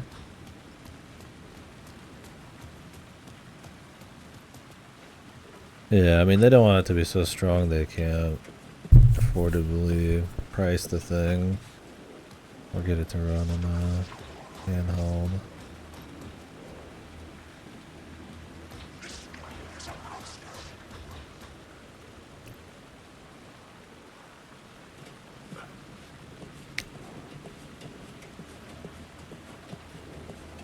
We'll see though. I mean, I don't know where the tech is right now and how their custom chips and all that are gonna be. Like maybe their custom chips and stuff, maybe they can make it affordable. And the cheap, we'll see. It's interesting though, I'll see what happens. There's another locked door down there, but I don't get what the hell's up with that. Maybe you're gonna come out of it from somewhere.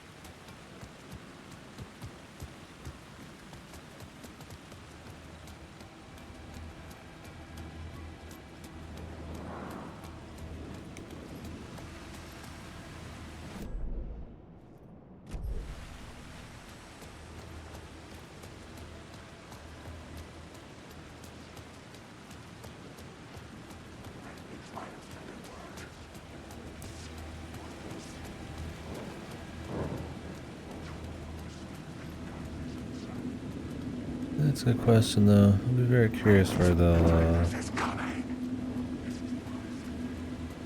they're gonna do with it.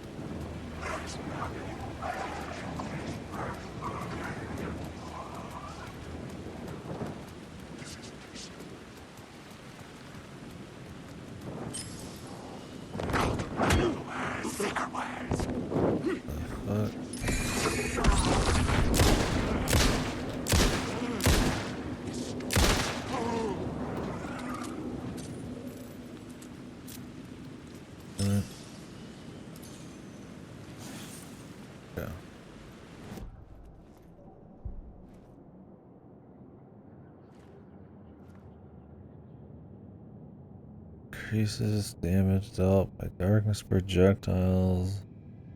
Harder to detect. Damage dealt to enemies in close proximity.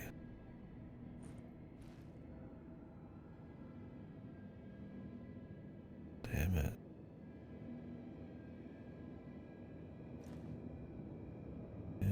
don't even know what a darkness projectile is. What is close proximity? Yeah, I mean, I'll just take damage, but.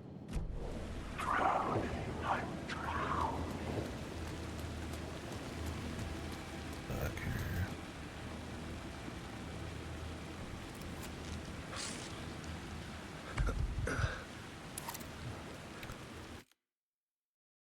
How powerful the Steam Deck is, yeah. If I was made of money, I'd buy that in a Steam Deck, right? Yeah, I don't do a lot of mobile gaming, but hey, if I had money, I'd get a Steam Deck, sure. They can use all the money they saved in production on lawsuits against people trying to enjoy their games on a system that can actually run their games, yeah. Man, they're lawsuit heavy. It's not even about games anymore. I mean, did you see they just filed a takedown to Gmod of all things to take down every Nintendo mod that's ever been published on it that uses like Nintendo stuff. It's like, is the sanctity of Mario ruined by Gmod? Like, did they win this one thing and now they're just going wild on everything? They've also done a thing against every, I think, fork of that emulator too. Why? I mean, nobody knows. It's more goofy fucking copyright bullshit. Yeah, every user fork. Just like, alright.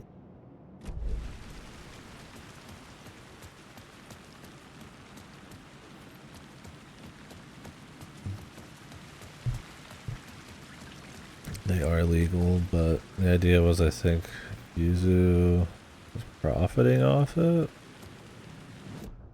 So they had more of a case for it, and now I think Nintendo actually owns the Yuzu code because they gave it to them. So technically, I don't know for sure if this is how it works, but all those forks are based off of something they own now as well. This is part of the deal because Yuzu just gave it to them. The decrypting that they could do, yeah, it might have been one of those things like, it's like emulators are illegal if they're like reverse engineered or something, but if they're actually like created using the source code and like learning about like it through like cracked systems or some shit, then it's somehow illegal, right? So sometimes people find out how to do all that. Special ways, I don't know. It's one of those like hard to figure out legal things, but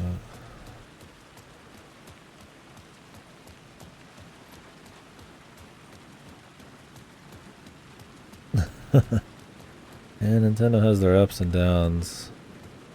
The thing is, their IPs are so strong, and that's probably why they're so fucking defensive over all of them.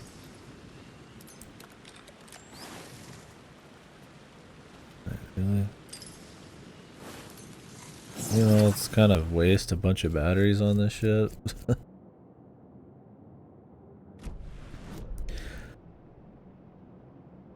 Yeah, they promoted and paywalled their actual like promoting piracy measures and shit in their Discord, so it's one of those things. I think there was enough sort of precedent that despite emulators being legal, Nintendo could get a win there. The problem is, like, what does that mean for the future too? If they set certain precedents, we'll see. Might be totally fine, but use the light to open the subway entrance now.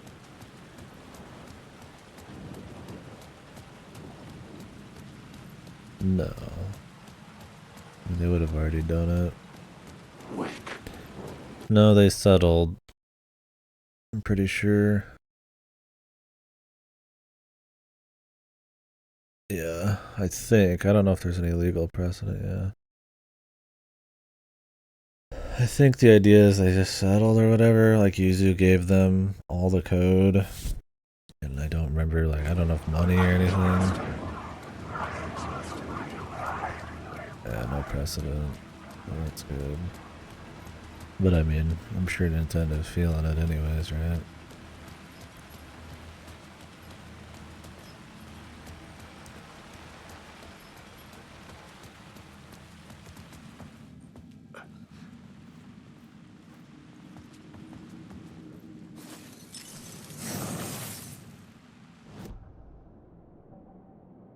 They're always gonna try.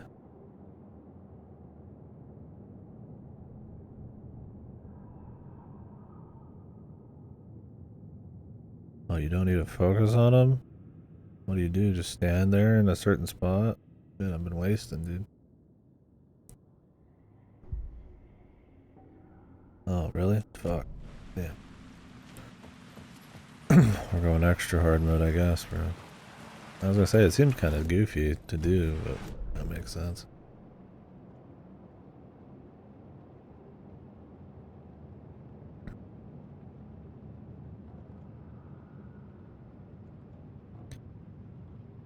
I guess we're good.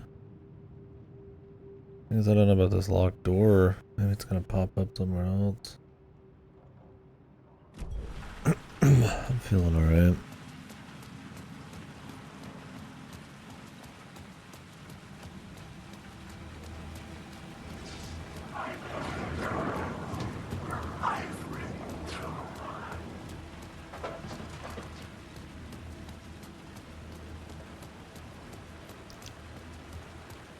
Yeah.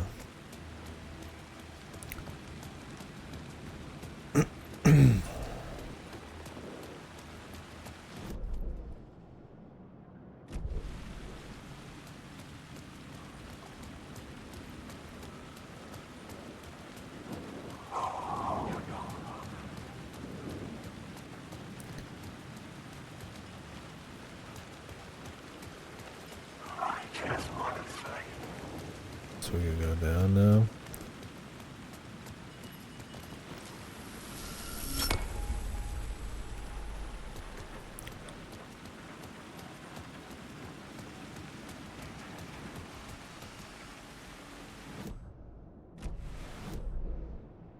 These upgrades are neat.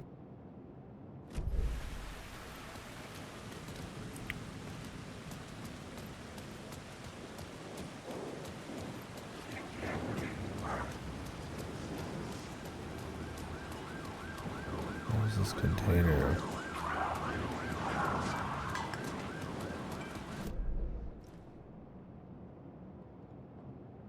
Way up there.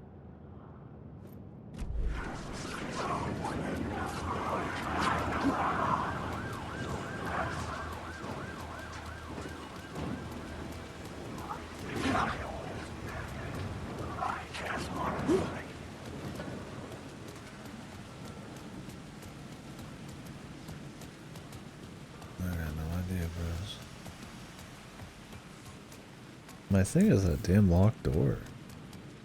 What's up with that? Like, it might just be later, but I feel like I've checked everything.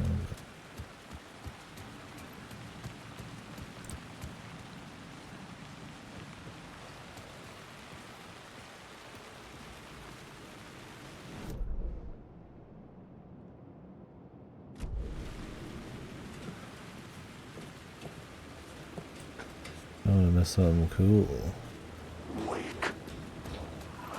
Oh, this container.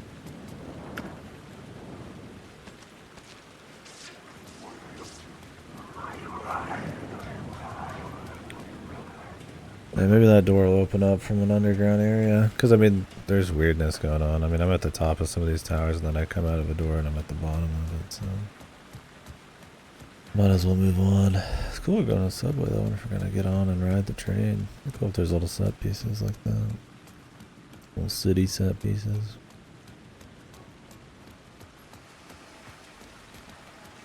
I guess we're probably gonna need this.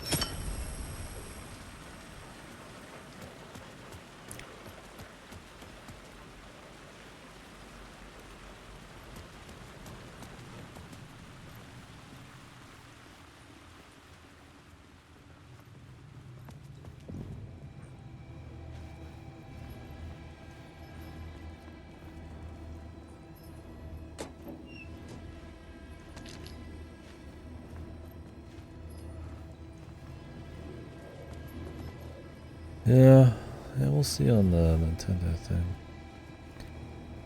That's a good question. It's always interesting what they'll do with their IPs and their consoles being kind of a little different usually. I'm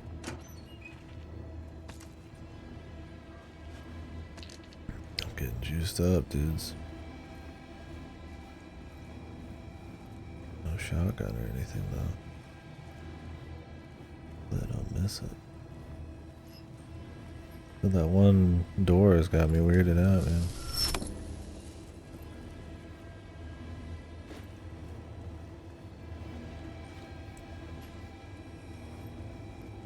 Yeah, I feel like Slide-On's kind of a bitch, so makes sense.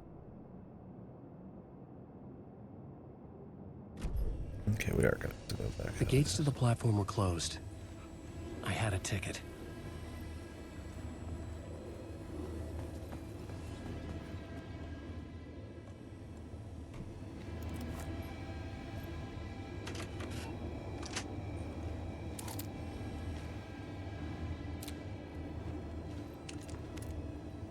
Rose. Doesn't look quite right. Queens, the Bronx, Brooklyn, Manhattan.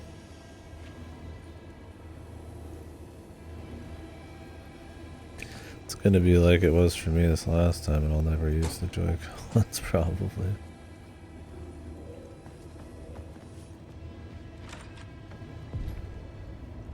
Something about the station platform felt significant. It would work in my writing, but I needed more. Something lingered here. A half-forgotten memory. An echo.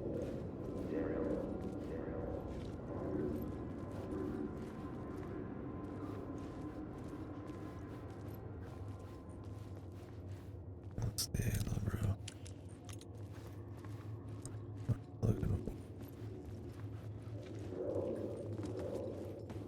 Something was here. A vision about to reveal itself. I needed to look at it from the right angle.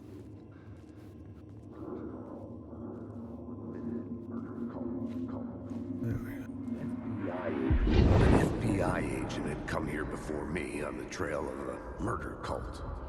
He'd gone missing, presumed dead. The cult was leaving me clues to follow, connecting the dots from one murder to the next, inviting me to draw an obscene picture on the city map. Caldera Street Station. The name made me think of the exit wound of a bullet. I had a flash of inspiration. Casey The ghost of my Babel. fictional detective. A story thread I could use in my writing. That's my shit. I'm all about the fucking I Casey had a Babel. location. I had a story thread. I would put them together, write them into my story to create a path deeper into the dark place.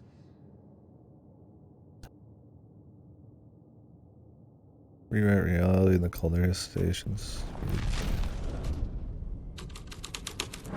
Things clicked into place. The story rang true. Cool. I was making progress. The dark place reacted to my story.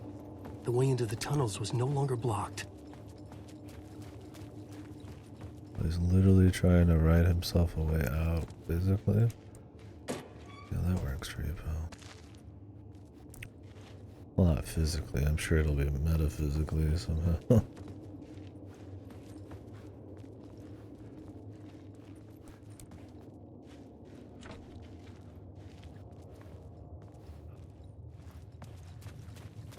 That changes map. Damn it.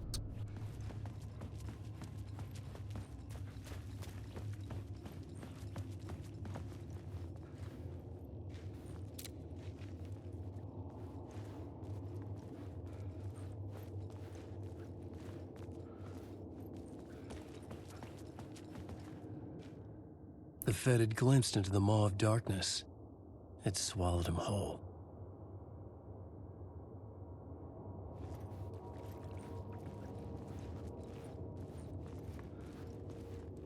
The tracks led into the tunnel. That was my way forward. One of those mystery dudes.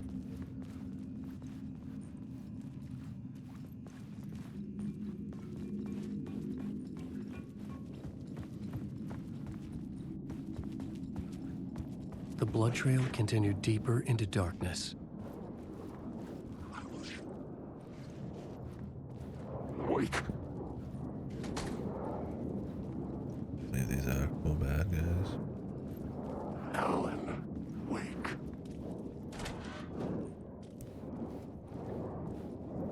Alan, wake. I need the words. Alan, I must drive through my... I like it. Oh, they go.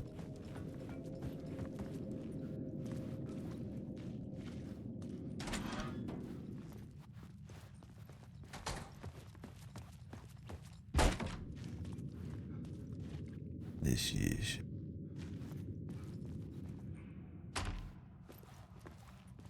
Can't focus. As things happen.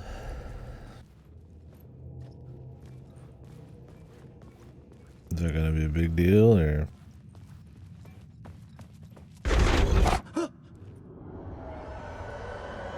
Shit. Wait. The sound of that. Wait. Maybe these jump scares will wake you up, buddy.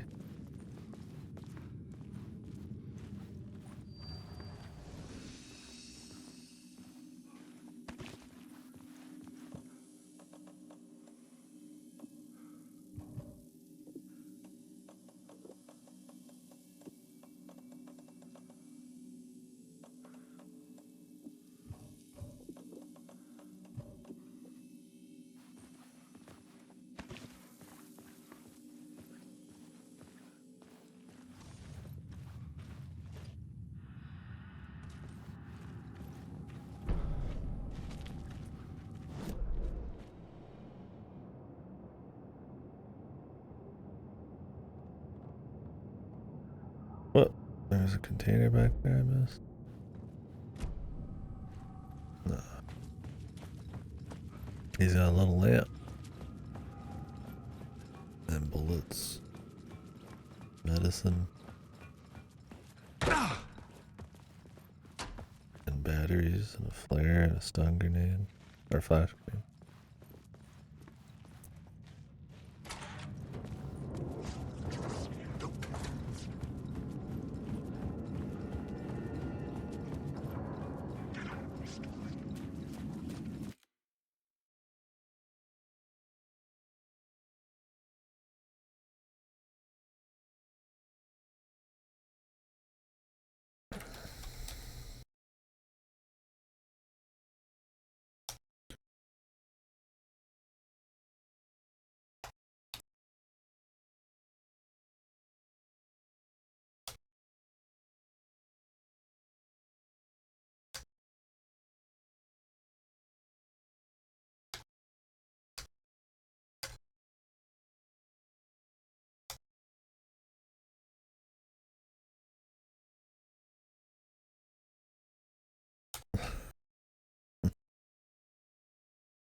Alright, we might be watching that late movie soon, maybe. That's when Godo gets on.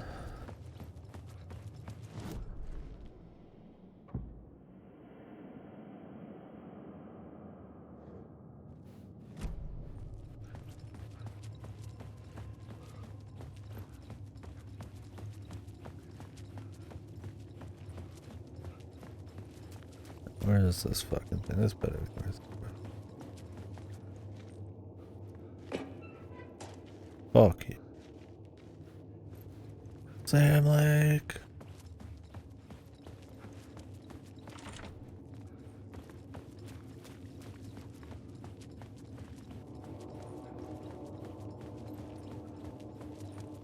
You bastard.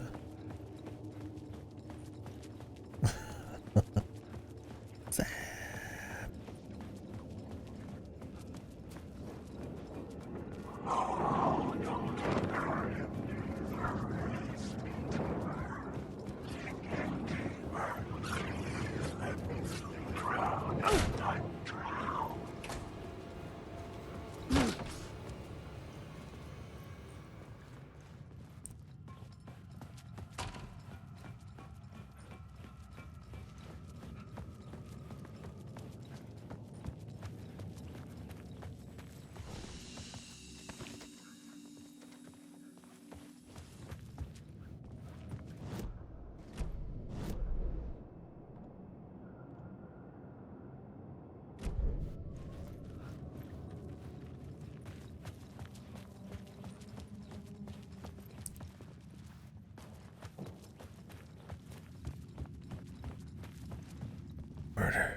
crime scene.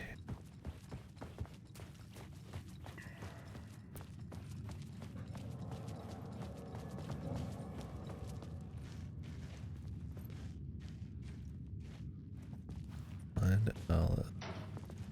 Don't write.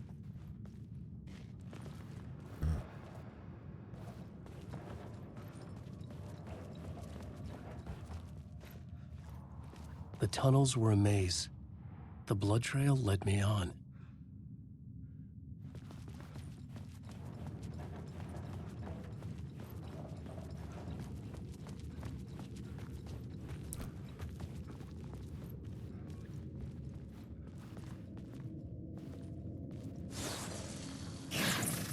Okay, cool. Words of aid.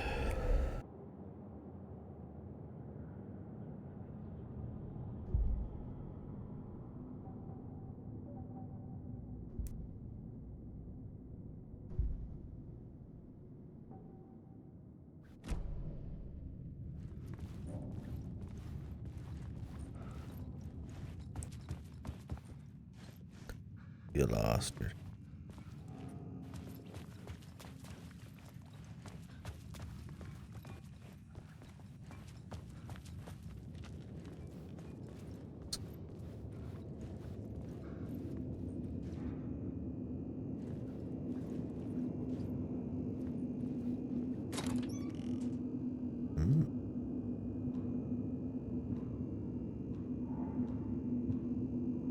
Oh. How's he gonna make his little sack bigger, man? I like these effects. They do good effects in their games that still have some kind of meaning. It's not just like pointless flash. Or if it is, you know, just for flash, it's like they at least look like unique. There's like particle effects blasting everywhere. It's like there, it's like, you know, we're in the dark place and reality's weird and darkness has a certain power, that kind of thing. So it's just like starts looking like little mind warpy and shit.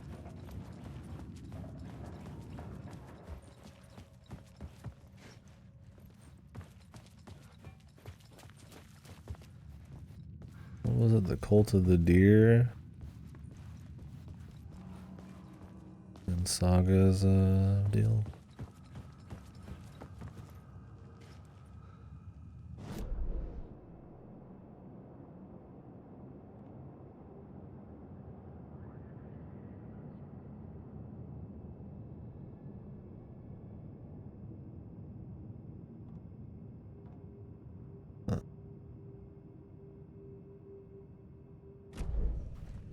Over here, yeah.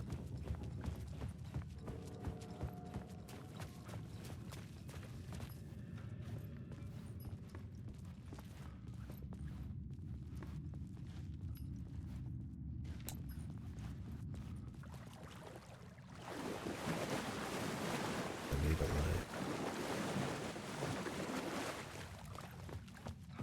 Manuscripts. Manuscripts. Oh, I'm getting heartburn. I got an Arnold Palmer. That might be too much.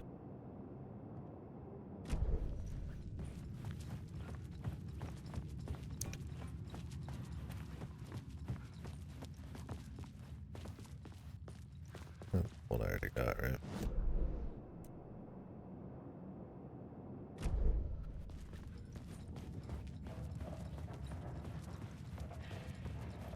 Pretty.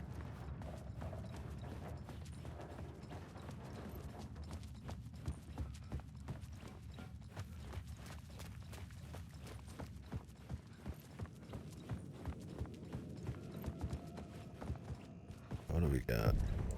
Another place to use in this story.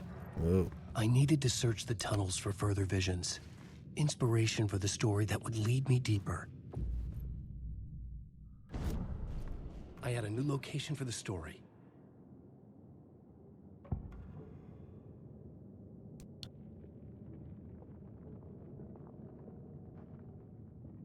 You can change these. Or Or is it more just auto? I changed the story. And with that, the dark place changed. The federal agent had come here looking for answers.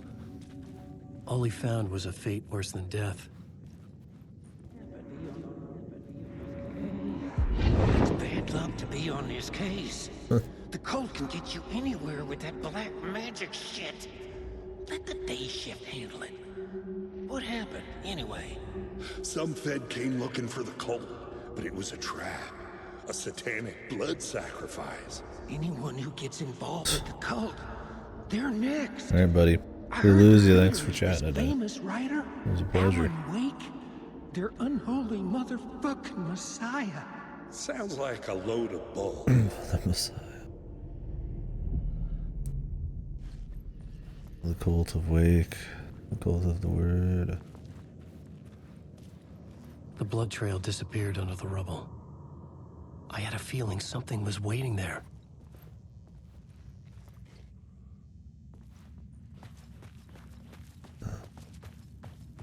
That's too fucking bad, ain't it?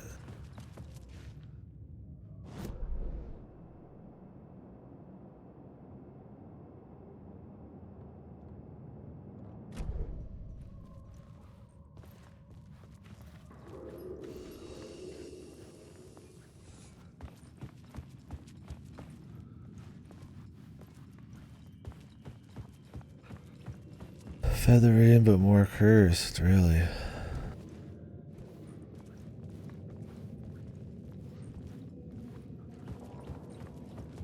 Maybe this is part of his Ryukishi verse.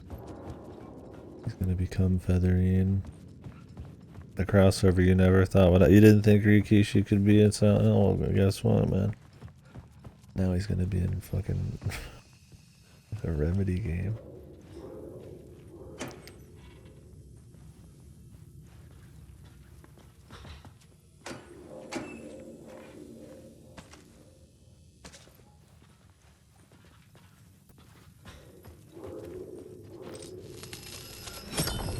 He has like restrictions and stuff. Did Featherine have restrictions or did she just pop off? Characters like Goku. Dude, I love fucking power level shit, like troll power level charts. A So source funny. of inspiration. I get a huge kick out of that shit.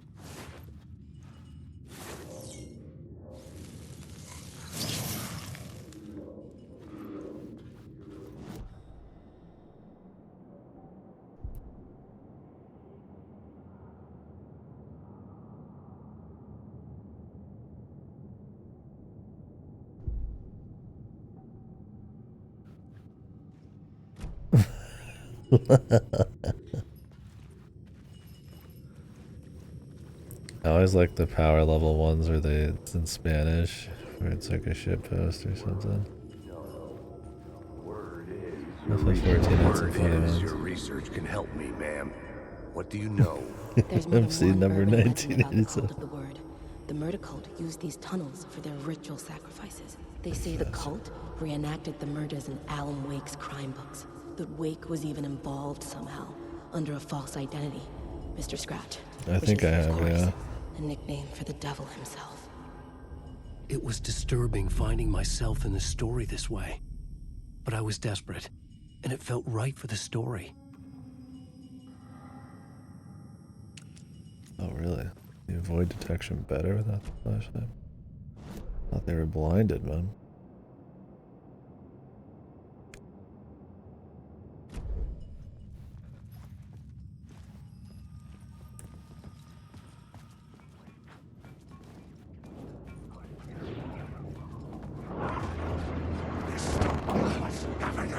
The story is a monster.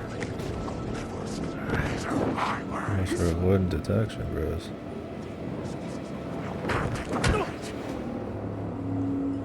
Starting to think it's not worth trying to avoid anything.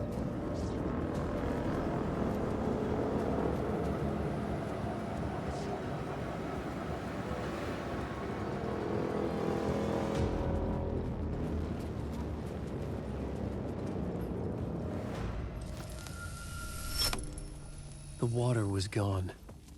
The way forward was open.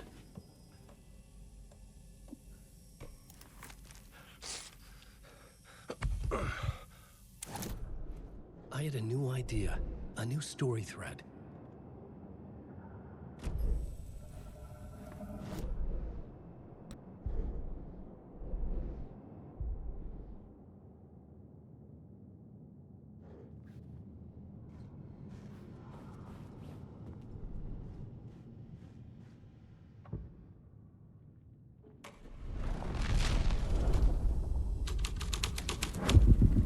I was making my way deeper into the story.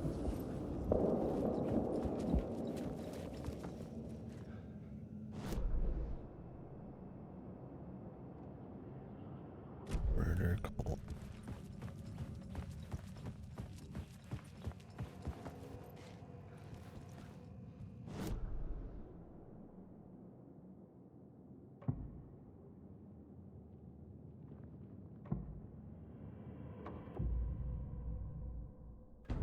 Changing a plot element in a scene without being there was impossible.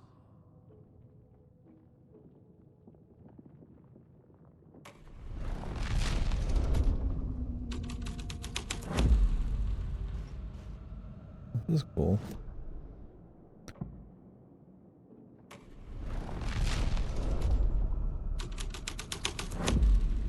The story was affecting the scene. Come back in a bit though.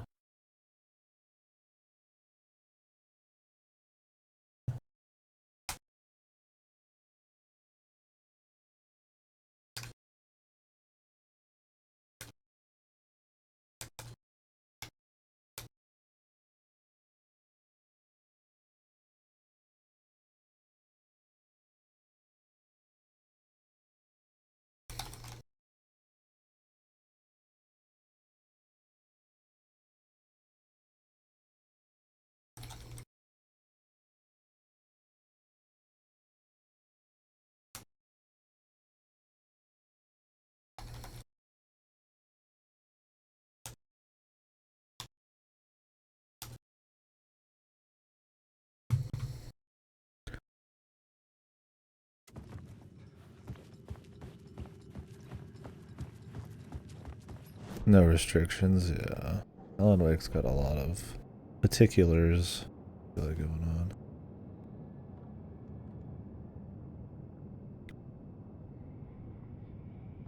What if I go past there? I feel like I'm gonna continue the game on accident. I don't wanna miss anything cool.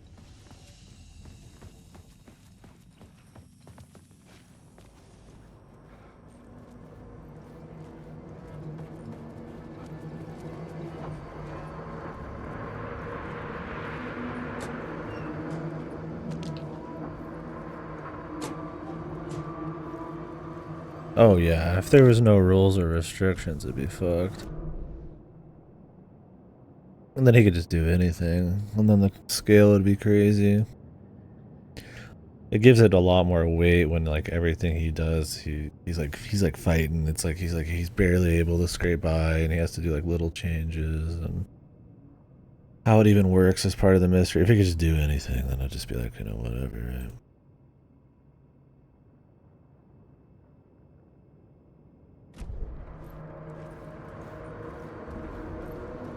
And understanding what the rules are is part of that kind of the mystery of it.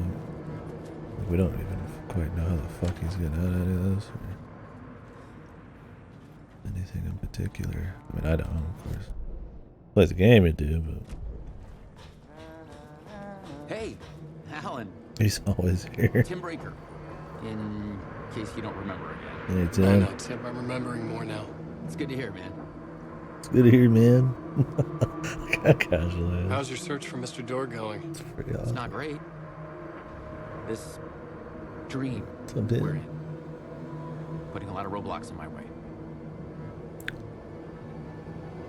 The sketch you have does look like the Door I know. The talk show host. All I know is the door has something to do with what's happening to me. And he knows that I know. He's like some sadistic mastermind torturing me. So you think this is a dream? I'm not ruling it out. know, my dreams have always been incredibly vivid. Thanks, Tim, dude. That's cool he's here. They feel real until the second I wake up. In dreams, I'm often someone else. A different person with a different name, living a different life in a different Quantum Break, maybe? alternate realities. Maybe. But certain things don't change. Like Door. Oh, shit, huh?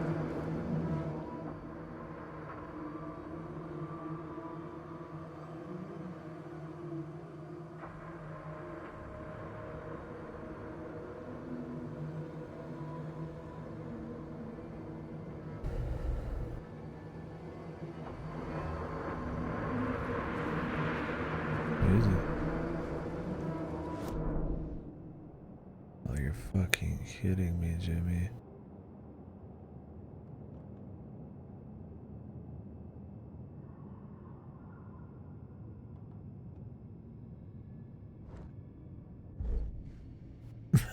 I wonder if that's the murder one. Tim, I love you, but I also hate you right now, my guy. Not your fault, but I'm gonna have to do some running. I mean, it does look like we'll be coming back around, technically.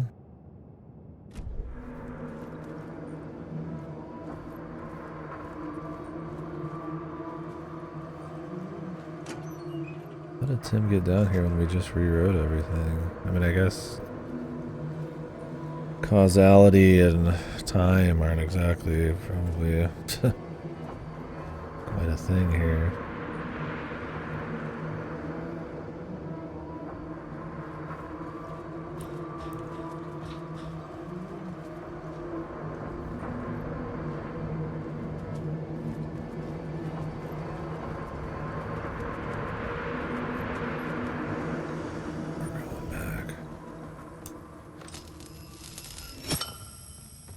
Might as well take this with me.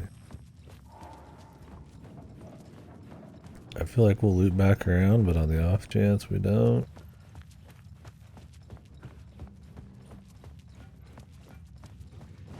Just do it. It ain't that far. Be like a minute or two.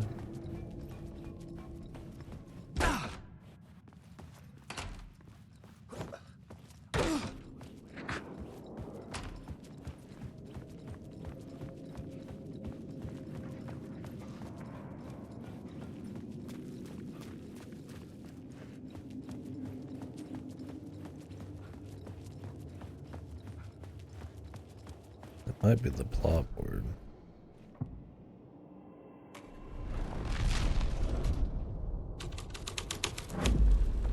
The story was taking shape.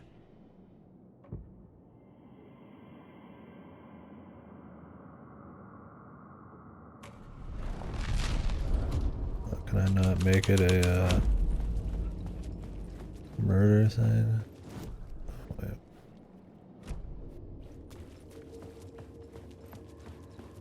Yeah, I just missed it.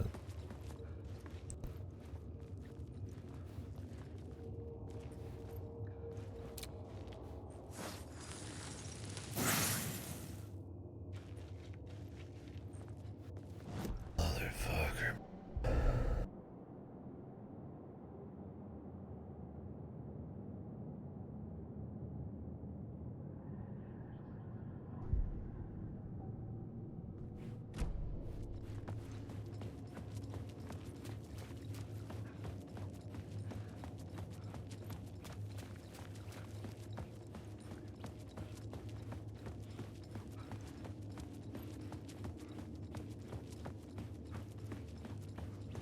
Yeah, I'm into it, man. I gotta say. It's good. I'm invested in kind of what's going on, but also just got a really, kind of gripping atmosphere, really.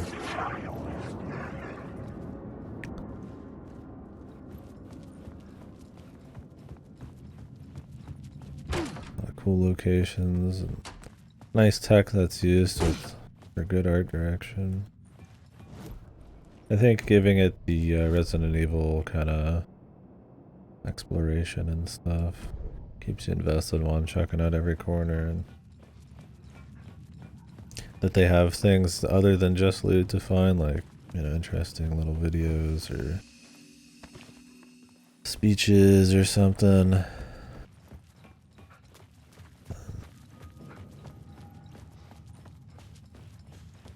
Makes it even more rewarding. Yeah, exactly. I like being kind of gripped by atmosphere despite, you know, like, you know enough, right? Like, you know, you get ideas of what's going on and stuff, but where it could go and the particulars, it's like, it's cool kind of figuring out, or maybe you never do, and it's just kind of like a Lynch thing where it's kind of focused on the vibe it's supposed to give you. Like, it's very followable, but it's also technically not. Like, if you want to get the details, it's not. It's vibes based. It's the kiddos with that. I think it's cool. This is a little less vibes based than like a Lynch thing, but Void Stranger's similar, right? That's why I kind of, the end of Void Stranger, I'm like a little more iffy on, because it's almost explains some things a little too clearly. I kind of liked the, I mean, it doesn't explain that much, I suppose, but there is like a little bit more like in your face dialogue and stuff, and it's like, I definitely like the atmosphere parts more, and the kind of the mysterious nature of what's going on, and like the visuals and presentation so strong, it kind of like makes you ask questions without needing words and shit. Makes you feel shit.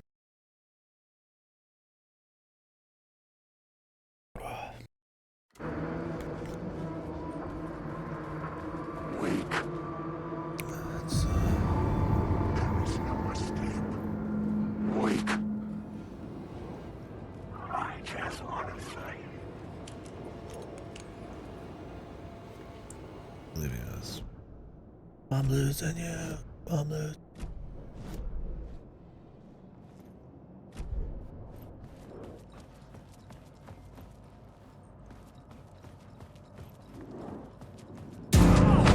Jesus, that was loud. The story is about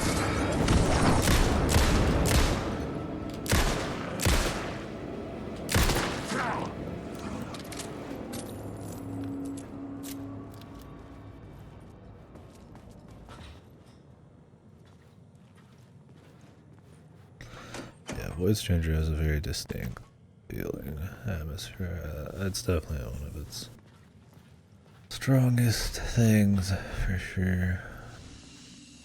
I feel like the simple color palette and the music and stuff, and all the random imagery and shit.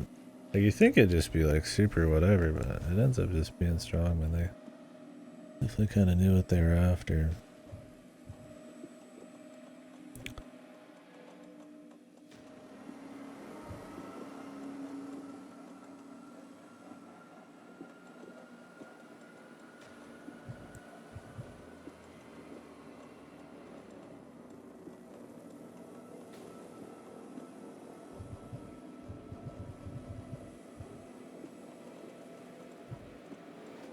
I'm trying to game the system here a bit. Realistically, if it didn't have loot that was like tailored to what you had in your inventory, I'd always walk in with the full stack and leave the rest, but I'm like giving myself a little less. Enough to be able to handle whatever fight I think I need to, but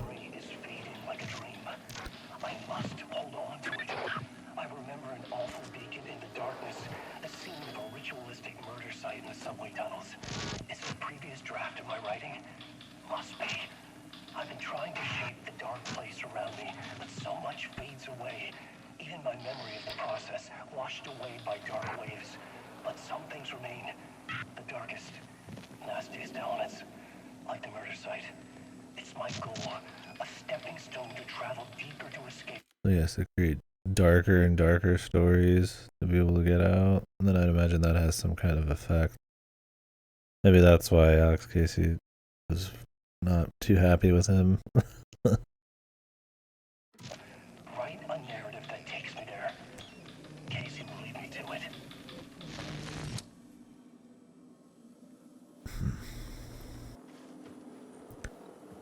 The murder cult.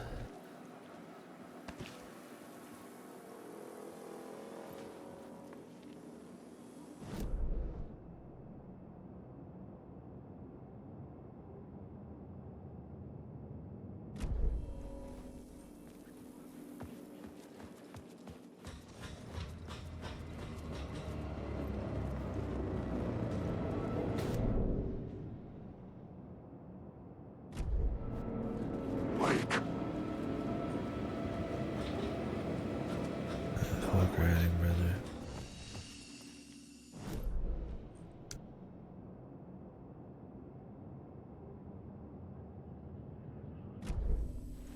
He just wants to write some murder mysteries, and he's The train blocked my way forward, but it was talking here for a reason. It had a role to play. some fucking gap between dimensions or some shit.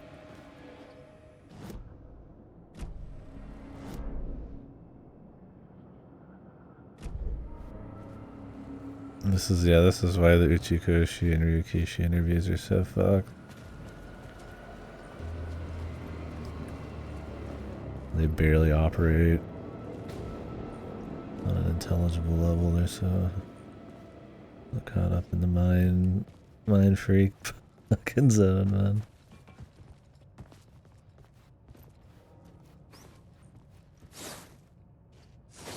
Yeah, they're in the dark place, man. They're writing from beyond.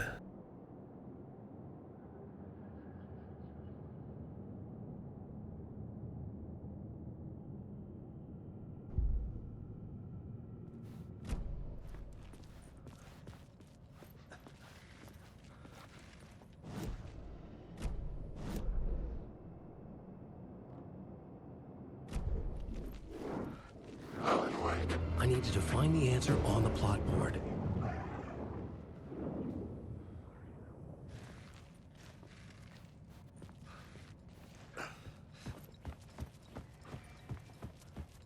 And Scratch is like the dark place kind of manifested essentially. Kind of like a person. Or not quite. It doesn't quite work, I'm sure, like that. It's essentially it taking over his body, I suppose. But kinda, right?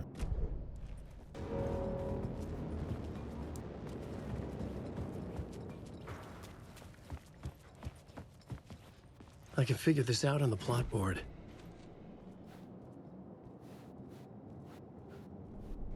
I had a new idea for a scene.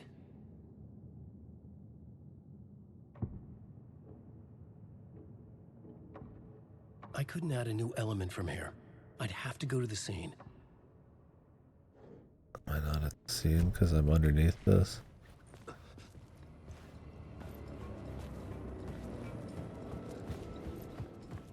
Oh.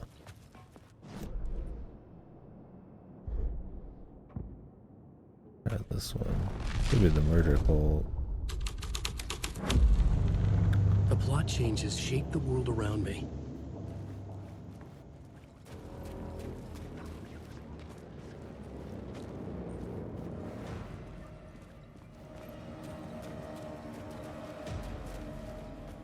Not in a meaningful enough way, though. Hello? Anyone there? Dead.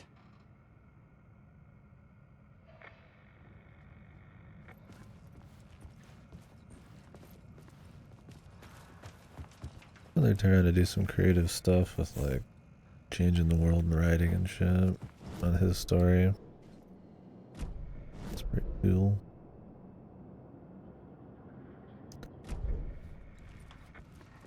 Like obviously it's not like a crazy puzzle. I mean maybe it gets a little bit more that way, but it's the set piece of it, the flash of it and shit. And how like instantaneous it is.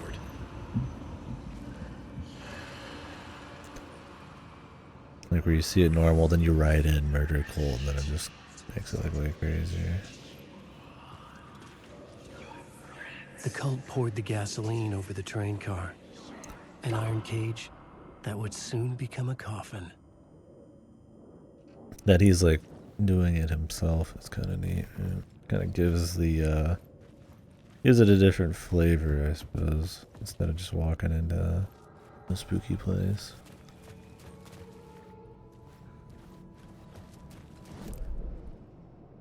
It's cool.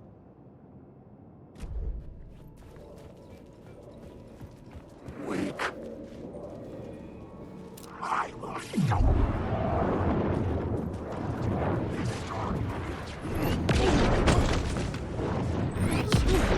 What the fuck?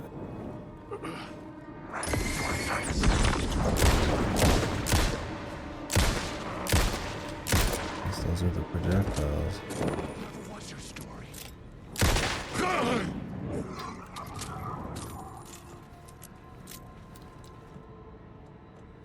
I thought I'd just be able to avoid them, but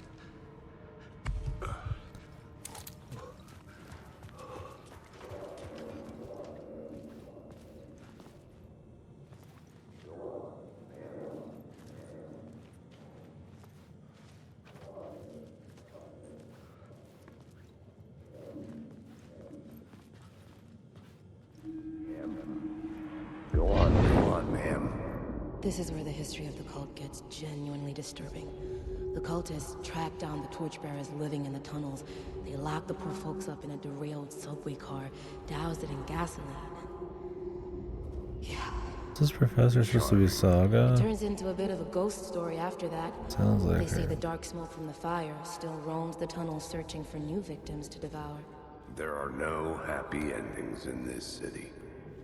The story thread felt important. I could use it in one of the scenes I found.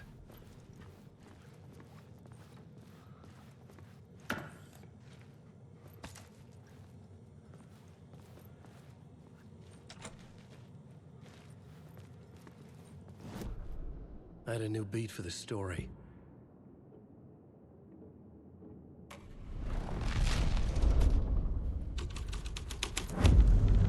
A sick and twisted story. But it worked.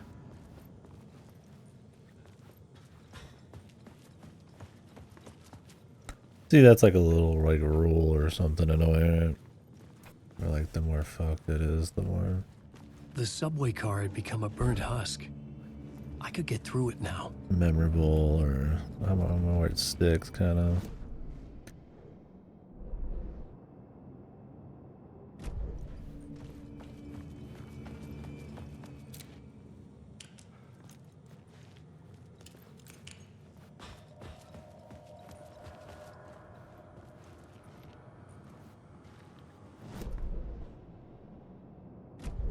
Why is this change?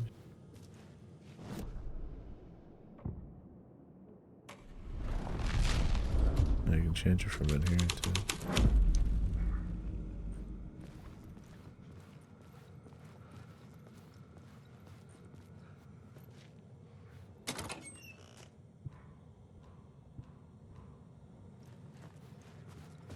Yeah.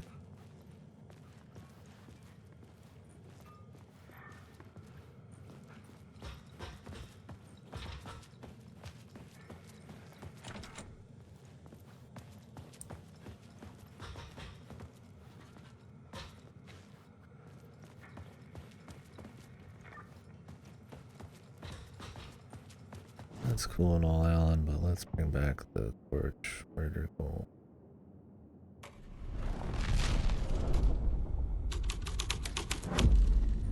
This was dark, but the story had to be dark.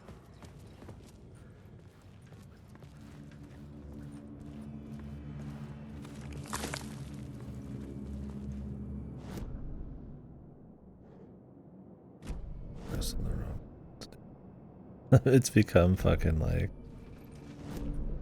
a habit now.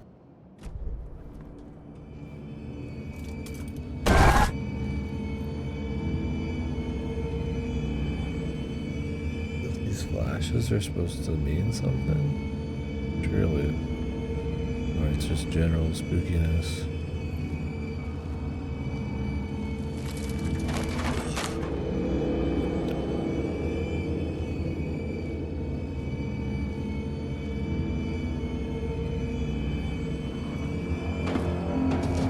None of this was real. It was all real. It's all real.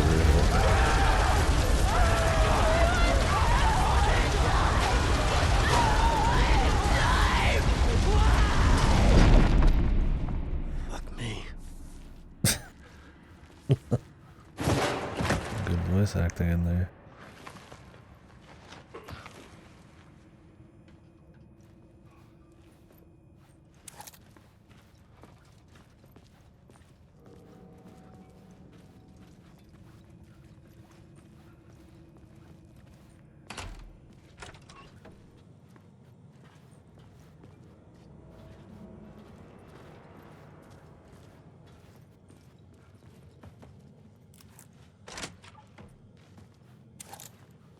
Well, couldn't you just write that the door was unlocked, my guy? And that you didn't have to torch a train full of children or whatever? Jesus, lad.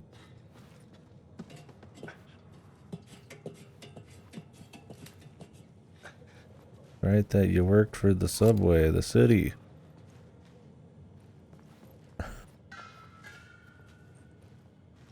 Not dark enough, I guess.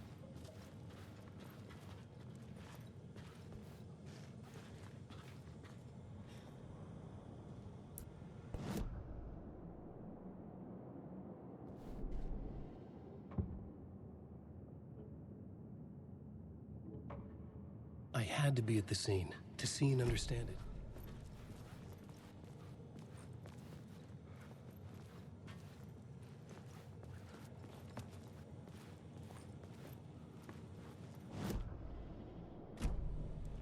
Am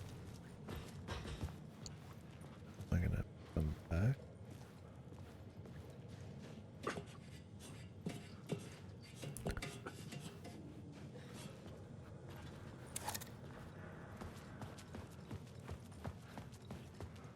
Oh, the door's unlocked, I guess.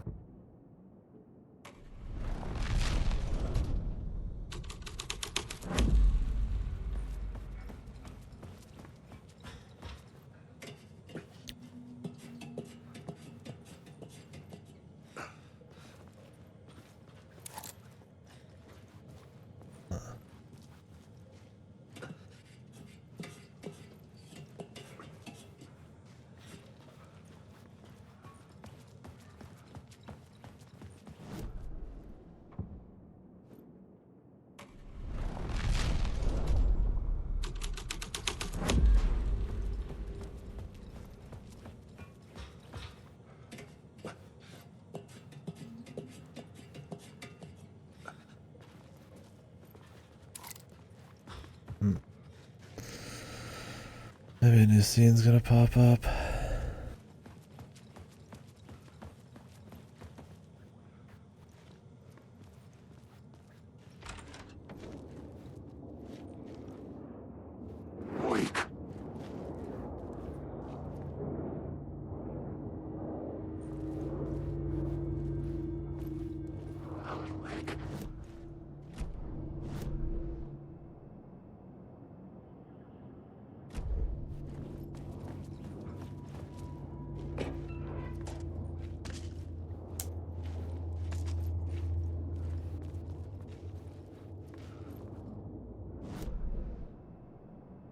Lead over there.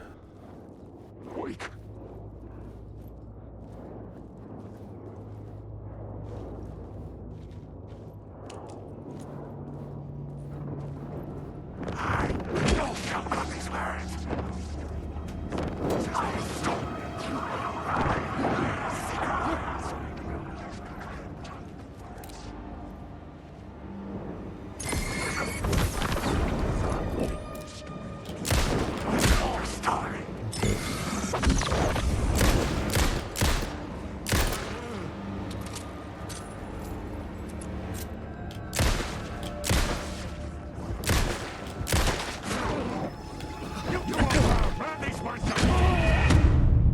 guys teleporting around you, man.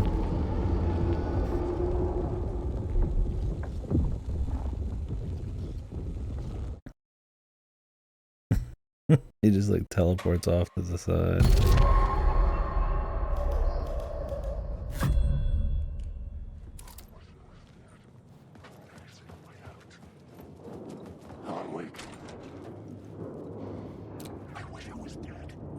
That dude needs like a shotgun, man.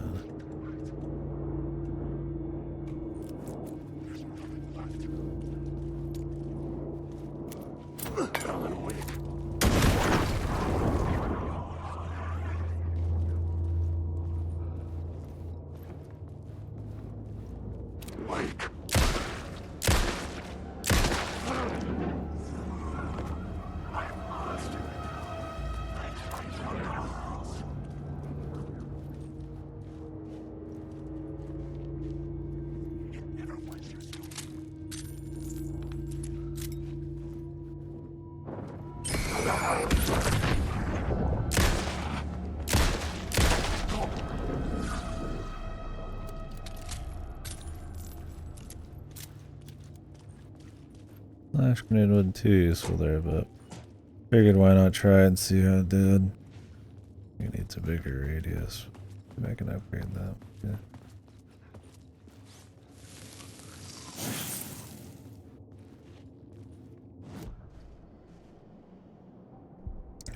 Fix.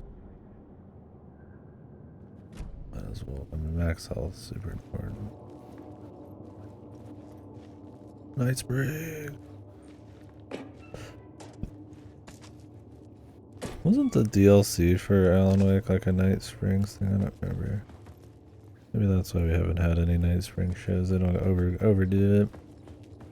Where's Night Spring shit in American Nightmare as well, if I remember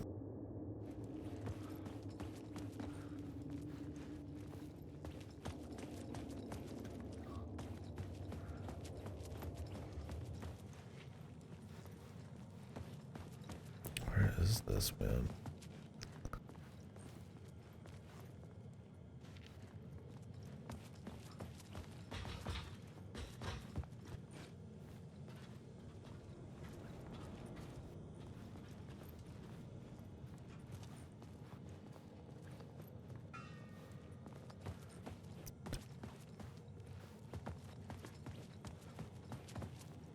I thought we'd just have to change the story, but...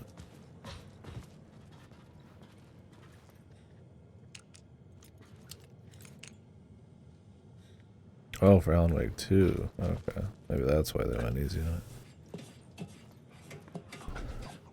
Yeah, I'll have to watch those. I mean, I might like to... Yeah. Let's see.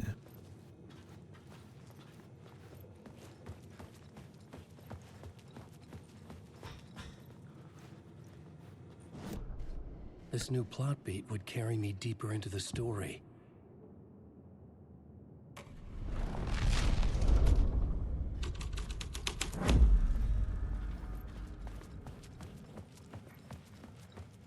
I don't think any of these works. We're gonna have to come back.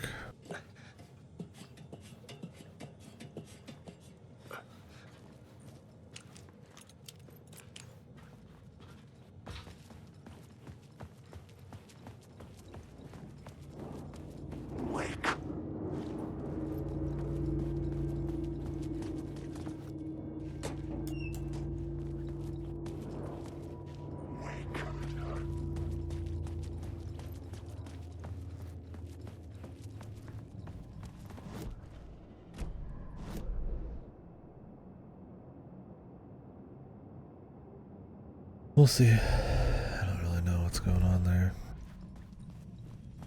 Maybe we'll get a new thing and then I can change it. My path was blocked. I had to find a way through. The lights would help me.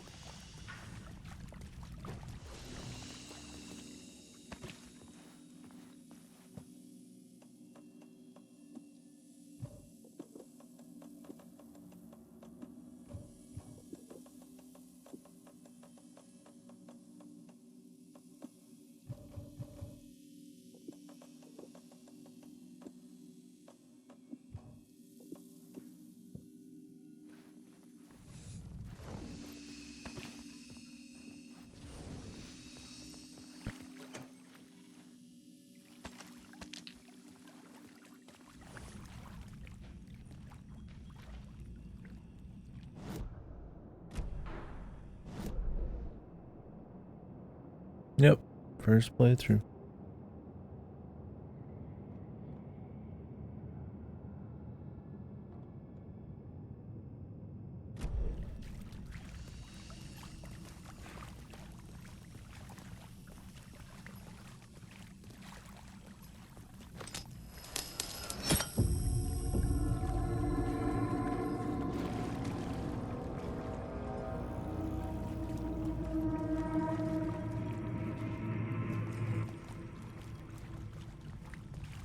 On Saga, Alan Wake just got out of Cauldron Lake. That was it. So pretty early, I imagine. I've been taking my sweet time, exploring every little nook and cranny, reading everything. It's been fun. It's been good. Quite good.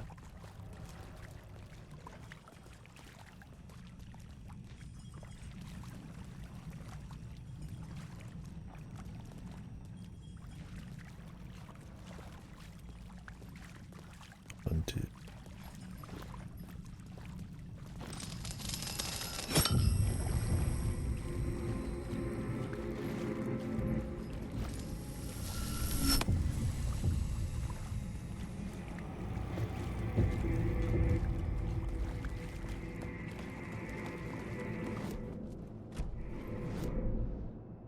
So right after, I guess, her first boss, it feels like.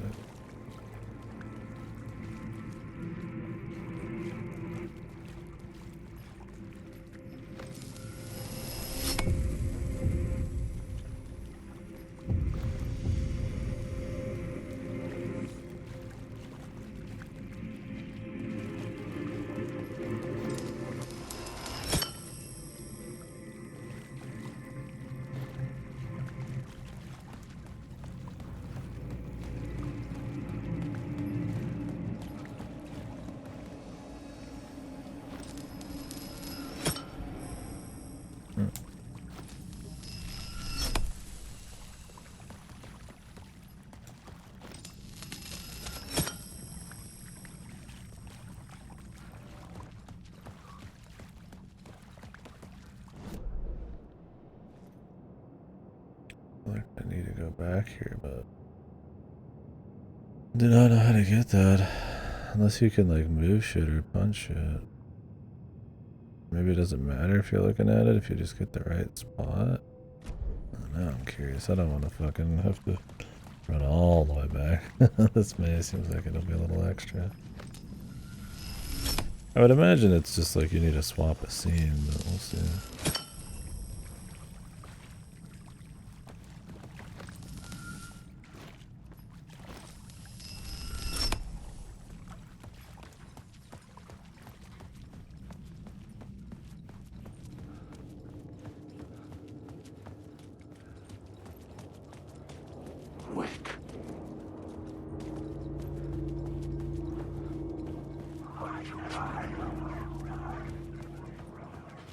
See the cold symbols popping up too.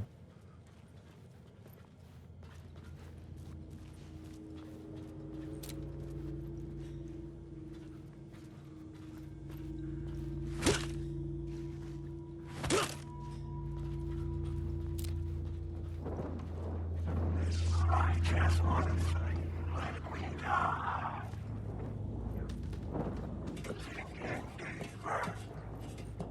I'm not seeing a place to stand.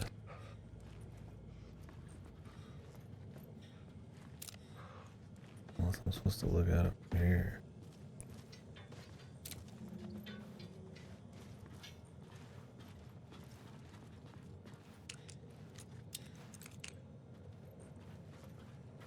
Suppose it's possible we could change this. I didn't check the scenery there.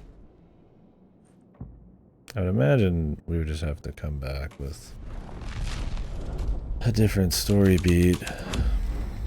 The plot changed the details of the world.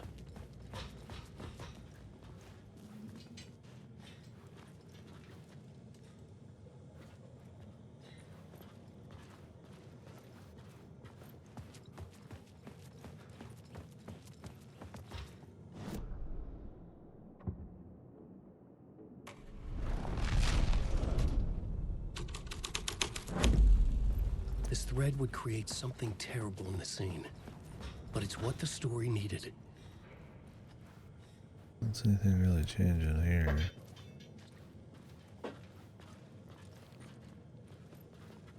There hasn't really been any kind of destructible shit.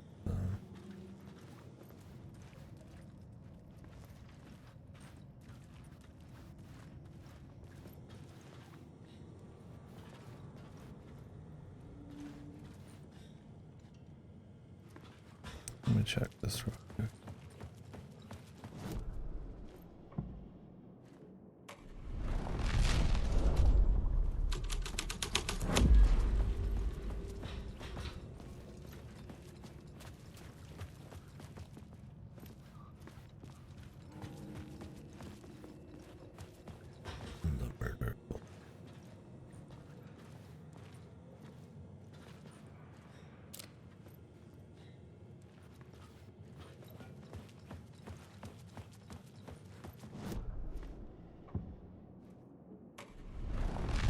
Yeah, I'm enjoying it. We'll be cranking it over over the whole weekend probably.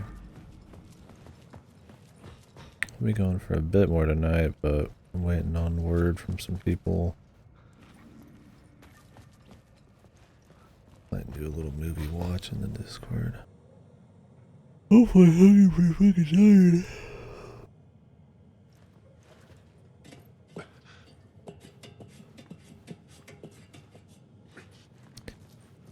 Yeah, I'm pretty interested in it though, I gotta say.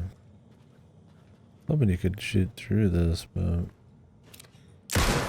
Oh, you can blow these up. Alright, well, we can put one bullet into it and see. There's not been much destructible shit, so...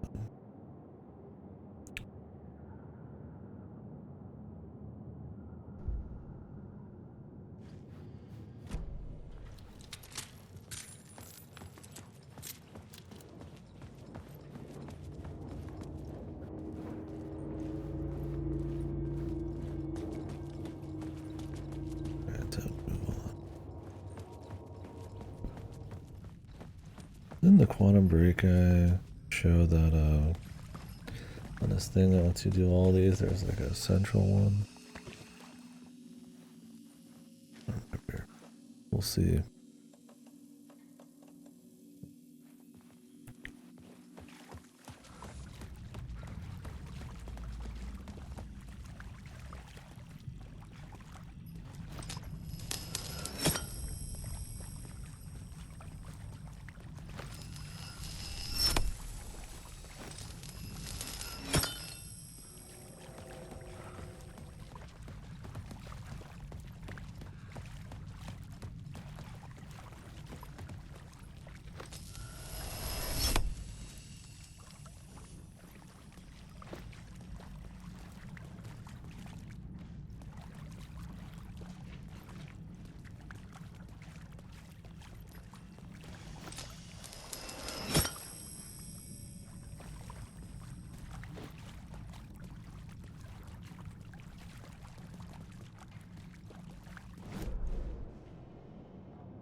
Maybe that just opens our path back there.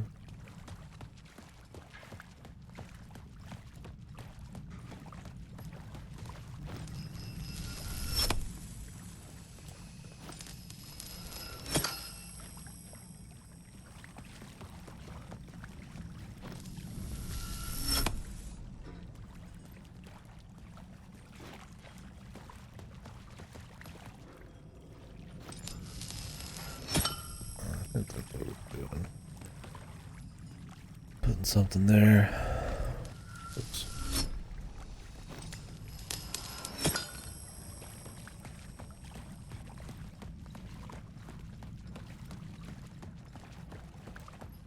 Individually mixed up.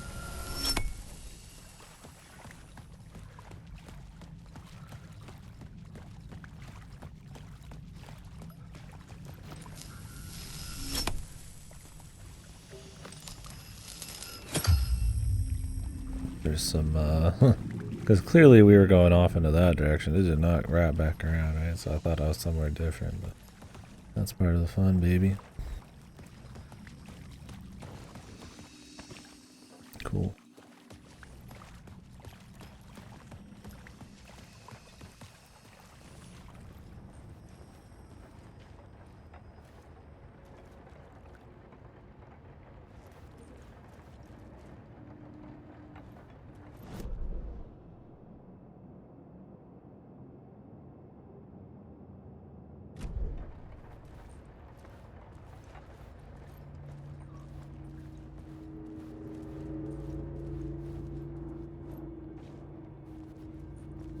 The dude's standing there.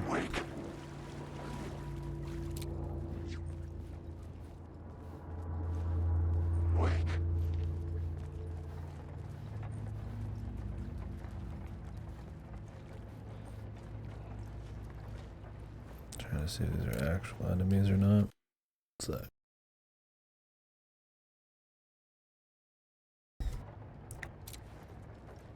If they're the dudes.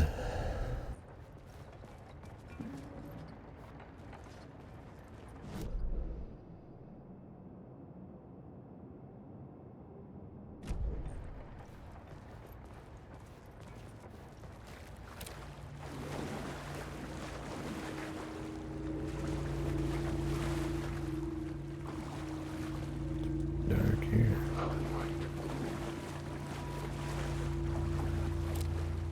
The impenetrable darkness. That figure's gotta be real, man. Alan Wake.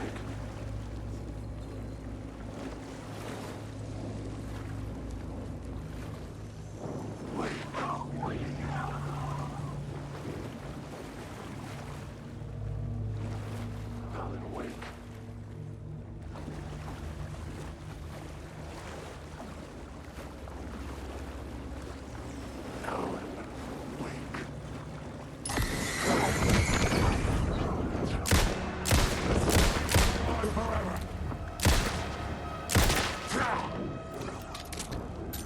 Choose you, motherfucker.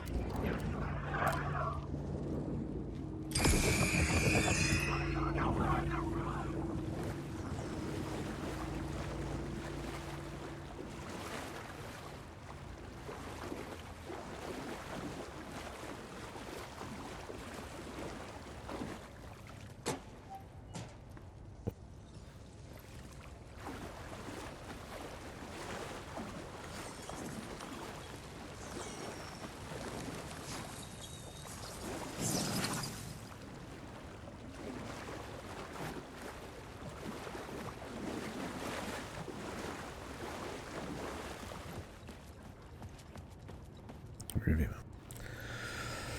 Like, no way this optional area with all these little ghost guys is gonna have no real one. Just gotta wait for him to go himself.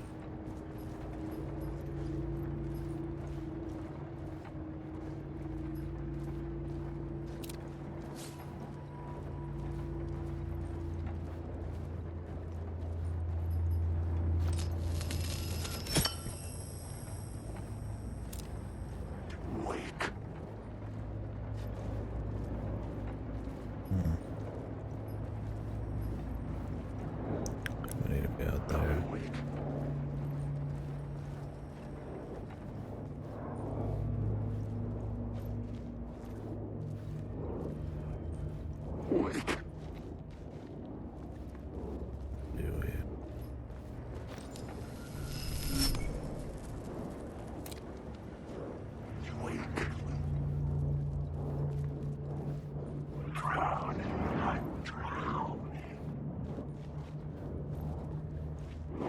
This guy doesn't seem to be going anywhere, man.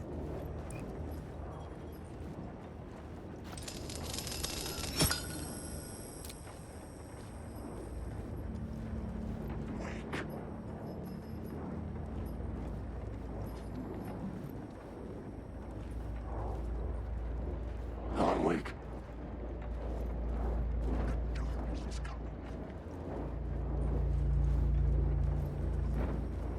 Alan Wake. lost, man.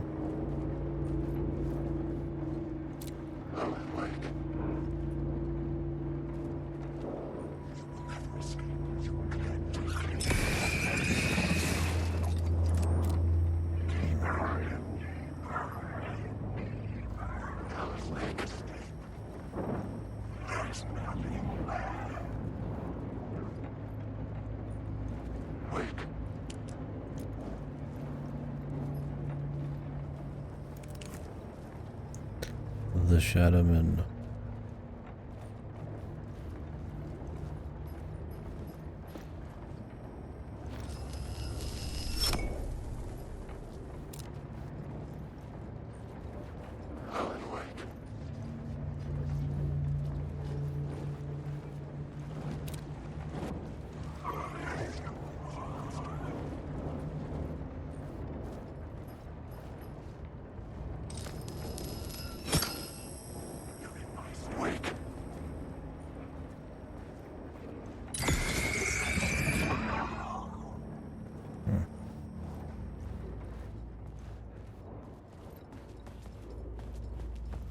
Dude's just being an asshole.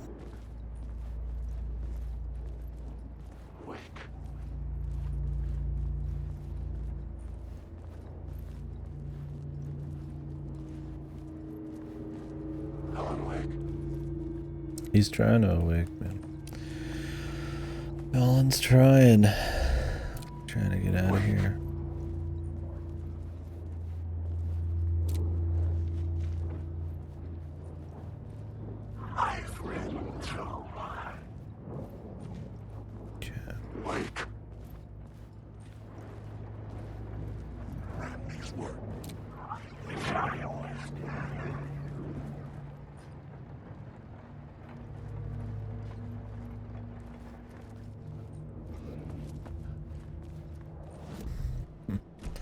Don't know, man.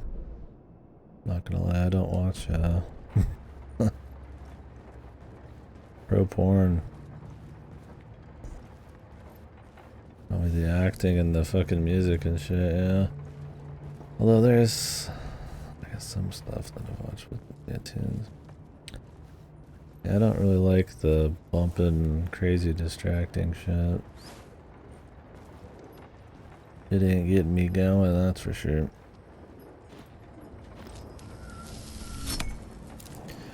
I don't know, man. When it comes to horny shit, man, different strokes for sure.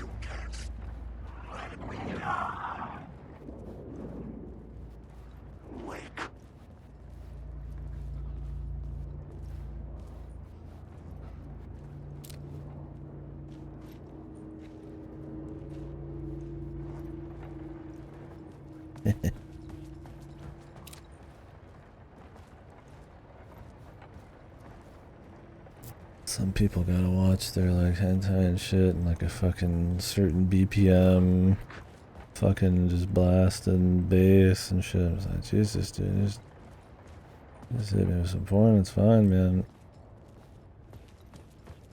Gotta have a whole fucking song and dance.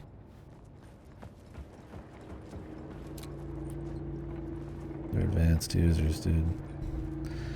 Yeah, I hate the hentai that's like, they like fucking line it up to like a bunch of like fucking drum and bass or like dubstep or something. I have no problem with either of those genres, but I'm just like, Jesus, dude, like I'm just out here to spank it, man. Like, come on. Yeah, gosh, he still has to like clown music. Yeah, maybe that's a new kink. Yeah, VN clown music we gotta slap in. Yeah, it's just goofy, man. I mean, hey, teach your own. It's not like it's harmful or anything. I'm just, yeah, that ain't my go-to, I'll tell you that.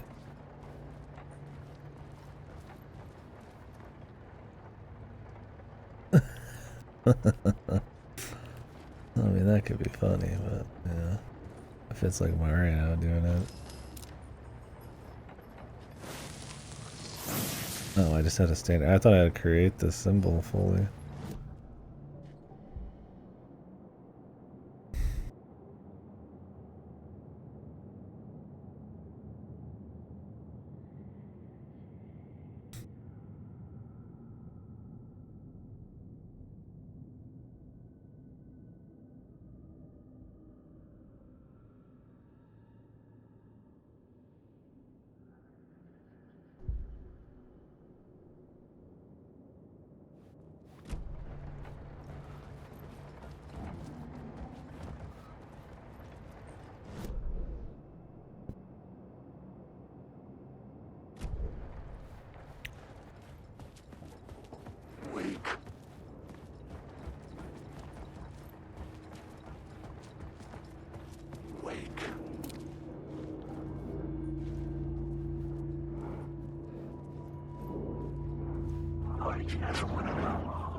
Alan Wake. Lay down your arms, brother. I just want to say. Alan Wake. The echoing hall had a story to tell. The new scene I had found was important for this. Oh, I don't doubt it, Alan. Show that went with this. Wake. With Quantum Break, you mean? Or was there a show for this, too?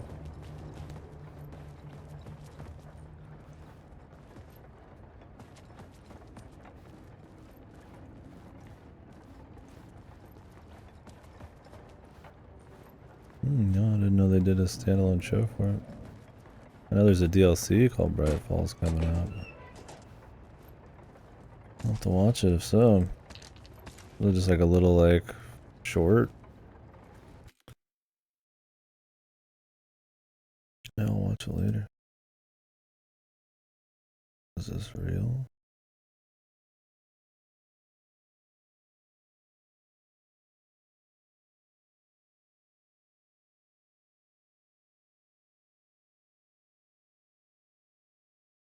Or is this like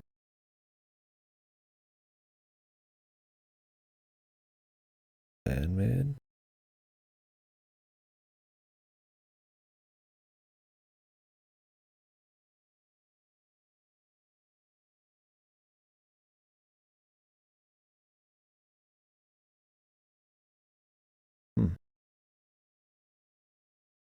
Neat. Bright Falls miniseries. 6-part live action miniseries. Prequel to Alan Wake. Oh, 2010. Huh. Interesting. Jake Fisher. Yeah, I might have to watch these before the next stream. Why not?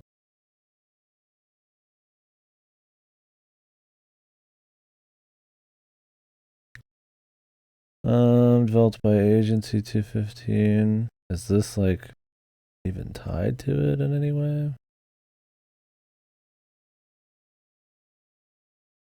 Or is it just like something somebody did for promotional stuff? It's still pretty short.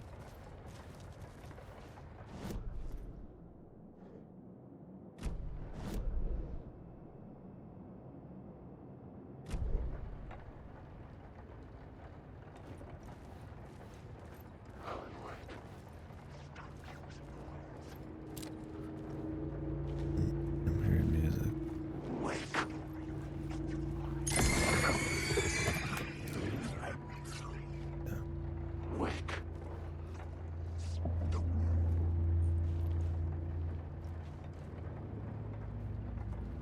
Alan Wake. This is my story.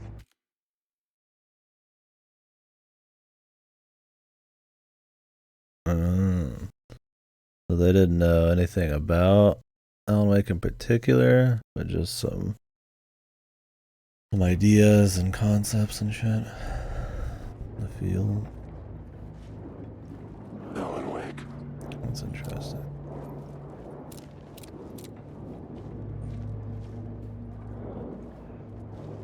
Wake.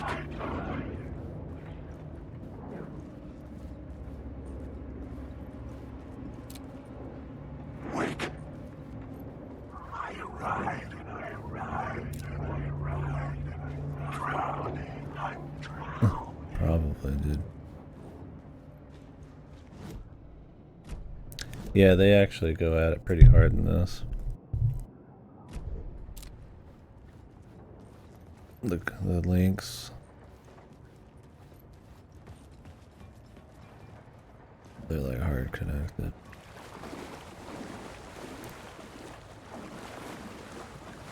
I didn't play the DLC that like talks about Alan Wake and Control that much. But we were talking about it earlier. But yeah, you see control shit all over this and talk to Bureau people and shit.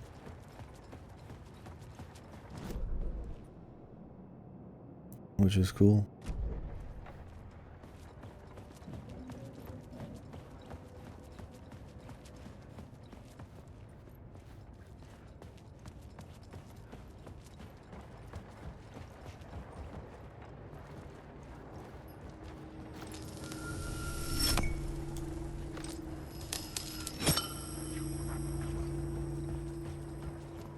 Yeah, they reference a lot of stuff, but the actual story connections, yeah. There's a bit more of that control stuff in here, no doubt.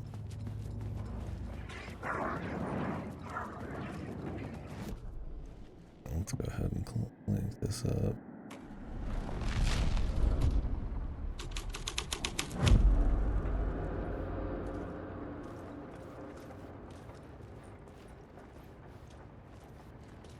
I don't think this is going to be dark enough.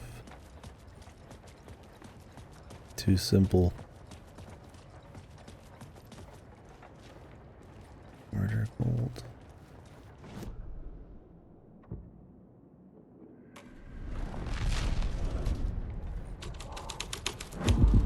The hole had changed into the murder cult's hideout.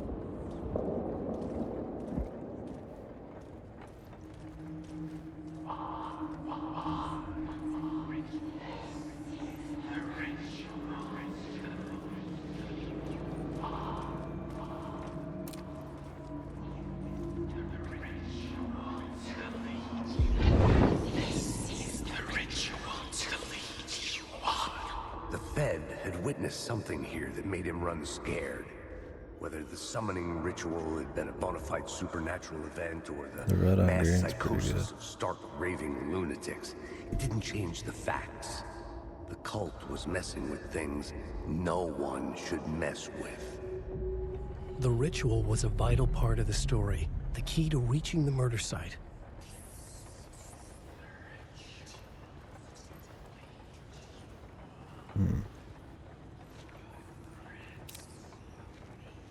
Alan Wake, Alex, baby. The new story beat fit the story. Yeah, perfect, Alan. But what if I did the torchbearers for fun?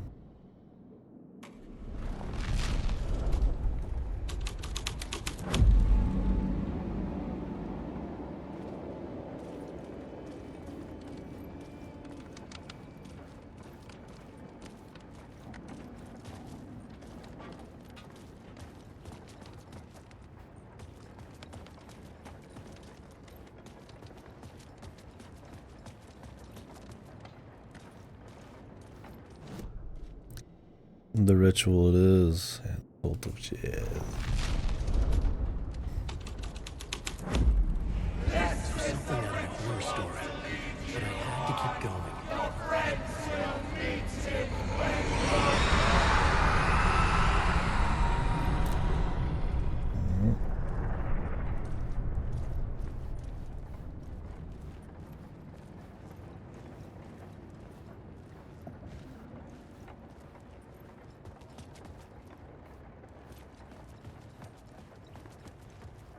Yeah, it's great. Game's good.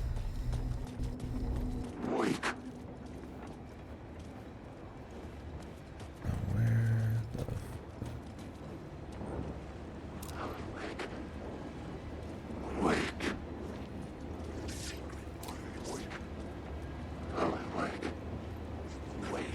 Don't waste any ammo, bros. Decide if you're real.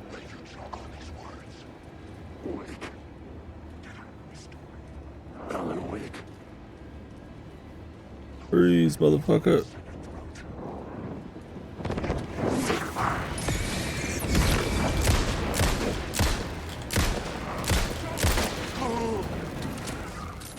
Come on!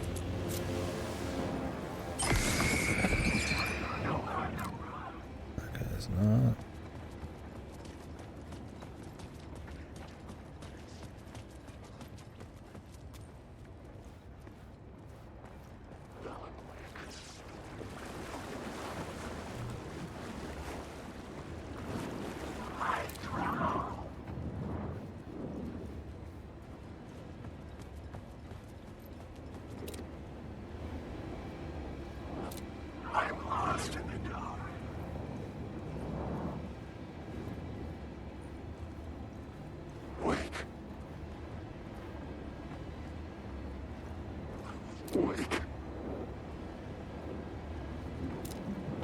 Darkness is shall I use the words?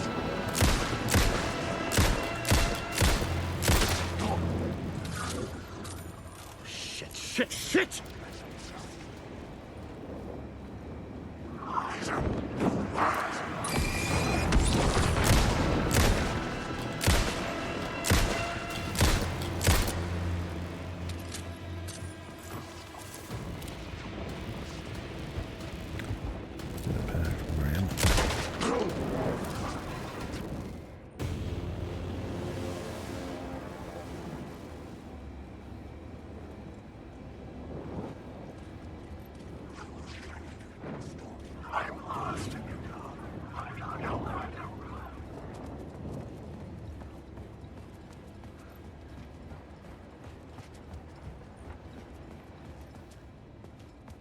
Oh, that quick turnaround, man.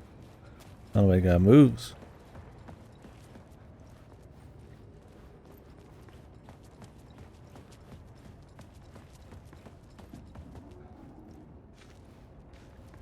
Could use that more, maybe.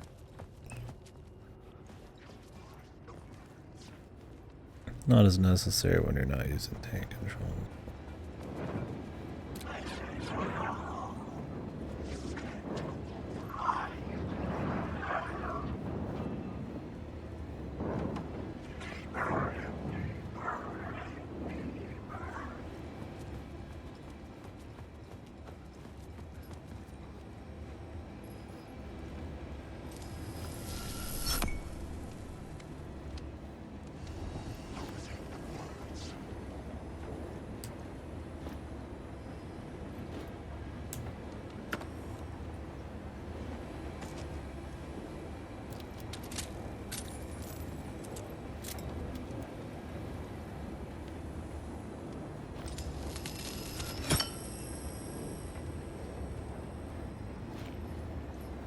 Just holds you in here completely, huh?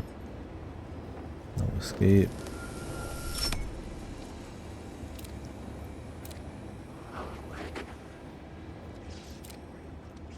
Wake.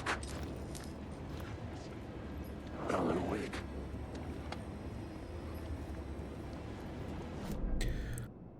Yeah, we got one word coming up. Wake.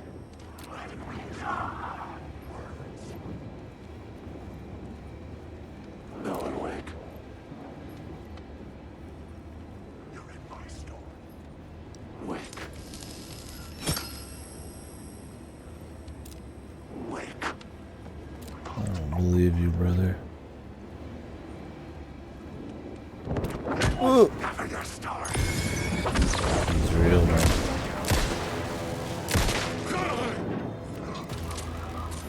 Come on! You best start believing.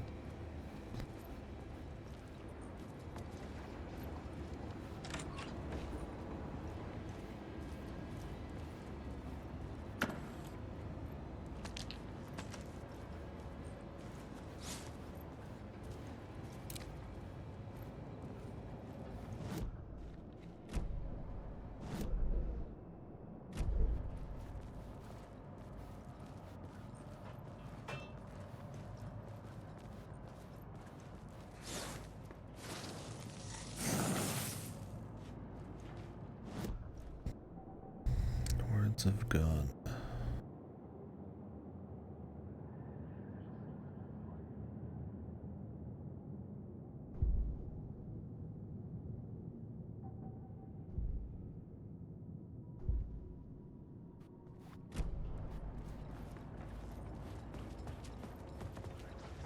Yeah, his little perks are cool.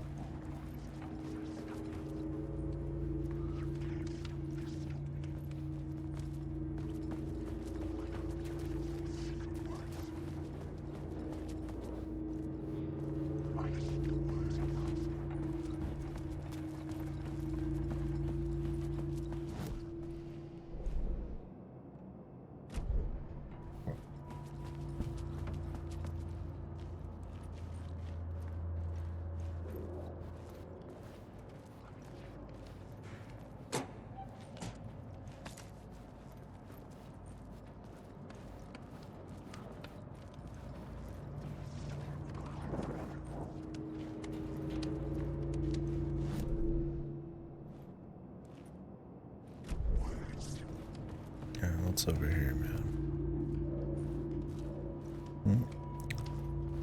Lore. Well, lore. A little bit of whatever it is, right?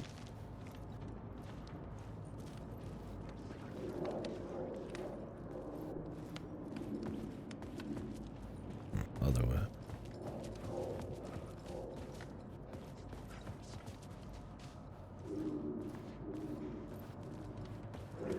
This is my story.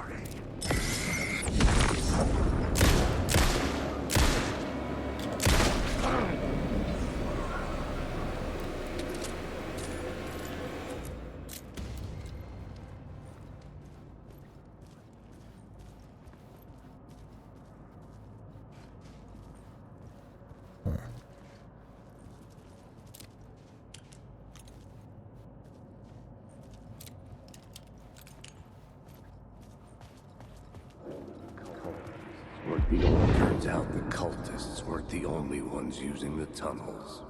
Hidden graffiti signs marked secret routes.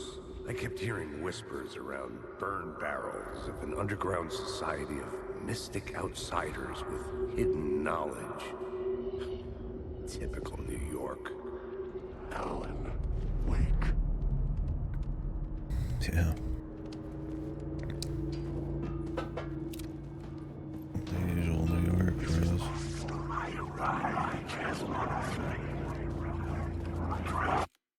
Suck. My lash just fell on me or what? Jesus. Wait.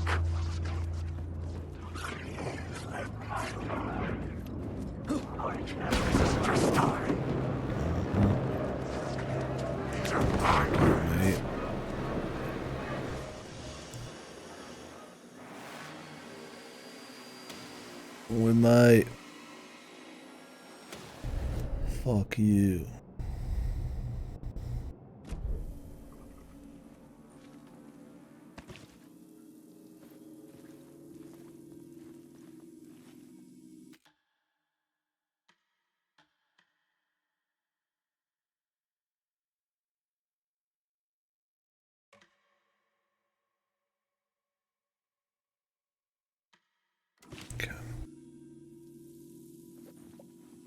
If you're wondering what those other saves are, I'm on a different profile. It's not my profile. I just got a save slot here.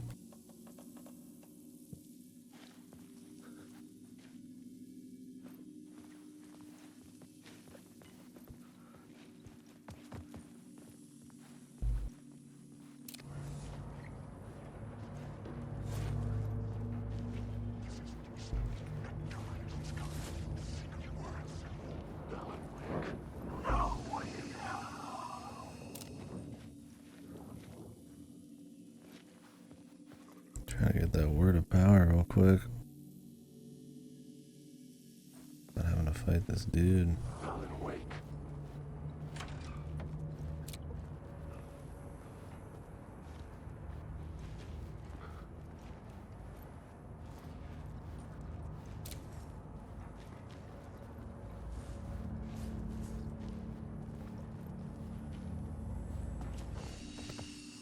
If I need to be on the other side.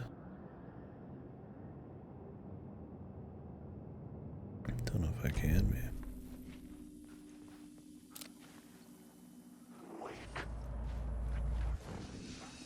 I don't feel like fighting anybody. But they're really not going anywhere.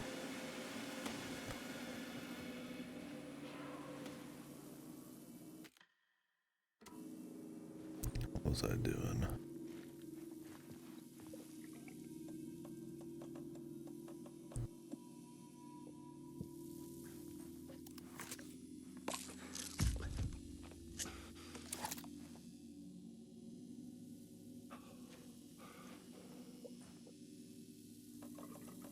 Don't heal a whole lot.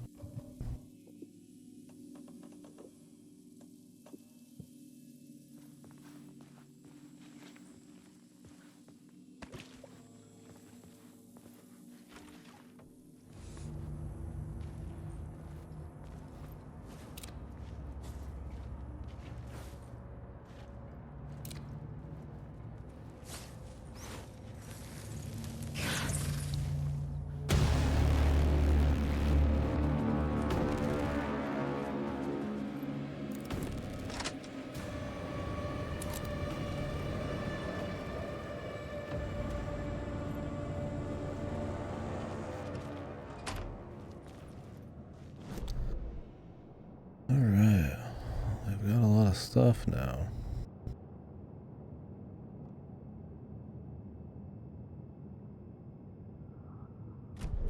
Back to the collapsed tunnel, I guess.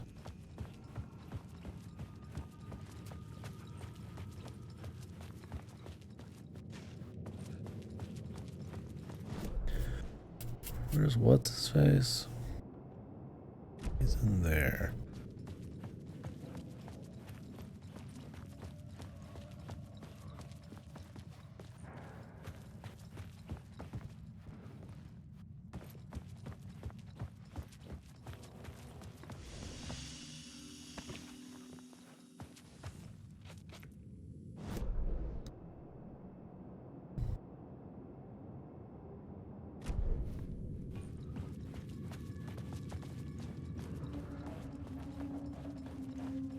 I want to double check his map. I mean, I'd assume it would show everything, but there was something I was curious about with the arrows pointing to a specific area.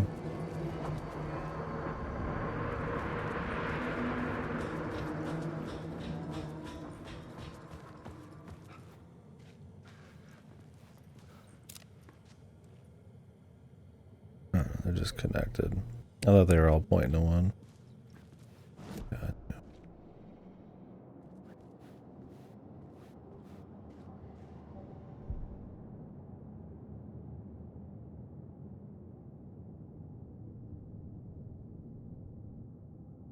This is actually probably pretty decent.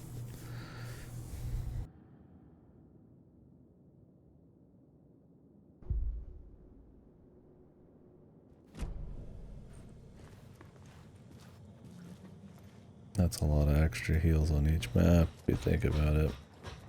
For free.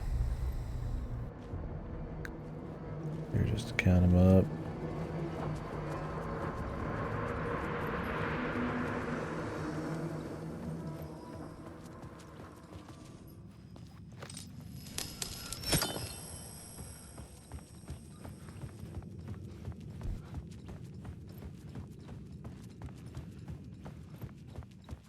I could imagine this murder cult performing their macabre acts beyond the collapsed tunnel. The cultists laid the Casey novel onto the altar with reverence. Their twisted Bible.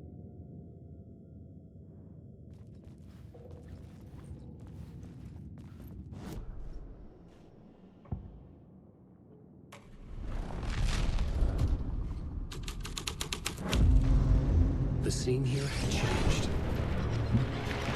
The dark presence.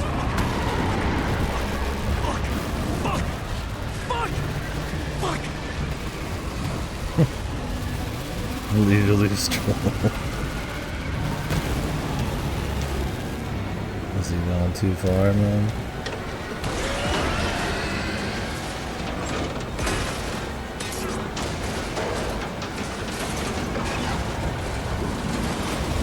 Where's Tim Breaker?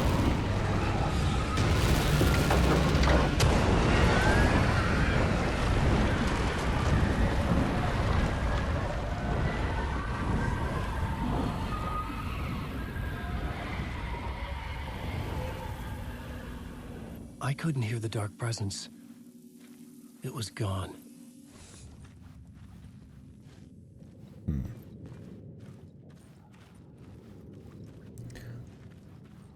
Isn't everything kind of the dark presence? Oh, damn, it just destroyed this whole fucking thing. Or is there something that's a little bit more of a manifestation of it? The tunnel was open now. I could get through.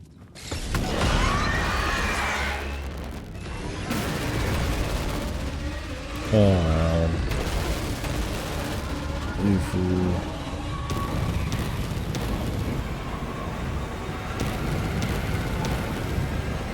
It's cute that I'm looking back. I'm not too worried though. The dark presence. You're patient. I had seen it before. I remembered now. It was always out there, hunting me.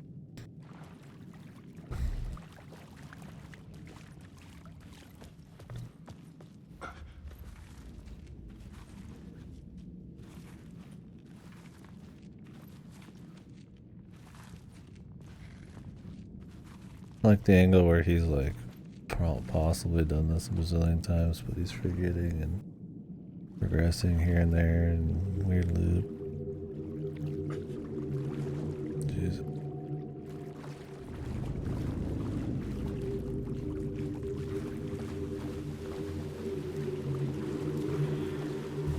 Overlaying it again.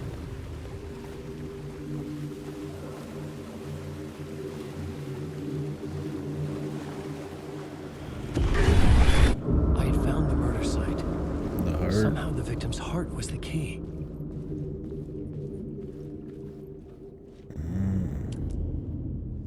Making some sense.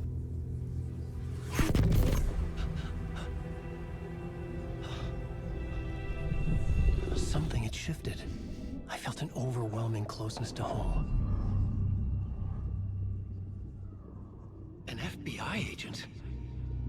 Who are you? What is this? Who are you? She can hear me. I'm Saga Anderson, FBI. This is Alan Wake. I'm trapped here. The dark place. Under Cauldron Lake. Cauldron Lake. Where are you? I'm trying to escape. I'm making progress, but I'm in danger. The dark presence. Help me. Please, help me. I could sense it. I was closer to home. Had the woman in the vision helped me somehow? Something had changed. Outside. Parliament Tower. Where I had lived with Alice. It was out there. Waiting for me.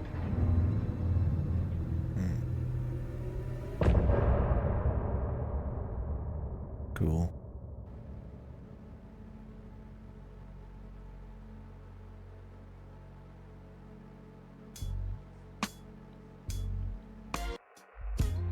Some say that it lives forever, this road that I lose you on every time. Some say that it lives forever, this road. Some say that it lives forever, this road that I lose you on every time. Good stuff, man. I'm trying to decide if I want to do any more right now. I feel like we should probably let that part rest. I can see you there, Yeah, it's been great so far, though. but you don't see me anywhere. So I like that they went more with like a Resident Evil exploration type of thing.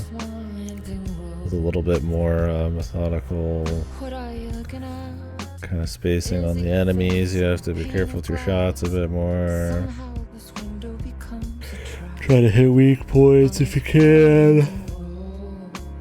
And then obviously loot everything and stuff. I think it's a cool pace for it. Obviously I think it's a good pace because you want to explore everything, but because there's also so much cool atmosphere and little things to find that aren't just loot, you want to explore even more. And then that kind of gets you more and more into the world. Whoa.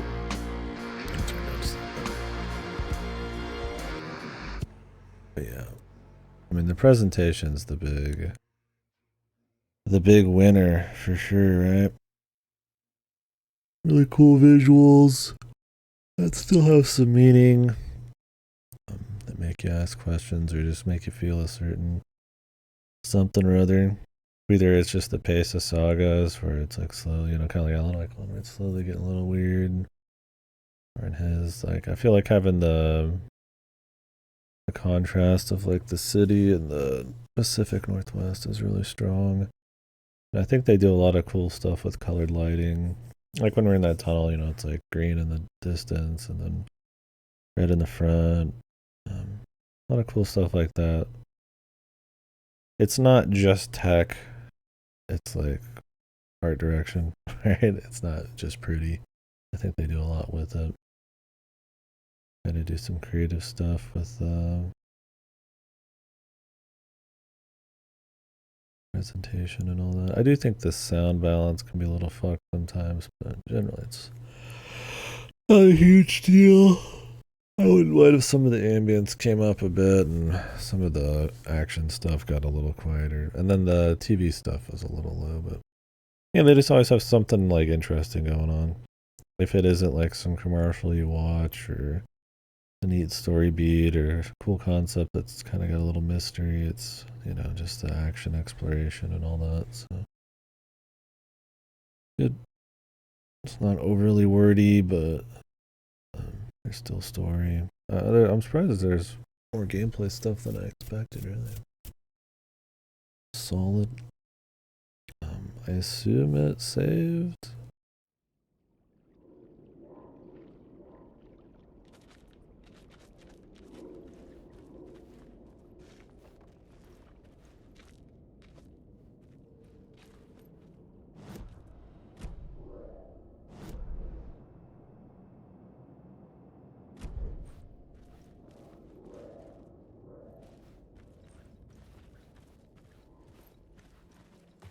Yep.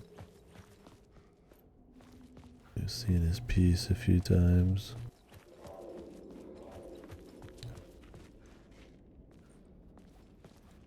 Who was writing who? Who was writing this poem? Me? No. The first word out there entered the last, there the land, the shadows.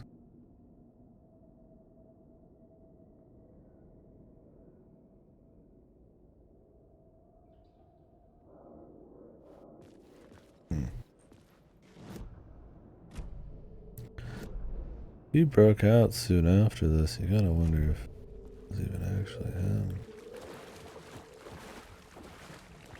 Alright, game save. We will call it there, I think. Very cool, man. Yeah. So this is been a good time. Ooh, excuse me.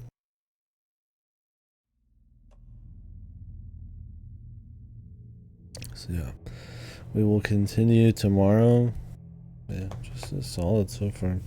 We'll see where the story goes. I feel like the anticipation and all of the mystery and stuff.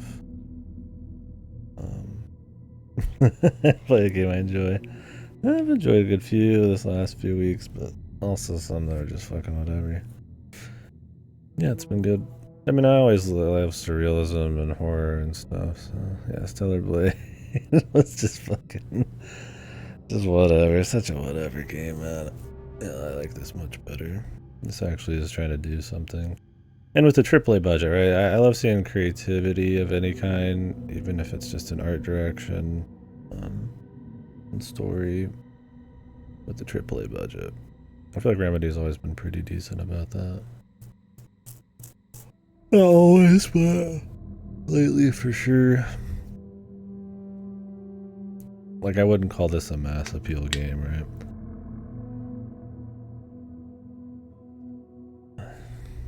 Feels closer to like somebody wanted to make it, you know? Yeah. Anywho, so yeah, Discord. We're gonna be doing a little movie, I hope. I don't know when old Goaty's getting on. I know we got Arage and Sam ready to rumble at some point here. We'll be doing the Layton movie. I'd probably be in bed now otherwise, but I want to get that doing. It's a funny time, funny movie. You don't have to know anything about Layton, but it does fall in after the 4th or 5th game, so better to just watch it at that point. Yeah. Other than that, yeah, we'll be back tomorrow. So, like I said, that's a good one. We'll keep discussing a lot more in the future.